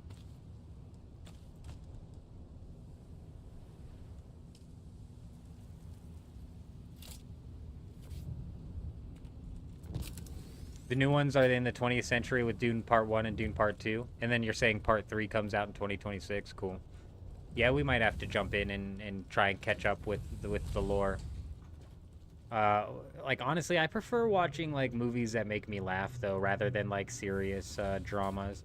Like, what stupid movie did my wife and I watch the other day? It was, like, an old comedy. So funny, dude. It was so funny. It was, like, an old comedy about... Maybe describing it, somebody will be able to pick up on it. I wouldn't, for sure. If somebody described a movie to me, I wouldn't be able to pick up on it. It was about a guy who was like a super conspiracy nut, worried about like the Cold War, and then he brings his wife. Plane hits their house, so they're like hanging in the bunker, and then a plane hits their house, and then they spend like 30 years in the bunker because he's convinced the Cold War nukes happened. Oh my gosh, what was that movie? I watched too much YouTube, bro. I will not be able to find it in my history. Hold on, because it's gonna drive me nuts if I can't figure it out.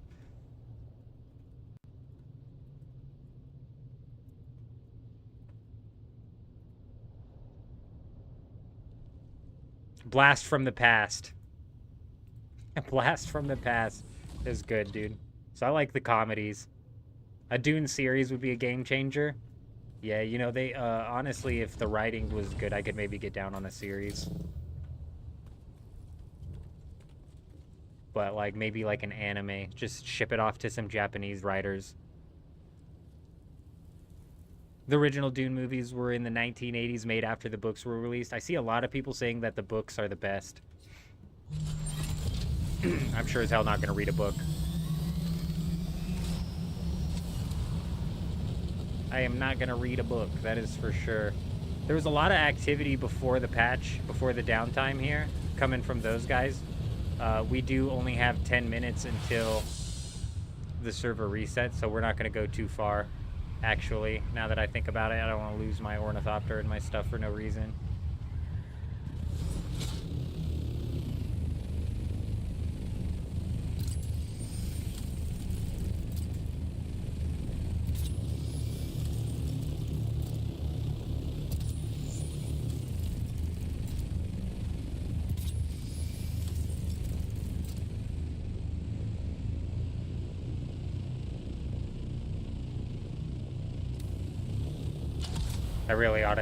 I really just ought to get on the Dune Deep Desert map that they put out each week and see what's going on with everything anywhere. Only so much you can put into the movie. Yeah, that's a good point. That was actually my biggest complaint. I don't know if anybody watched.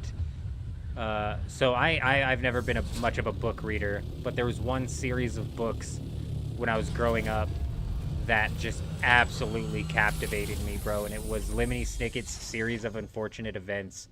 These books had me hooked, bro, and I think it was because at the beginning of each book, he was like, this isn't a book that you're gonna want to read if you want a happy ending. And I was like, did you just challenge me, bro? You did not just challenge me, bro. And then I read the book, bro, and I was like, I fucking fell in love with those series. And then they came out with the movie, and I remember my dad took me to see that movie in theaters, and I was pissed. Fuming pissed. Absolute disgrace of a movie. Shit on the books. It should be wiped from history. Shit all over the books. And then they came out with a series, bro. Oh, dude, your daughter loved that. I don't know if you guys haven't watched the TV series. The movie, shit all over the books. Don't watch the movie. But the TV series, oh, it was so good, dude. It stuck true to the books for obviously the most part. And it was so good, dude. It's so good. Damn, makes me want to go watch that series again. It's so good. Makes me want to maybe read a book again. The sci-fi series was really good. It had a TNG level special effect, but it was true to the books. Yeah. The TV series actually can stick more true to the books. Now, you don't, as a movie, you don't have to shit all over the books like the Lemony Snicket movie did. But, yeah, as a TV series, you got more time to actually cook. It's very true. Nothing. It's a daily reset. Yeah, OMC, what happens during the server reset? Nothing. It's just it's like a quick down and then a quick back up. It's only down for like 5 minutes. A Dune series would probably fit really well, especially because it'd be able to Deep Desert base tour. All right, Red Wolf, we stole this base from a raid that we did in last week's Deep Desert. So I didn't put this base together. Somebody else put this base together, copied it onto a base copier, and then left it in their base in the Deep Desert. This isn't even what the base looked like that we raided. So somebody had this base in their base for God only knows what reason. So it's not technically my base, but yeah, we can give the tour here, obviously, where the guy built a nice little Ornithopter bay. I put this bridge here. This bridge wasn't originally here. Initially, the way that you would get into the secondary portion of the base is you would come down here into his little drop chute, I'm going to call it, and you would go shoop, and then you would be in the drop chute. I forgot I had this extra space over here, a lot of extra space to be honest, and then there was this little up hole into the secondary living quarters, which I added the stairs. I added like this little loop right here, But yeah, we stole this from somebody last week when we raided their base. Your stolen base. That wasn't mine. That was OMC's idea. You can actually name it that, copy it, and then put it on the market. I can actually name it that. Copy it. Put it on the market. How? How do you name a base? Do you name it inside of the replicator? We'll have to put this one back on a replicator and ship it on there. You name it from your subfief? What?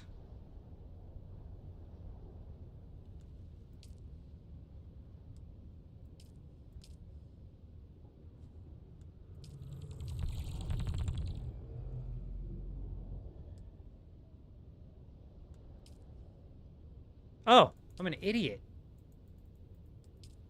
Why am I just now seeing this? And when you name your base and I put it in the market...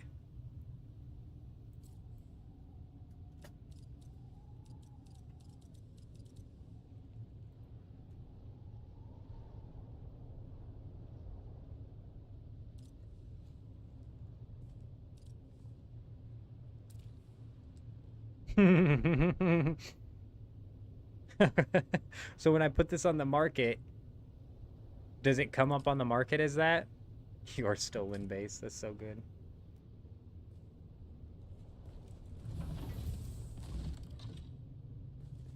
Oh, that's so good.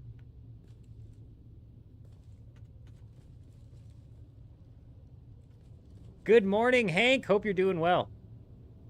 Also, name it on the subfief. Also name the replicator. Oh, okay, so when I replicate it as well, we can name the replicator as well. And then, oh, okay. That's cool. That's good to know. I'll have to check and see if other people are naming their bases. They really should be.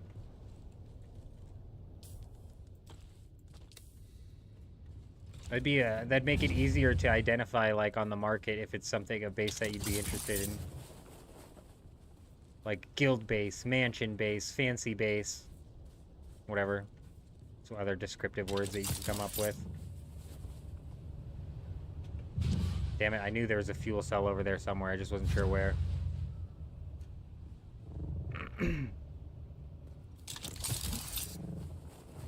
Yeah, but that's funny. We'll have to definitely put it up on the market after this.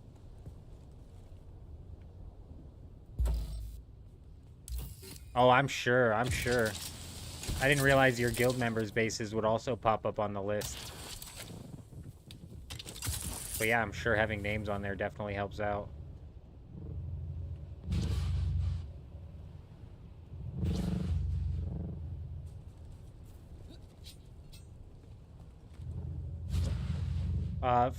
From the few that I've looked at, they're like not terrible. I just really enjoy building bases, so I can't imagine paying for a base. You know what I'm saying?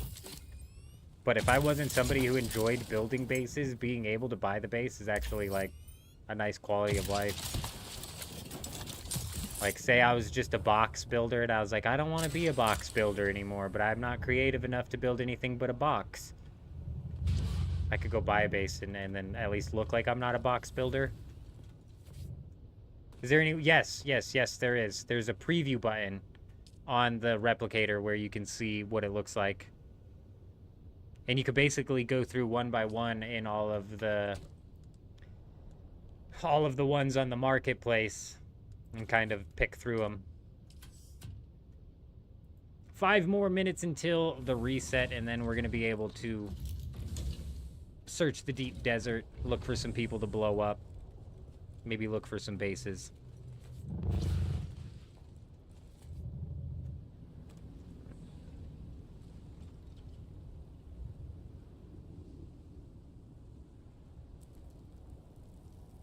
Howdy, howdy, howdy. Vendetta, hope you're doing well. Hope you're doing well, good to see ya.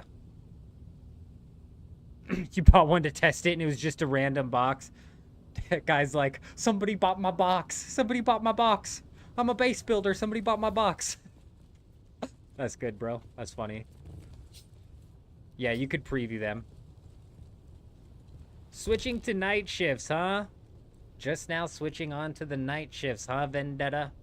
I don't know if I can give you any advice for the night shifts, but I've always been a night shift guy. You talking like night shifts, the 2 to 10, or are you talking night shifts, real night shifts, like 10 to 5, 10 to 6? You're rocking that overnight shift.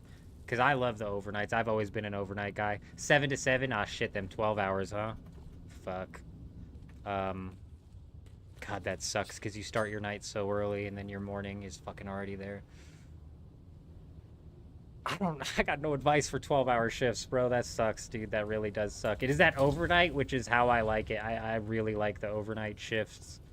And that's more so just because I've always been a bit of an insomniac. No, new job at the county jail. Nice. There's a jail around here, actually, and it pays really well, so hell yeah.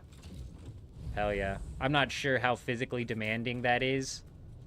You're used to the morning shifts? Oh, that sucks. That sucks. And I'm assuming being the new guy on the block, that's literally like a seniority type thing, dependent on what shifts you can actually pick. You're back, though I bet you've been going on for hours and hours. Lee Ledbetter, you know better than anybody how much we can ramble on. Ain't that the truth? If you get a job at Epstein's jail, you can sleep at your desk. Yeah, I know. I was watching the body language guy break down the footage that they released, and I think it was like, what the hell was that?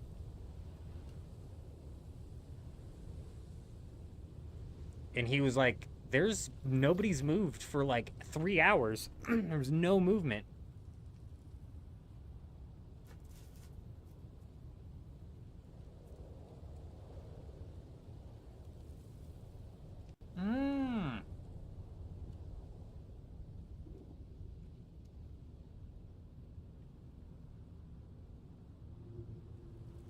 Well, we appreciate you being here, Lee. Hope we're entertaining enough for you, or at least relaxing enough for you. I'll be that nice, soothing voice that guides you into your dreams. They wanted to put you on the day shift, but all the trainers are at state training. Only night shift trainers are around, so you got shafted.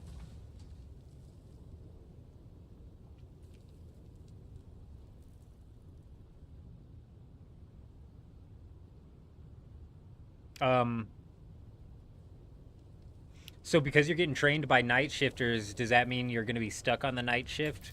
I'm wondering if it's like a different level of training that happens. Because that would suck, because there's no day shift trainers around, that you just get slammed on the night shift just to facilitate. If they were trying to get you on days, though, hopefully they can slide that around. I don't know which would be better, though. A jail at night or a jail at days. But it seems like a pretty chill job.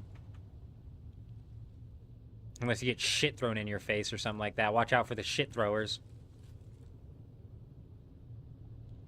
For mandatory Dune farm, you got to get that spice. For a few months is what you told, but then you'll go into the go to night shift if you request.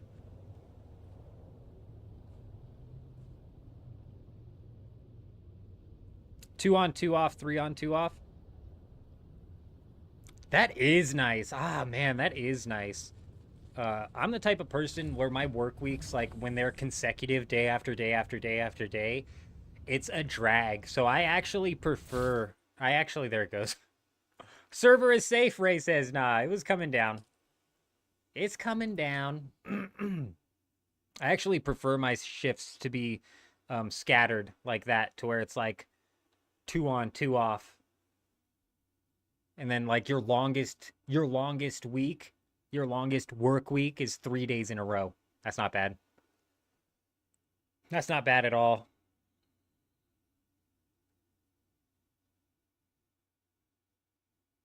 I think it's a bit ridiculous, OMC, that they would drop that video as a form of like evidence of nothing happened, when first off there was like several suspect things that happened even in that recording, and also it wasn't even properly looking into his like cell block. It was looking at like the guard's desk and just a little staircase that led to his cell block. Yeah, I'm totally right there with you. That video was a big. It proved literally nothing, bro. And honestly, it just caused more questions, which is kind of how that whole situation has always happened and always rolled through. You just force canceled them? They'll come back up here in like 5 minutes then, if that's the case, Ray. Ray's on the case, don't worry. He's taking care of these server restarts for us.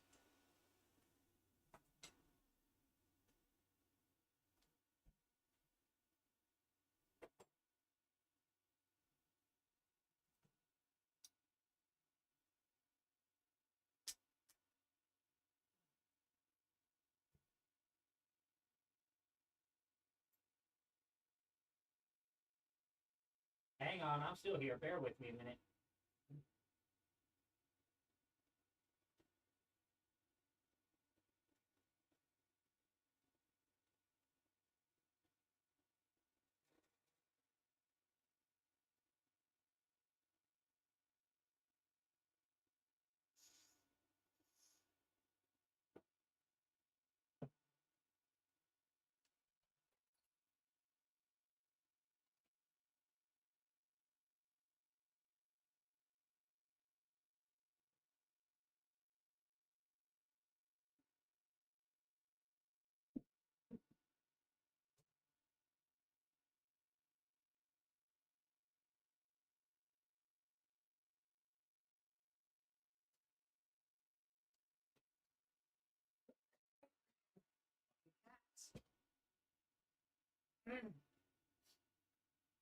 If I had to guess, OMC, if I had to guess, that's exactly what they're doing. Servers are starting up now. Yes, they are. We got Laren and Hestia. Surely they'll all start popping up here soon. But yeah, OMC, if I had to guess, every other weekend you get 3 days off, Friday, Saturday, and Sunday. That's not bad at all. Yeah, that's not bad at all. And like, I don't know if you've ever worked overnights before, but your body typically like swaps into it. You might end up finding out that it's exactly what you like. Especially if like what I think what I liked about overnights the most is when I had a long commute. If I had like a 30-minute commute down I-70, bro, I'd love to be hitting that up at night.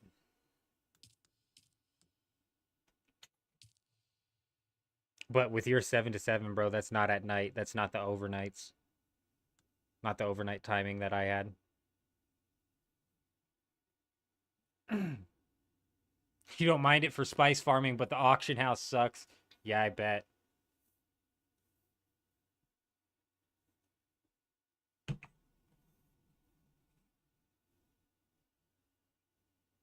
Six to 2:30. Oh yeah, long commutes are the worst. They add to your day, honestly. It turns turns what should be a 8-hour workday into, if it's an hour drive there, that's 2 hours extra. So there's 10 hours of your life gone. It's not okay.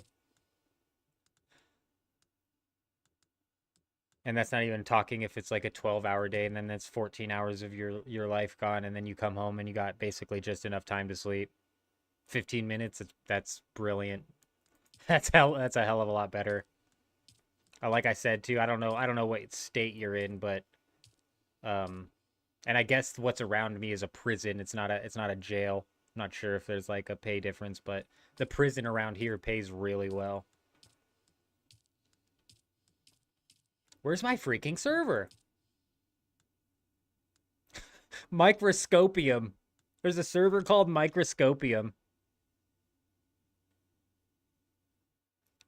See, Vendetta, I'm the type of person who's like, you can't offer me an amount of money that will make me work even 1 second of overtime. 2 times, 4 times, 6 times, 10 times. I don't give a shit, bro.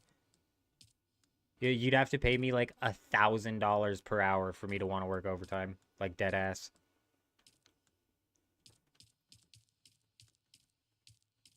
Not mine, Ray. We've been scammed. Dugap's been completely yeeted. There's no more Dugap anymore. There's Dustpan. There's Dustpan. There's Red Maw. Isn't that the name of somebody in this chat? Red Wolf. Close. Close, but no cigar. Dustpan's gone.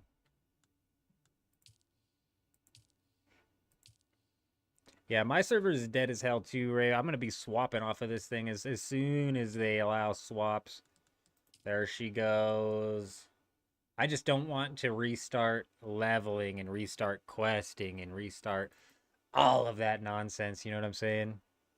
610s a week at 13 an hour. That sucks. I'm so sorry.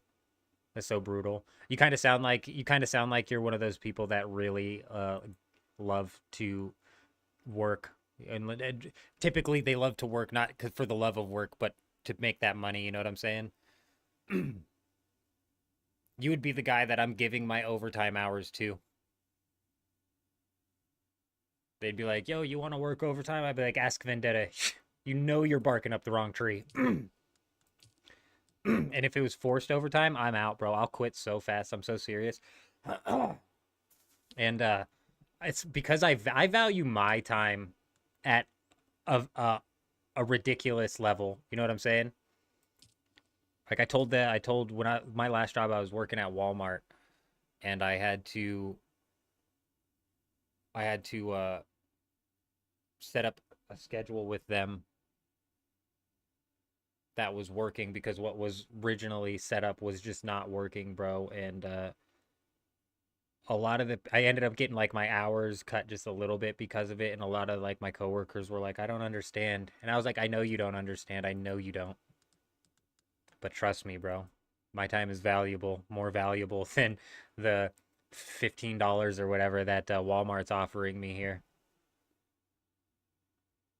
Wife and kid on the way. You want to stay home all the time? Oh, that was it too, Vendetta. So I was driving for UPS. So I used to be a little bit different. I used to kind of be like, let's put in that grind to make that money.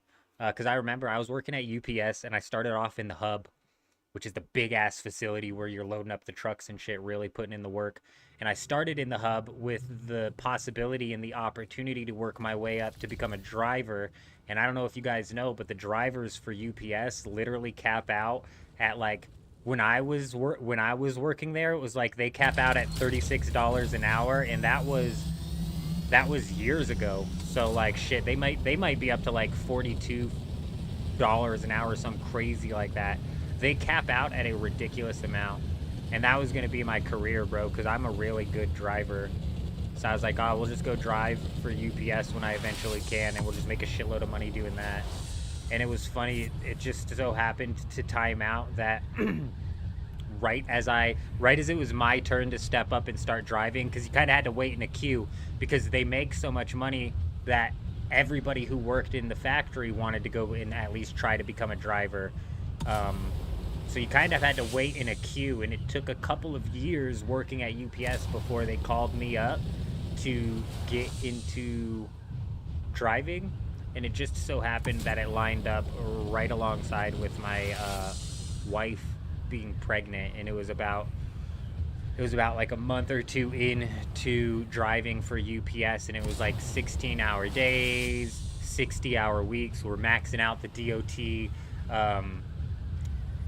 hour limits that we can drive, and yeah, we're making really good money, and we're set up. But I left. I quit UPS. I quit driving and went back into the hub, and I said I'm just here. I'm spending too much time at work, bro. I got a kid on the way, and the money to me is not worth the time lost with my kid. So I'm right there with you. Right there with you on that. You can't get those years back. You know what I mean? With your kid at that young age.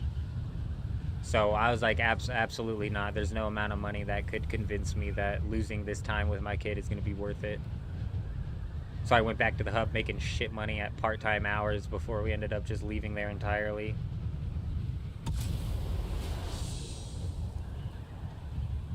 You could move to a new server.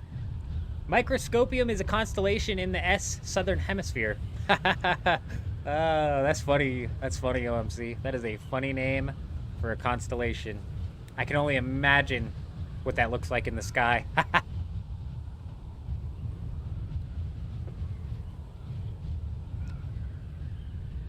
Patrol, huh?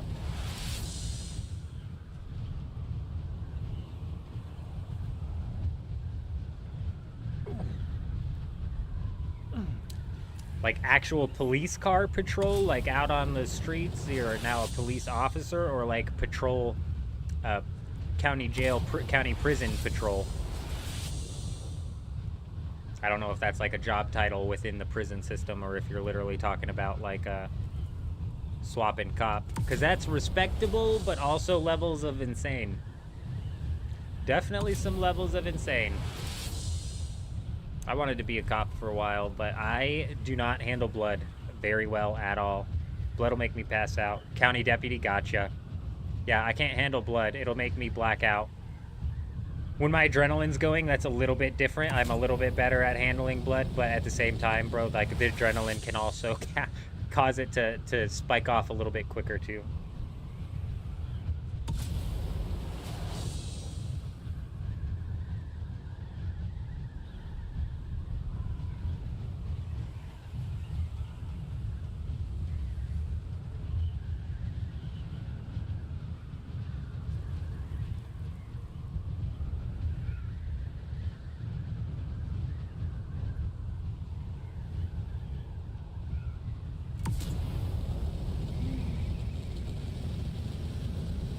This is the time of day where it's like, man,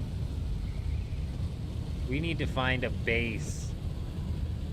Because I don't think we're going to run into any people.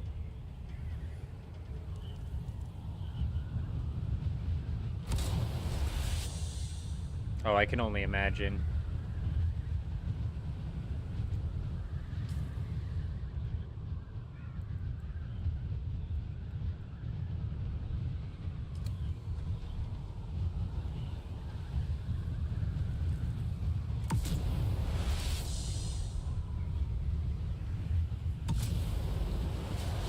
Let's swoop. I don't think we actually looked through these islands very well because of this spice bloom over here. That Thopter is from the MK.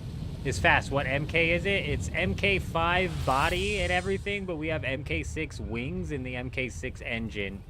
We also have, let me see if this shows it, the Storm Rider boost module MK6. So we've got a unique boost module on it as well. But yeah, these freaking scout ornithopters zip around the map. That's why I hate jumping in my assault ornithopter, because I swear I just feel like I'm dragging a wrecking ball across the sand trying to fly this thing around is what it feels like. And then these scout ornithopters just absolutely blitz.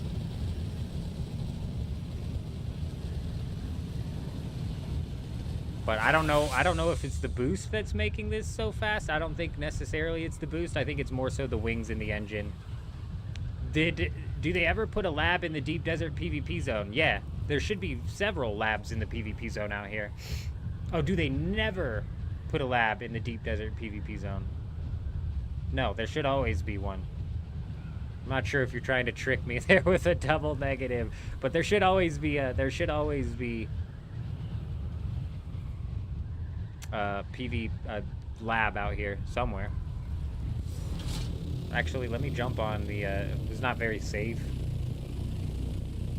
Not very safe hanging so low, but let's go ahead and take a look at the map so maybe we can figure out where to scan for bases more. So there's 3 spice blooms in the I section, large.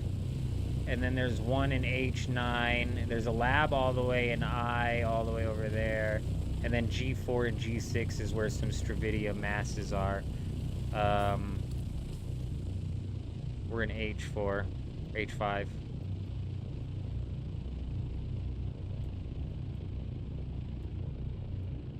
So let's move down to G4 and G6 where these Stravidium things are. And check and see. Vendetta coming in with the follow. We appreciate you being here. Appreciate you stopping by. Hope you're having yourself a good one, and I hope you settle into them overnight shifts fairly easily. Shouldn't be too bad, but that's coming from somebody who gets down on the overnight shifts. I really do. Obviously, I mean, we've somehow, I could pick my own schedule now, and we've somehow locked in an overnight schedule. Like, it's so weird.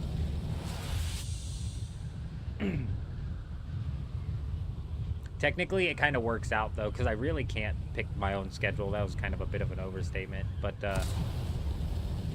because realistically, we've got to set a streaming schedule day-wise. Time-wise is a little bit more loose. But we got to get back to, like, pumping out the videos on a constant basis. Red Bulls are about to be your best friend. Ain't that the truth? Stay away from rock stars. They will thrash your teeth. As I'm drinking a rock star, but that's besides the point. Red Bull's the way to go. Totally agree. What's funny about Red Bulls is they always come out with these seasonal flavors, and I'm like, there's no way that's gonna be good. Like, they came out with a cinnamon, what was it? It was like cinnamon pear or something like that. Might have just been cinnamon flavored. But it tasted like a cinnamon pear pie. It was so good. I could not believe that a cinnamon drink, and I was like, this is so good. So I've basically stopped questioning Red Bull's flavors. I just automatically assume it's going to be excellent. Cinnamon pear. You didn't like the cinnamon pear? Dude, I loved the cinnamon pear. We got down on the cinnamon pear. And then they came out with the elderflower. And I was like, you really want me to drink a flower? And I was like, I get down on this elderflower. Hell yeah. I can't believe you didn't like cinnamon pear. It was like eating a pie.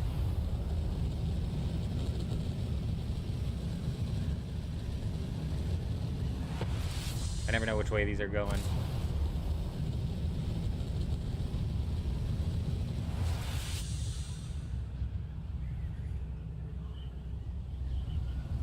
Okay, I just wanted to make sure I was out of the crossfire.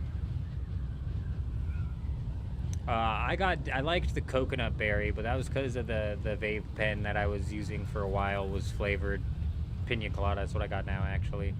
And pina colada with the with the coconut berry was bomb. Dune Lore Spice Melange has the scent of cinnamon. Doesn't really.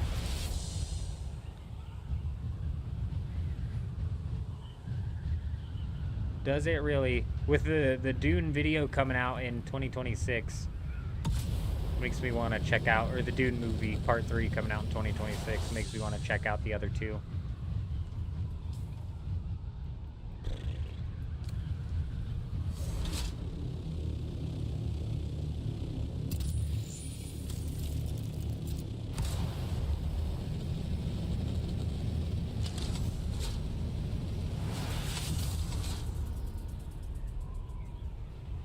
Pull up this map again.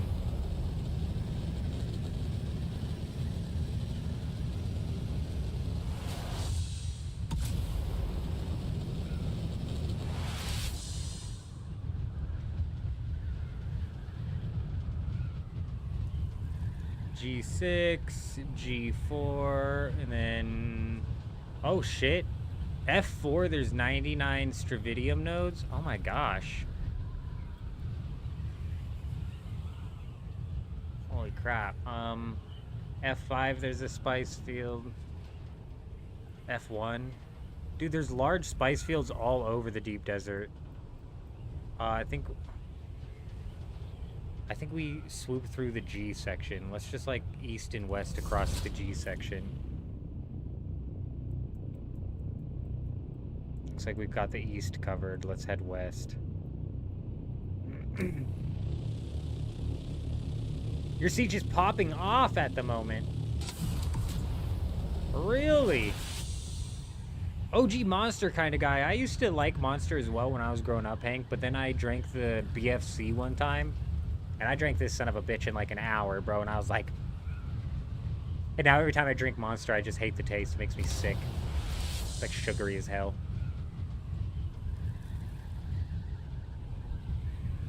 But yeah, I drank a BFC in like an hour and was not okay.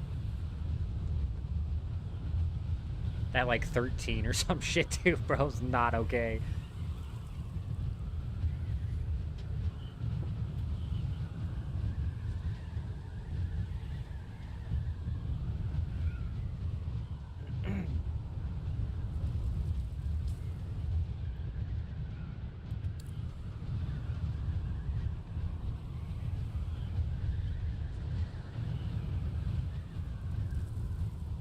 Okay, let me pull that up. It's Dune Gaming Tools. It's dune.gaming.tools/deep desert is actually like the full site thing. Dune.gaming.tools. If you just type in Dune Awakening Deep Desert map, it should pop up there. And yeah, they got this thing mapped out before my server even goes live with the new Deep Desert, and we've already got it all mapped out. And I'm pretty sure that has to do with like Asian servers getting on before us or European servers getting on before us. I don't know for certain. But that's a large spice field. I don't know why. The map's calling it large, but I think that's just medium. That's not a large spice plume. That's just a medium one.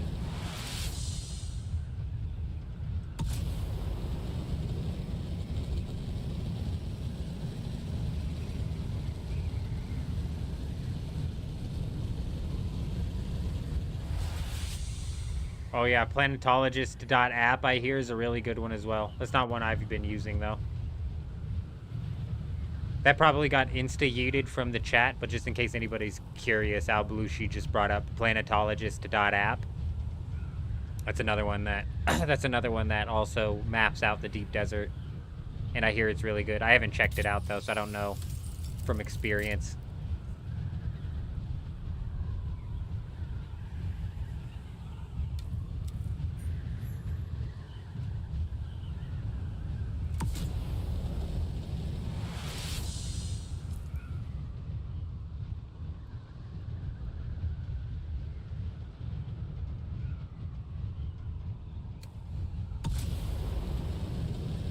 Yep, I'm thinking we just kind of lawnmower the deep desert here real quick.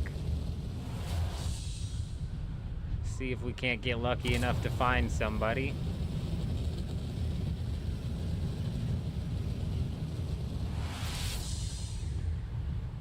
Lots of stravidium on this one.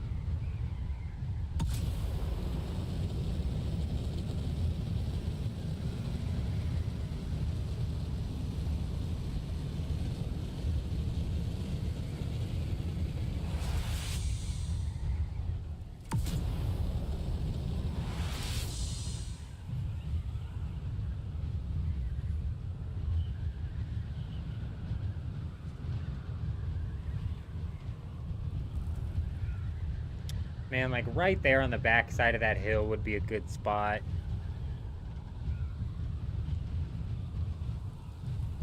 Somewhere down in that cave. They've successfully killed off building inside of the deep desert. That's why I keep saying that I really, really, really hope that they come out with some sort of like base defense system that people can put up, which might like inspire them to come out here and build a little bit more.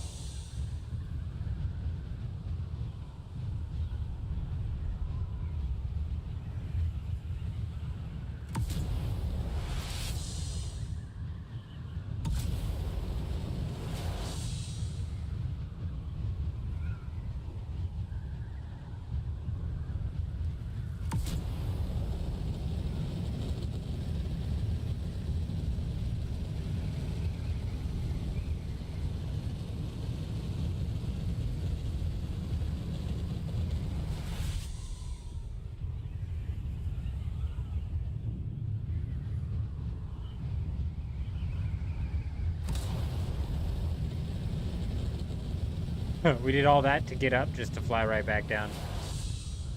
I was more so just trying to make sure that we were in fact in the H section.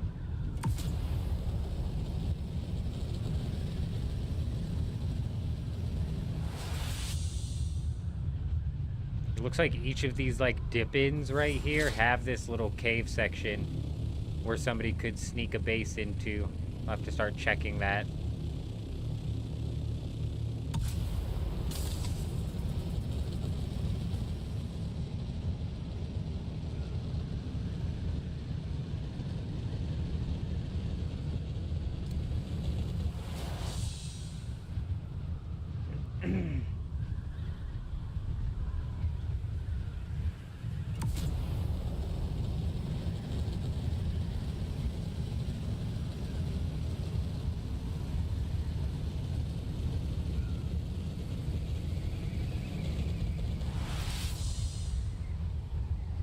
Flip, flip.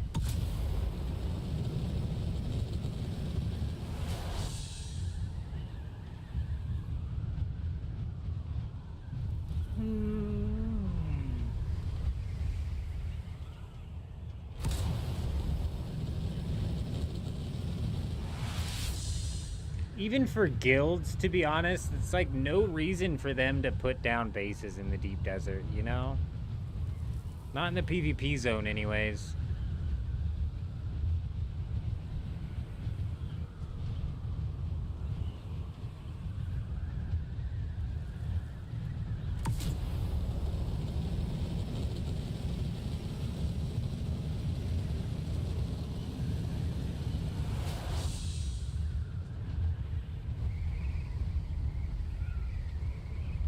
I'm gonna go check this island out over here, bro. There's land over here right next to a spice field.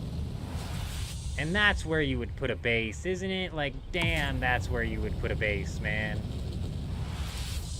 Gotta be one over here. That is such a good spot.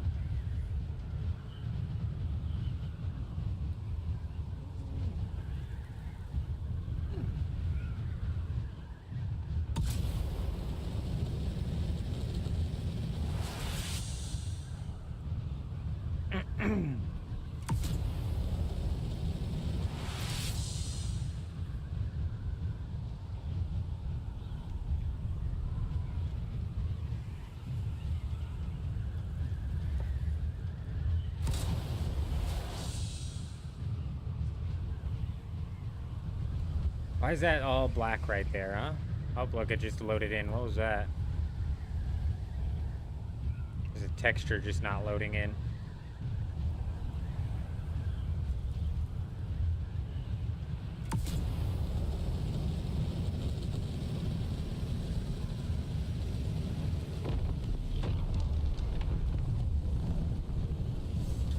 Bro, after the server reset, these things just pop off, don't they?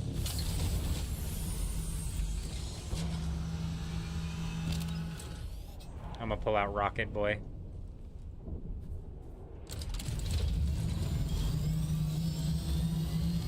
I'm gonna pull out Rocket Boy just in case there happens to be somebody out here. I want to be ready to take them down. This looks like just another medium spice field, though. But, hey, it's good to know that these be popping off. I had a hard time getting spice last week just because I never found it. Like, I swear it was never spawning back in. Especially the large spice blooms. So to see all these mediums popping off is really nice.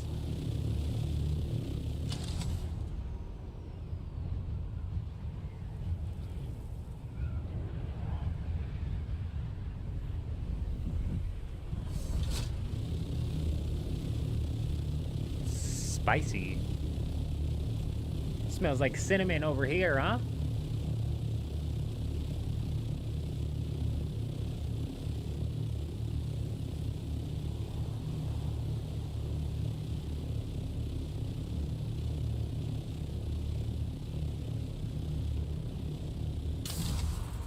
Man, this would be the spot right there. Slap a guild base.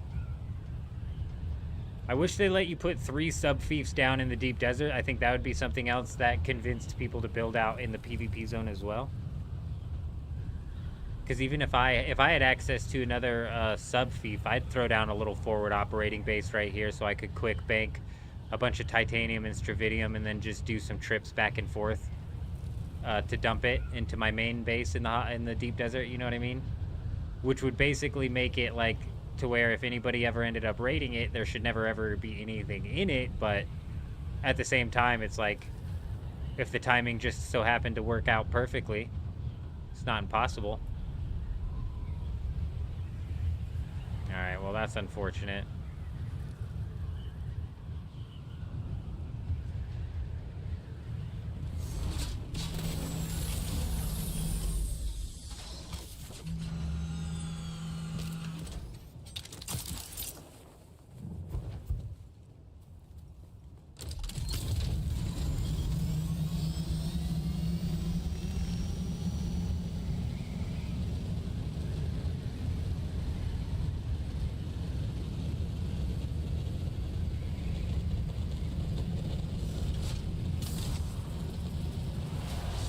hit the wrong button there. We shifted it instead of queuing it. That's fine. Bro, no. Oh, wait. Either Botworks broke or those two literally just rolled in. Your suggestion, could an economy for someone who wants to build the desert to rent out his bases to users who want to be there by making them associate or something like that?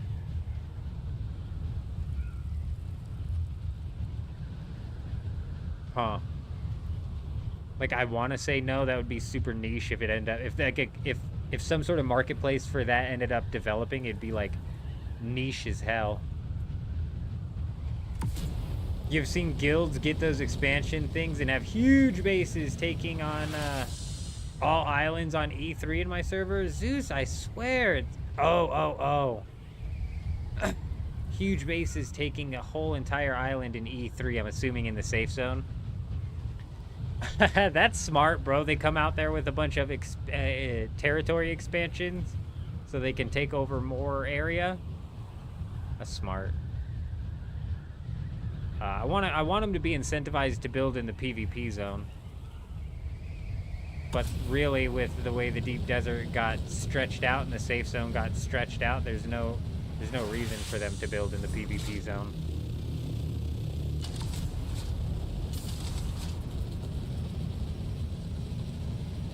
Oh, that's so smart. That's why I came all the way out here to this island, actually. Because that is such a smart thing to do. Because chances are you're never going to come out all the way to that just to check on the... That's literally why I came out to that island. Is because it's the farthest north on I. Like, that kind of looks like an island too, doesn't it? But I don't think it is. I think that's just a shadow. Yeah, that's the farthest I island, and that's why I came out to the tip. I think more land needs to be put in the I section in general. There's no reason for the whole entire I section to be nothing but sand. It's kind of mind-blowing that that was the decision that they went with.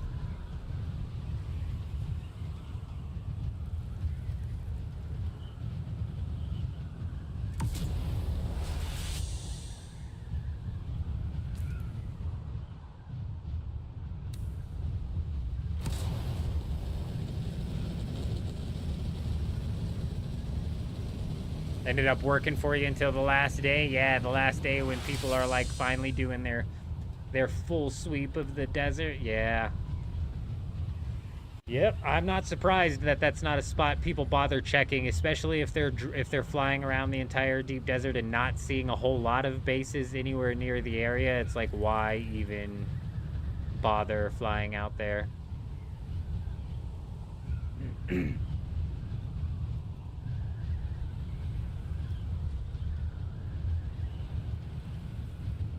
I'm gonna head over to this lab over here.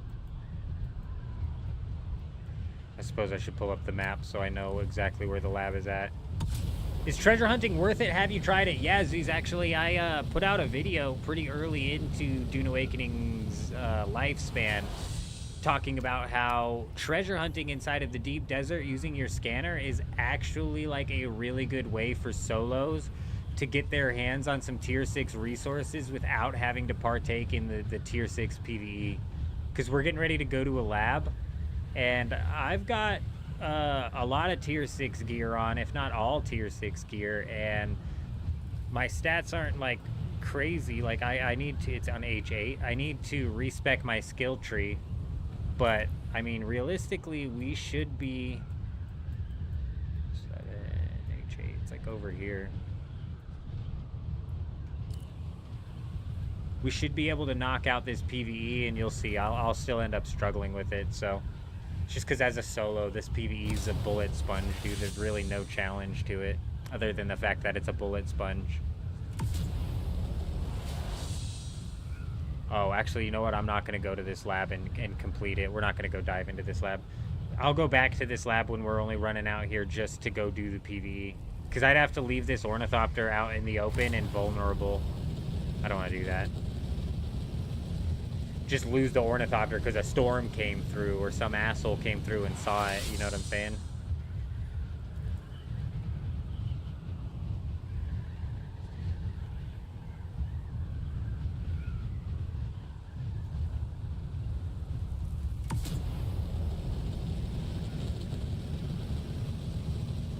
Yeah, treasure hunting is big. I put a video out about it because I thought it's that good for solo players, especially. Like, if you're riding with a guild, you know, you're probably going to get more of the tier 6 resources out of running a lab or something like that. But honestly, treasure hunting's really good. I don't think I think there's some things that you can't get out of treasure hunting, so you'll need to go to a lab. But for the most part, everything comes out of there. When you do it, you'll want to be like somewhat the further into the deep desert you go, the more you find them, is what I've noticed. And I've also noticed that you find them a lot more often around quicksand. Obviously, you're not going to want to land on the quicksand to do that one. It's been a while since I've done this. But eventually, you should find one or two that are off of the quicksand.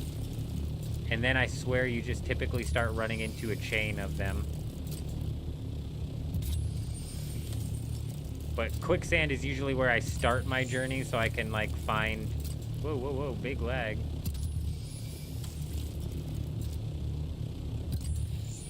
So I can find a start of it, like, right there.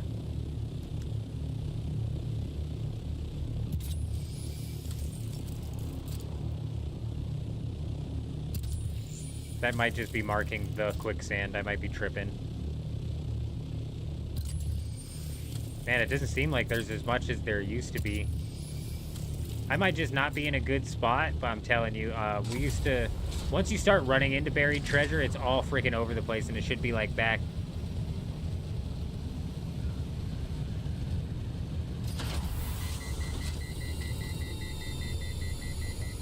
I thought that was... Oh, these are good, too. If you can be quick enough to hit these, you want to come in? You want to hit this one right here.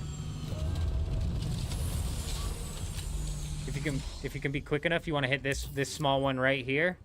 Hit it with the boom. And then you just take this whole thing. You'll get a bunch of tier 6 shit out of there. Don't hit the rest of it. Forget the rest of it. You don't need the rest of it. That's another really easy way for solos to get some tier 6 schematics and some tier 6 resources. So the down ships are huge, but you have to hit that small corner. I didn't realize how good they... Oh, that's an ornithopter! That's a fight, that's a fight, that's a fight. Oh man, the Storm Rider boost module. It might be a downed ornithopter, I'm not 100% certain.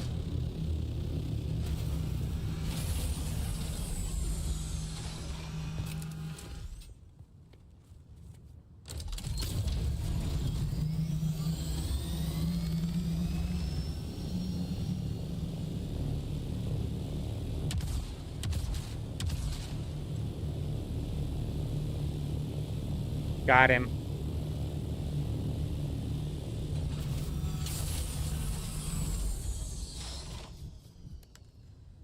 What the fuck is going on? Come on, come on, come on, come on. Oh, yeah, yeah.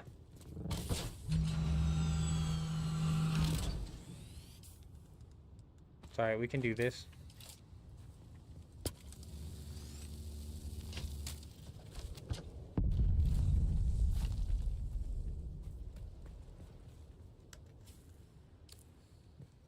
Man, we could do this a whole lot faster if we stopped being stupid, huh?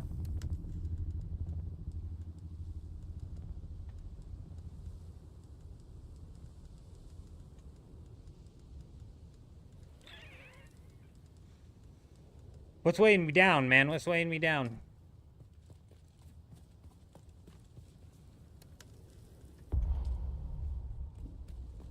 Oh, shit.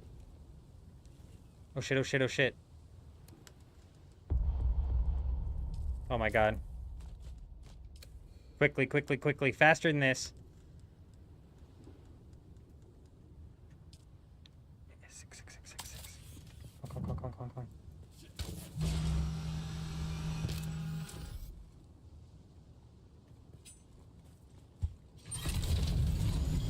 You guys saw that, right?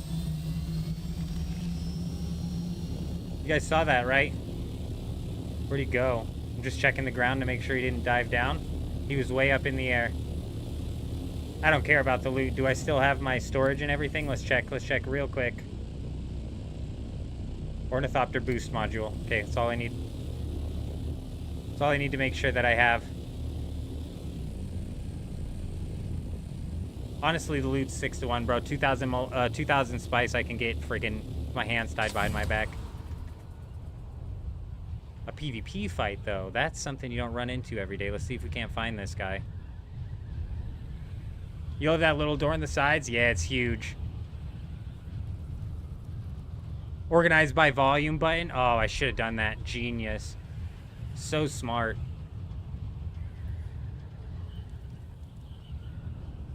It's a bit too late. If I can't find this guy right away, we'll roll back. I thought we were about to get rocketed on for real, though. That guy came gliding in above us. That was a bit sketch. I thought we were about to get rocketed on for real. As I'm filling my Ornithopter storage, it's like the worst possible time for somebody to roll up and rocket me. I'm actually gonna swoop around this entire island because that guy came around from like the backside or something very weird. Unexpected.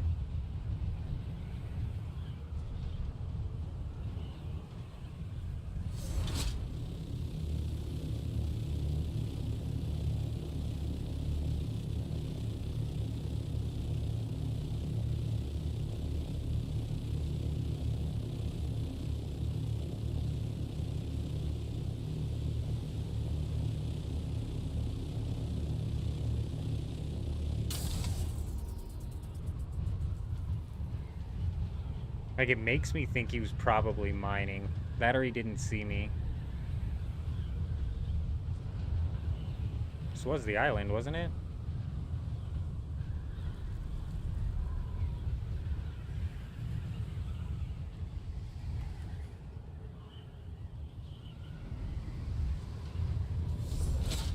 Okay, well, let the confusion set in.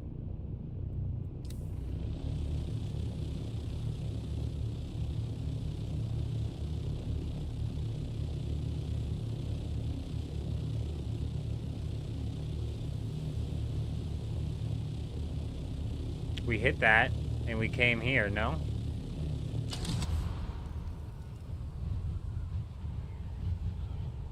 Do these Ornithopters... Oh, there it is. Holy crap, the render distance is freaking terrible, bro. What is that?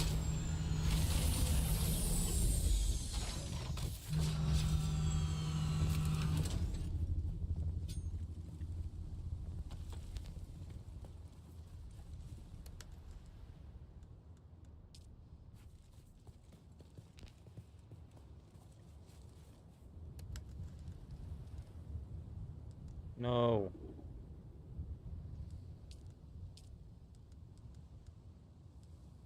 Is it volume at the top? Yeah, it has to be.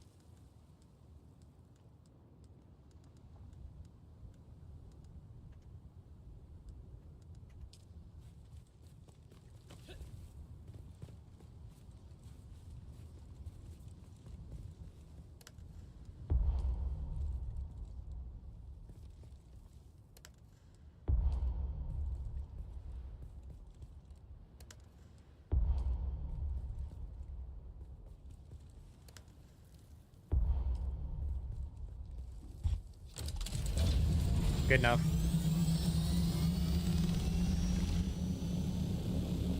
Alrighty, well, we did nothing to earn it, but hey, we'll take it.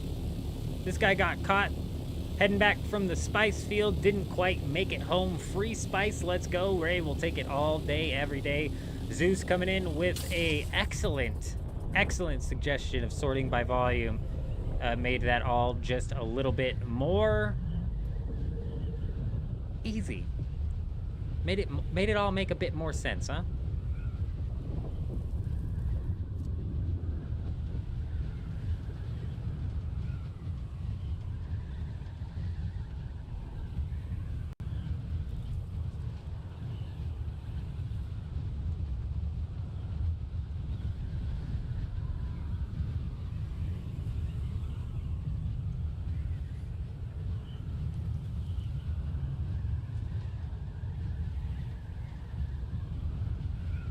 honestly, not much. You know what I'm saying?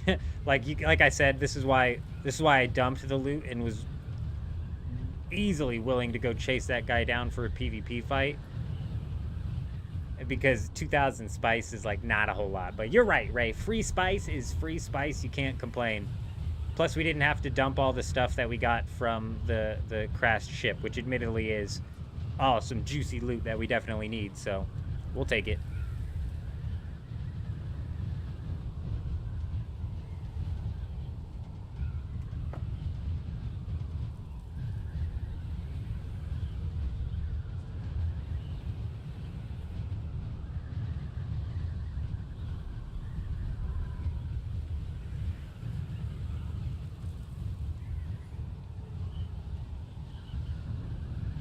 Bear Paws, good morning. Good to see you. Hope you're doing well.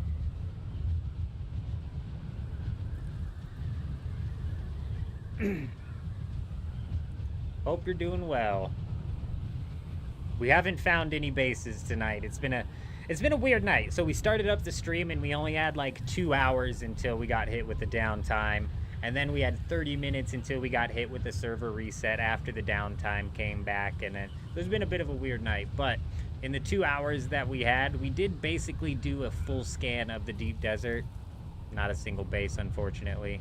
We did get into our first Ornithopter rocket fight, though.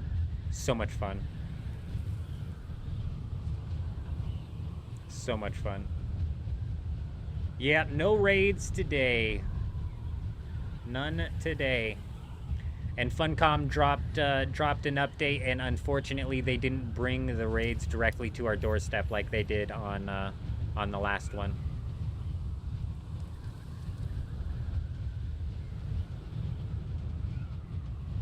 I figured. I knew what you meant.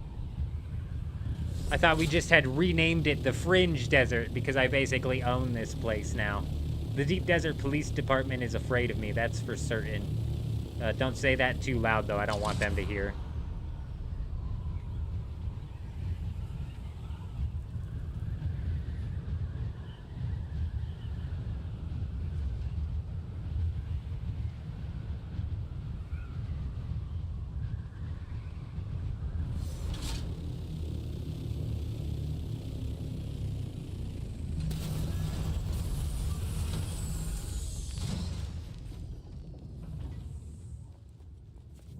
Alrighty, let's go ahead and dump this stuff, huh?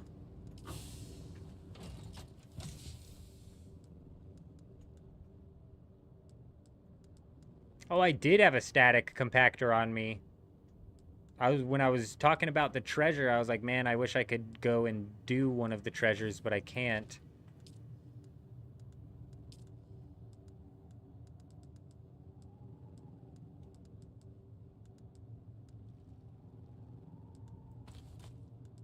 Because I don't have my static compactor, but I definitely did.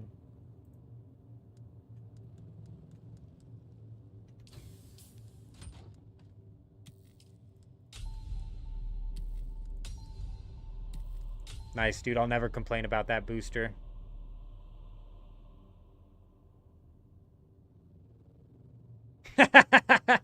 You're good, Hank.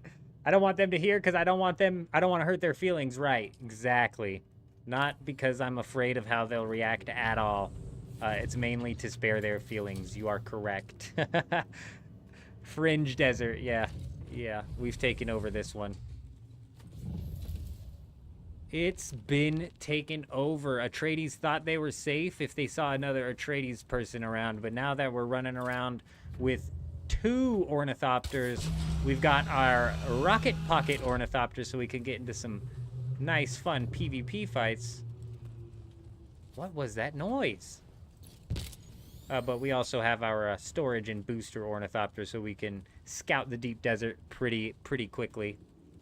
So we still got like 4 days to hopefully run into some people deciding to build out in the PvP zone of the deep desert, and hopefully the game comes out with some server swapping for your characters soon, because unfortunately, so we're still kind of in a weird spot in the game where not everybody has made it out to the deep desert yet, and I don't feel like that's for a lack of trying. I feel like that's mainly because they don't want to come out to the deep desert because they're PvE players, and some PvE players just absolutely refuse to step into the PvP zone. But hopefully, maybe, you know, over the next week or two or so, we'll get more and more people heading out into the deep desert. And honestly, like, we need some base defenses. If people could put up like a turret or two to help protect their base, could be absolutely a game changer. So unfortunately, Bear, you caught me right here at the end of my live stream. It's 5 a.m. where I'm at, and I need to make my way over to my father-in-law's place so I can give my wife a hand in taking care of my father-in-law's animals so she doesn't have to wake up and then take off all the way down there. So we're going to go take care of these animals, and I'm not going to be coming back live tomorrow or tonight because, unfortunately, I have a dentist appointment on Friday. I hate the dentist, but we got to make our way down there and get that appointment taken care of. So, but we'll be coming back during the weekend and whatnot. So give me a couple days. We'll be back out here, hopefully dropping in on some raids. But it was an absolutely insane stream today. We had some super chats coming in from, give me just 1 second here. Where be it? I know where it's at. We had some super chats coming in from Zedum. And then, gosh, why can't I remember your name? I can see it too, but I can't see the whole thing. My United Arab Emirates brother.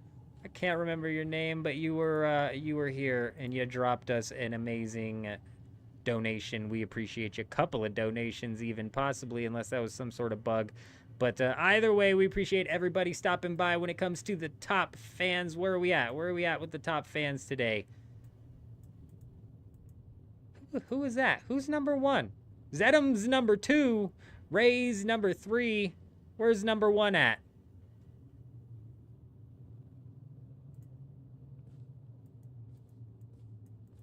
Who is number 1? Who is number 1? I think number 1 is the name that I can't freaking remember, and it's not showing up anywhere. What's going on, man? Live chat? Can I keep scrolling up with live chat? I can only scroll up so far. Twitch, maybe. He was on Twitch as well, wasn't he? We saw him on Twitch as well.